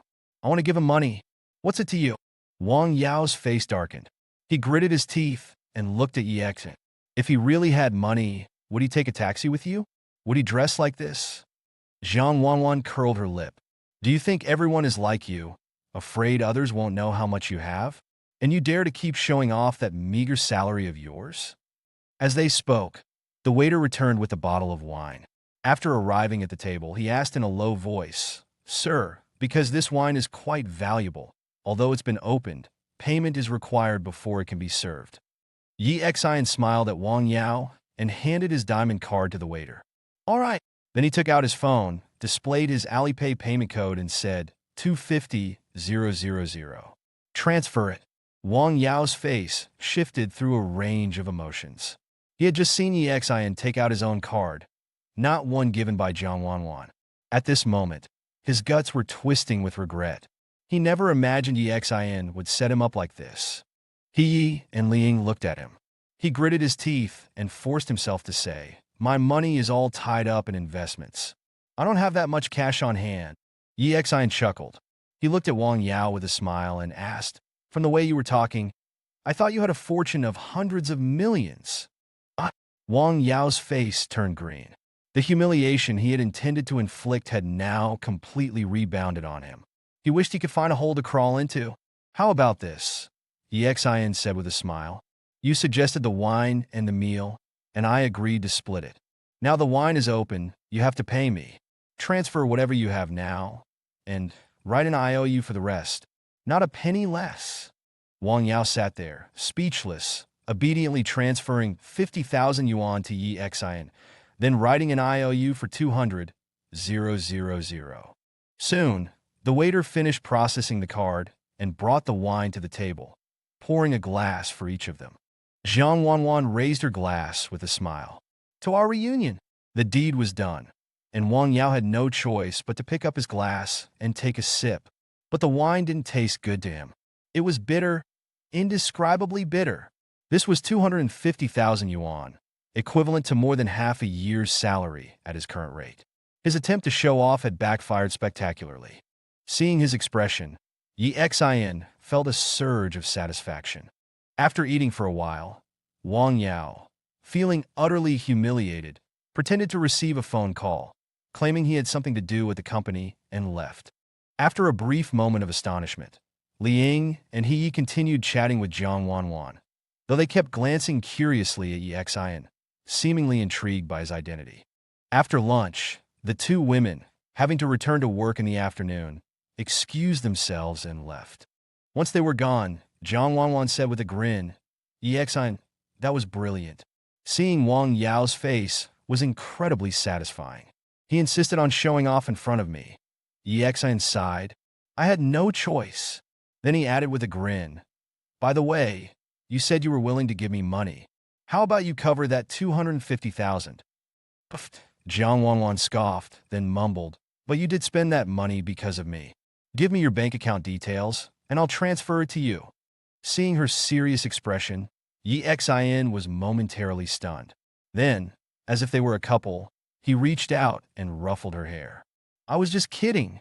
Jiang Wanwan froze. Then her face flushed crimson. She quickly pulled away from Yi Xian's hand and said, "Don't touch me." Yi Xian awkwardly touched his nose and chuckled. All right. So, what are you?" "Huh." Mid-sentence, he noticed a sports car pulling up at the side of the restaurant. Two people got out. One of them was Hao. The other was a glamorous woman with a typical internet celebrity face, heavy makeup, and a voluptuous figure. After getting out of the car, She naturally took Zhua Hao's arm, practically leaning against him. Zhua Hao's face was dark and unhappy. Honey, don't be angry. You can just look for someone at another company. The people at Huan Yu Group are blind fools. The woman's coquettish voice reached Yi Xian's ears. Zhua Hao snorted. I'll have Lu Yu's mother talk to Yi Jing'an again. No matter what, we have to secure the investment from Han Yu Group. All right, the woman said with a smile. Lu Yu probably doesn't know about us yet, right? No. Once we get the investment, I'll break up with her. Zhua Hao squeezed the woman's waist and led her towards the restaurant. Yi Xian frowned. Without hesitation, he quickly took out his phone and discreetly snapped several photos of the pair from the side. Because of the angle and Zhua Hao's bad mood, neither of them noticed Yi Xian's presence. You know them? Jiang Wanwan asked, seeing Yi Xian taking pictures. Yi Xian nodded. That man is my cousin's boyfriend. Jiang Wanwan was stunned. Then why are you taking pictures instead of beating him up? Yi Xian touched his nose. The situation is a bit complicated. You know my situation. After returning to Linhai, many people have a huge prejudice against me. If I go and talk to them directly, they won't listen and might even think I'm trying to harm them. Jiang Wanwan paused, then remembered the times they went out to eat, both Yi Huan and Zhang Yu calling him a rapist in public. She looked at Yi Xian and said through gritted teeth, Yi Xian, this place is so hostile to you. Why don't you just come back to Jiangcheng with us? Linhai is a metropolis, much more prosperous than Jiangcheng, but Jiangcheng has everything Linhai has. You'd be much more comfortable in Jiangcheng. Yi Xian turned his head, looked at Jiang Wanwan, and couldn't help but want to pat her head, but this time Jiang Wanwan dodged. Yi Xian smiled. I don't belong to any city. I'm just a wanderer. Ha! Jiang Wanwan gave him a speechless look. In fact, Yi Xian really thought this way.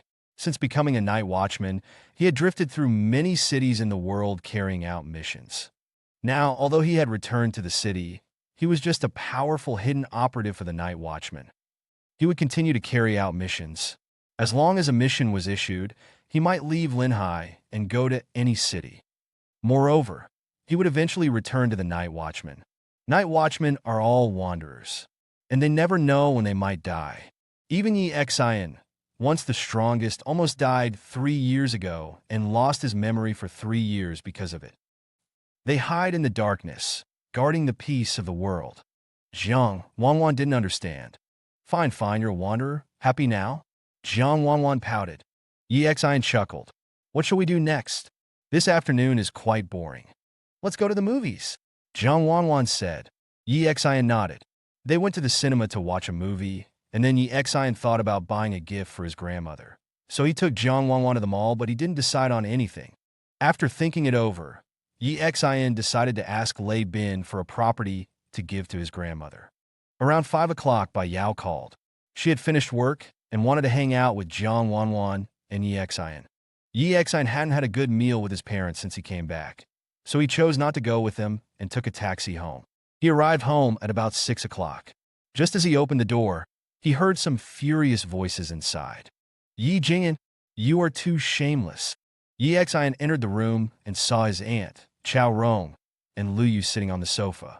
Chao Rong was currently in a rage. You think it's great that Yi Xian knows CEO Chen Meixian? Huh? So, Chen finally agreed to meet our Zhua Hao. And just because I said something unpleasant yesterday, you had Yi Xian call Chen Meixian and have her reject Zhua Hao's project. Chao Rong shouted angrily.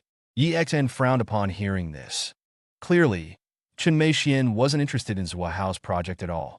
At the same time, he felt disgusted by this man. Zhua Hao wasn't there. Clearly, Chao Rong and Lu Yu had been sent by Zhua Hao, but he himself hadn't shown up. Seeing Yi Xian return, Chao Rong glared at him. Yi Xian, you have the nerve to come back?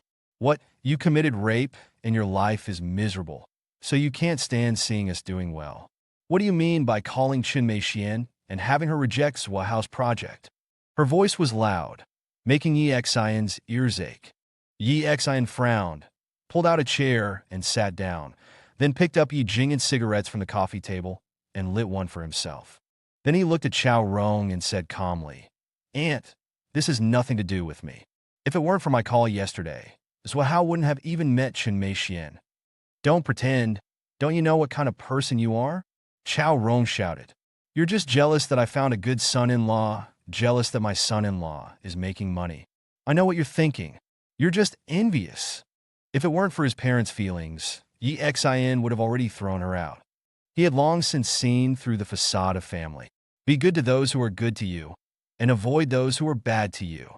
He took a drag and looked at Chao Rong. Or I think whatever you want. Chao Rong wanted to say more, but at this moment, Lu Yu stood up, gritting her teeth. Mom, stop talking. Chao Rong was taken aback, then looked at Lu Yu dumbly. Lu Yu stood up and looked at Yi Xin.